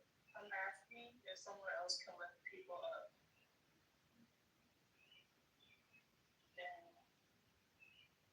Has to be manfinity. And he is clearly not interested in you or anything you have to say. I don't want him, buddy. I wasn't talking to him. Well, you know what? It's cool. I thought I would answer your question. But since I am not, feel free to go on and talk. Yes, because he said that he's not interested in me. I never said I wanted him.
Brandon, 48 hours. I'm gonna stop all the wars in 48 hours. What the fuck we sitting in? Meanwhile, Congress is the only one that's able to. Congress is the only body that is able to declare war. The fuck are we talking about? We have already. Are y'all crazy? Y'all have lost your fucking minds. Go to a community college class. You sound stupid. You sound fucking stupid. No, you sound fucking retarded. I don't know why he is still in this fucking room. What are we talking about? It's two brothers having a disagreement, but they gotta lay each other talk. That's the only thing. So the last time the United States actually declared war was the Second World War. A-Tech. This is crazy. No, but I just want to say something. Like, let me speak for 1 second. The last time the United States officially declared war was the Second World War. They didn't declare war in Korea or Vietnam or Iraq. Well, not in America. Are we fucking retarded? Right. So A-Tech did not take a congressional like appeasement. You know, as far as like the Congress. I like Dr. Adams. I like it. It has not happened since the Second World War. The only time the United States declared war was through Congress. This is crazy. This is crazy. No, it didn't happen with the boy from Cuba. What you talking about? No, hold on. It did not happen. Who is this? Antiek? Or what are you? I checked, my brother. I checked. Now, what are you? Like, what are you? South Sudanese Australian. Okay. Stay over there. So here's the thing. Military. He's in the military. We can't do him like that. He got a thing. No. I have onions. So here's the thing. Yeah. So here's the thing. Look. And Dr. Adams, look, we've been in many spaces. I ain't got no numbers. We having a little heat. It's cool. No harsh smoke. Here's the thing. Look. The thing with Trump is this. He lies. He lies a lot. And this is worse than 2016, 2020. Like this is absolutely worse. So is he the only president that lies? Excuse me, right? No. The only president that lies? You love Bill Clinton, though, right? No, I didn't say he's the only one. Oh, okay.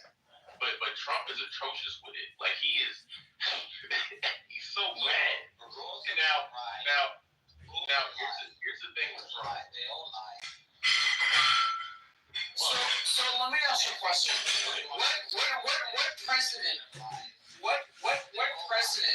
What president did we have in office? You can't act that created. Hold on. What president that we had in office that created the same segue of having a Guantanamo Bay U.S. insurgency in fucking Cuba? Different. Like it's fucking president lies. Hey, Dr. Yo, don't do like, it. do you understand where I'm going with this? Yeah, Like, it's crazy. What I'm saying It's crazy. The same grievance. That's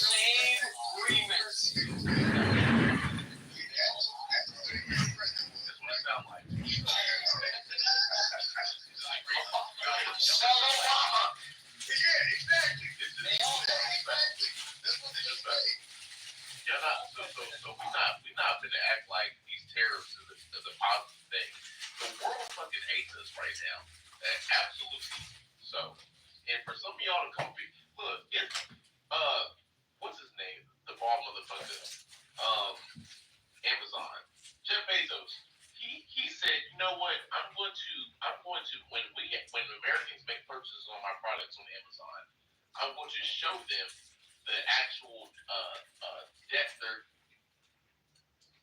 Jeff Bezos, like, do you see who he's fucking? Hey, look at What is happening? Yo, that's a transgender movement. What the fuck are y'all talking about? This is true. This is all documented. This is true. Why we like?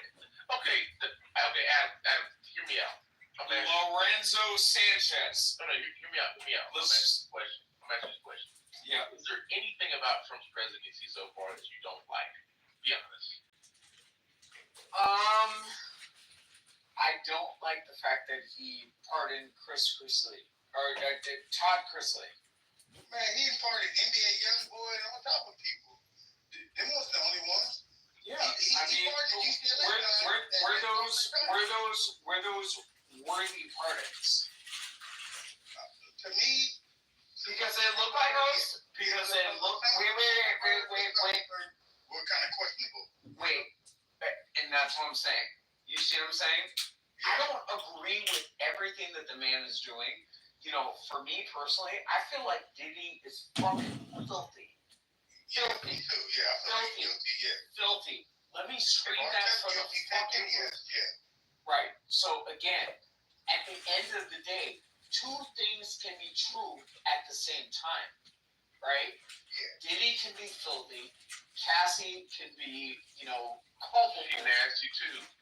Right. Exactly. Cassie can be culpable. Cassie could be, in my perfect world, sitting at the defense table with Diddy, right? Yeah. Right? So, I mean, at the end of the day, two things can be true at the same time, yo.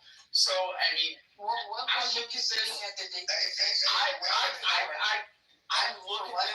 Sex trafficking. One person comes out with something like that, everybody comes out and said they were. Remember Bill Cosby? One person came out, then everybody came out. Oh, She looks like a nigga. Like, what type of niggas y'all are? Like, what the fuck are you talking about? Yeah, straight. Well, what the fuck are you talking about? Yo, exactly. I'm in LA. So again, I picked up nieces, my ex-girlfriend, from fucking Diddy fucking parties and like shit like that. 2, 3 o'clock in the fucking morning. Oh yeah. I'm minding my own. No, hold on, bro. I'm minding my own fucking business. Okay? Minding my own fucking business. Right? So again, I get a call. I'm at a party. I'm in a weird situation that it's a weird fucking situation. So don't do that. Don't do that. I've showed up for women. I have showed up for women and put my life in fucking danger. No, hold on. Let me say this. I've showed up for women and put my life in fucking danger. Okay? Showing up for black women. Don't do that. Don't do that bullshit. You know who won't do it? Trump won't do it. Trump got 106,000 black women without a job. That's what he did. That's Trump. That's him. No. And let me tell you something. Let me tell you black something. This is the thing about Trump. I have never, ever, in my 28 years around the sun, seen a president attack his own government. So much so. Look, I'm going to just say this, and this is for someone who's actually been in the federal government. There are people who have worked their asses off their life and given they have done so much to get clearances and specializations to be able to know certain information. This motherfucker allows this South African to walk up in our government and look at all y'all shit. But nobody has a problem. Nobody. It's weird. It's not normal. Right. So as you know, Mister, I have a family member that's serving on fucking Senate. So, for me personally, and listening to people saying that black men don't show up for shit, even through these fucking no. Let me finish. Y'all are speaking out of a place that's so far out of fucking pocket. Okay? So far out of fucking pocket. If there's any man who has been on this app showing up for black women, it has been me. Like, what the fuck are y'all doing? She wasn't. Oh, really? Who said Yes. she wasn't? Yes. Yes. Absolutely. Absolutely. They said you was cussing a female out. Okay, hold up, Cash. Let's get Cat. So I just brought up some points about government. Talking about black women in general. Are you listening? Are you listening though? Are you listening? Are you listening to the conversation that's ensuing? Let finish conversation real quick. Bruh, how did we get here? Like I just said something about clearances and why the fuck did Elon get allowed to? Yo, mister, because I'm tired of being fucking attacked for no fucking reason. Okay, this is different. This is a personal thing. Who's attacking you? For no fucking reason. Who's attacking you? I feel like everybody has great opinions on here, and I know nobody. Some people should probably delete the app. I think we gotta hear the female perspective and the male perspective, and we gotta hear everybody's perspective. But see, Kat, here's a problem with the Clubhouse. So we have people who know nothing and have these extraneous talking points who are allowed to just say these things in a public forum, whether it be on Clubhouse, Twitter, Instagram. And here's the thing: another person who has no brain cells would be like, "Oh shit, he's cooking," and he's not cooking at all, and that's a problem. It spreads like a disease. And that's the only reason why I'm still on this fucking app. That's the only fucking reason. You're trying to spit knowledge. That's what you're saying. No, it's not about her spit knowledge. It's about her controlling a fucking narrative that is dangerous. But you can't change everybody's opinion on life. It doesn't matter. Because you know what it is, and maybe I know what it is, doesn't mean everyone else will, So going back and forth, arguing or yelling, like you have to just hear everybody else. So let me ask you a question. So when we look at like the black church, for example, and when you look at population numbers that have deviated away from the black church, and you look at the context of this said app, right? Yeah. Do you not understand exactly why I'm sitting here? No, trust me, I feel exactly what you're saying. No, go ahead, let him finish. Go ahead, Adams. Go ahead. Why are you singling it out this way? He finished my point. He literally finished my point. I don't need to be long-winded. And a lot of you don't understand. I don't need to be long-winded. I can make my point. Right. So, again, I can make my point and do what the fuck I did too. Why are you going around big? Explain that. And no matter what, somebody's always going to go against you, man. No matter what. Nobody. No, see, this is the be the No. There you go. Why is it? Who's going against it? Who's going against it? Nobody. You just asked me why I'm on the fucking raptor. No, okay, I will be a majority. Right, I conquered that rapper. Right? I conquered that fucking raptor. So again, if I'm sitting on the fucking raptor, I'm sitting on the fucking raptor. It's an AI generated photo. Yo, Dr. Adams, you drinking too many Cosmopolitans, dog. You had too much vodka tonight, Dr. Adams. Yo, and I still fuck her after, but again, at the end of the day. At the end of the day.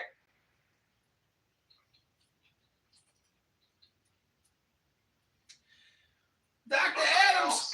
I respect everybody's opinion, man. I see what everybody's saying, but I respect the lady's opinion. I'm gonna just be honest with you. This is what this is, and it's the problem with politics today. We got these things matter. The problem is that Larry Hoover killed 15 motherfuckers in Chicago, and they're gonna let Larry Hoover back on the streets. He's a mass murderer. Somebody cut you off, like. So I'm gonna just say this. This is the problem with politics now. Look, black men. I don't know, what rise we get or what the outcome is, when we extrapolate our belief systems as far as single moms and women who are hoes and all these things to politics. I don't know what the outcome is. I don't know what the end game is. I don't know what the mission is. And I don't get why we have to push these things to white America so much so that I've heard white people ask us, damn, I heard what's going on with your women. You need to stop listening to fat women. I have heard white America ask questions and say, damn, are you okay with your women? I've heard that shit. Like, it's bad. Like, nigga, it's bad. A lot of white women with brother. That's for a reason. Obama has. You just ain't spending enough time with white America to find out how bad it is with white American women. But Kat, let me land with this. Right, Michelle cheated on Obama, right? This has nothing to do. This is the shit I'm talking about. Look, she's supposed to be the top black queen, her and Beyonce, right?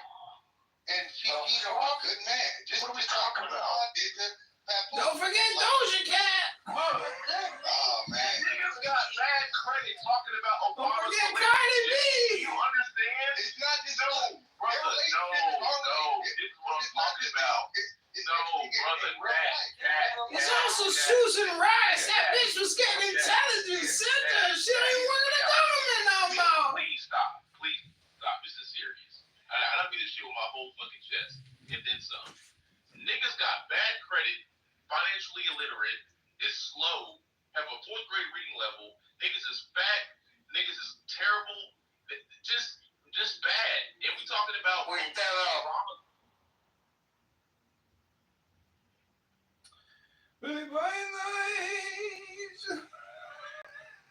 He kicked me immediately.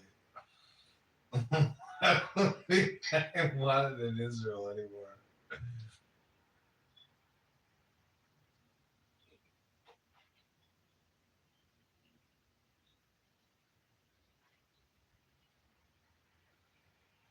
Okay, let's see what's happening in next spaces.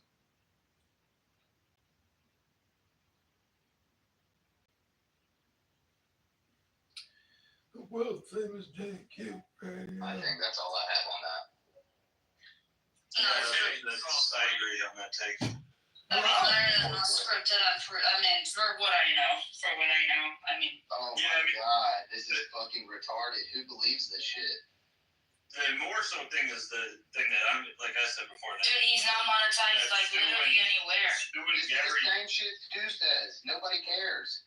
That Stu and Gary going at each other seems to be, in my opinion, possibly like a fake, like left and right Democrats, Republicans going at each other, and to make it seem like it's something it isn't. That's just my take, and I guess Tanner's, and I'll stick to it for now because there's some evidence to it. It's just there's too many things that add up. There's too many fucking things. There really is. Especially all these fucking dudes coming in this week from MAGA talking all this fucking shit, trying to get us to say shit. And who brought you that information about Gary, remember? Who did that? Yeah, Josie, that if you pointed out, it could be the good old left and right Democrat Republican act like they hate each other when they're fucking all bought off by Jews at the end of the day, and it could be I knew you were going to say the Jews. We're enemies and stuff. Hey, Josie, can I ask you a question? Yeah, go ahead, Rio. Yeah, so just each other when they're fucking all bought off by Jews at the end of the day, and it could be the good old, well, we're fighting, so we're enemies and stuff. Hey, Josie, can I ask you a question? Yeah, so Jesse, I want to ask you a question, and I'm just it's this is what you do, this is no problem with you at all. I actually would like it, but can I ask you a question? It's your job as working for him to go. No. So we don't give different types of murder 1, murder 2, and murder 3 based on what is that based on? Their intent. Sometimes it's their intent. Okay, right. All right. Well, then. God, did you just come from the weekend concert in Chicago? Great hat, God. Do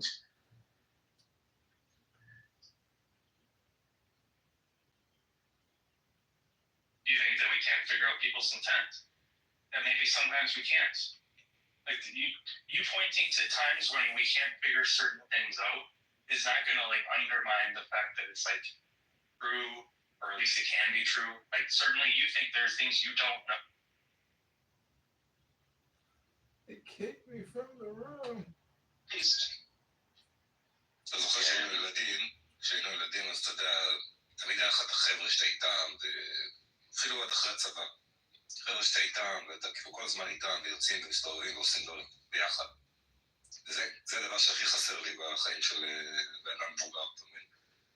כולם עסוקים כל הזמן, אף אחד לא יכול לתאם שלו. צריך לקבוע פגישות כאילו אשכרה, אתה יודע, כמו לסדר ביומן, שאתם מתאם אותי לכולם. לא ממה שלו למטה להקשיב לנו מדברים בעברית. אולי הוא מבין. ג'ון קיטובר. לפי השם הוא לא מבין. קיטובר. ג'ון, אתה בעברית, תעשה וי עם היד. אצבע למעלה או אצבע למטה, אתה מדבר עברית. אני לא מבין אותה. תודה.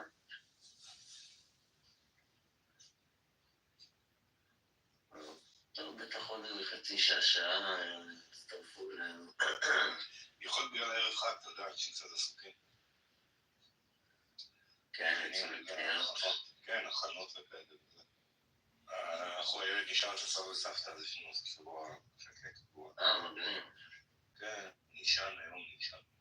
Human shaped, you know, again, a poor, unfortunate soul chained, probably washed over by, you know, like your red legionary, the classic Hollywood attire. Yeah. I'm sure that a lot of that happened. But it's also the kid. Don't do that. They just keep shit and just let slide. That was with Joe Biden. Now Donald Trump is the president. He's running the show, Tom. Make America great again, bro. Maga Maha, baby. Tell him, Najays.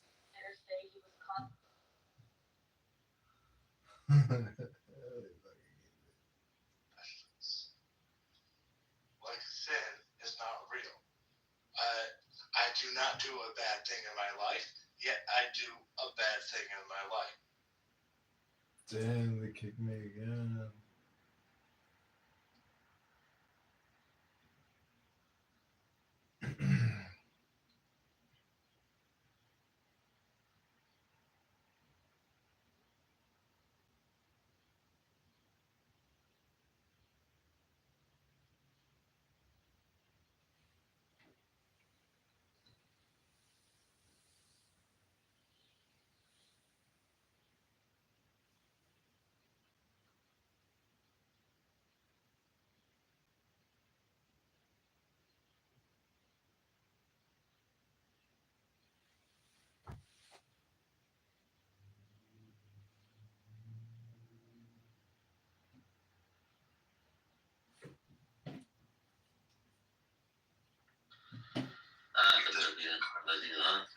אני בדירה שלי. זה הרץ שיש לך כל הזמן בדירה.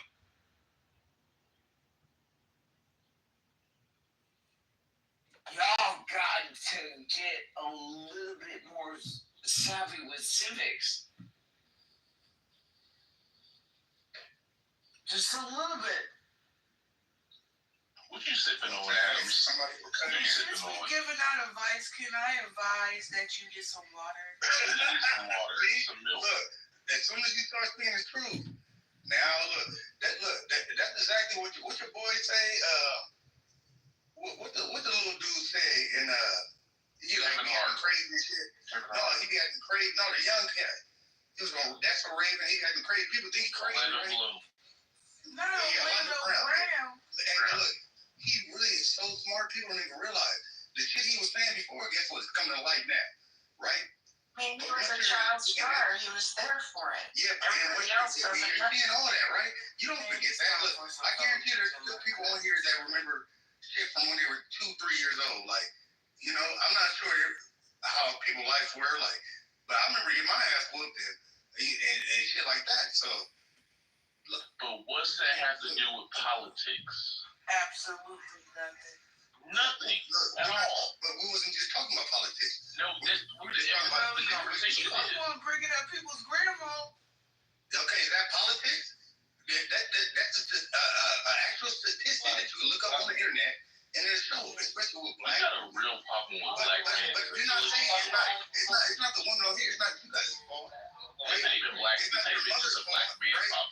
of black people probably. It's not just black people, brother. It is. It's definitely black people. Brother, it's American, period. No, it's not. It's not. I'll tell you this. Black people don't want to go through. You don't think Hispanic, white people, you don't think they go through the same thing? I'll tell you what though. White Americans did not vote in the gender war. Latino Americans did not vote on some gender war shit. This is black America. No, so you saying black people voted on gender war saying that we wanted the LGBT and all that. It was a trend. Do you realize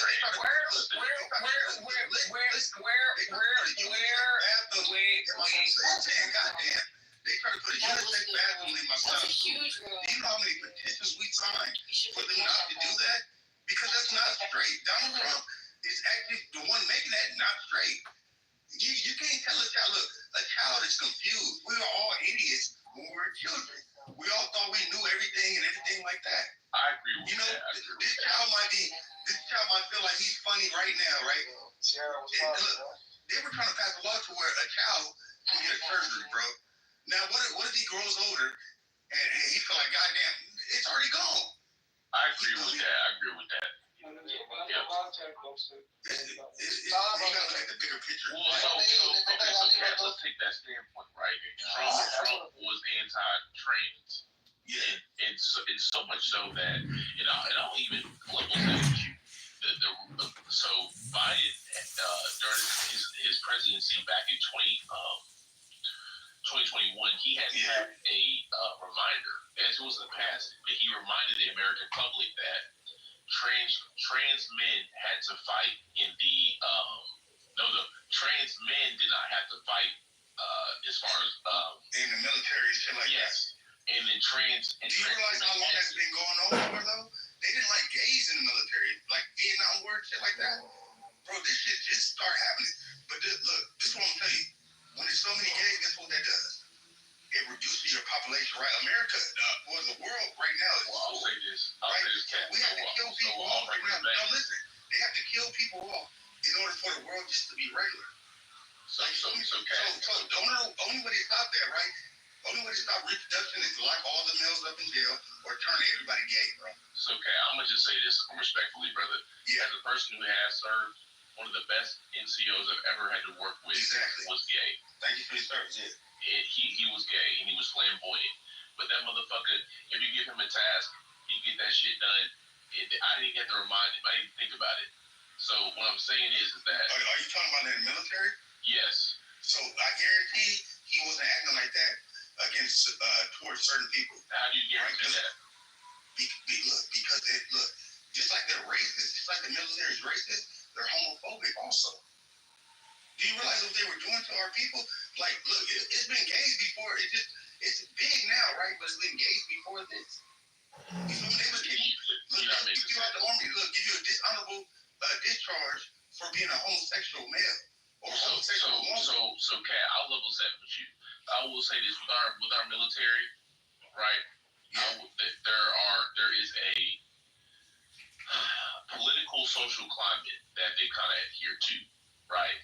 It ebbs and flows. There are certain things that the military supports across all branches that you may not agree with, but because the push is for this social thing to happen, they'll acquiesce. But it's the government. It's no shocker. But you can extrapolate that same talking point to these corporations and companies. You can't just go around. You can't just go around saying slanderous things to different groups of people.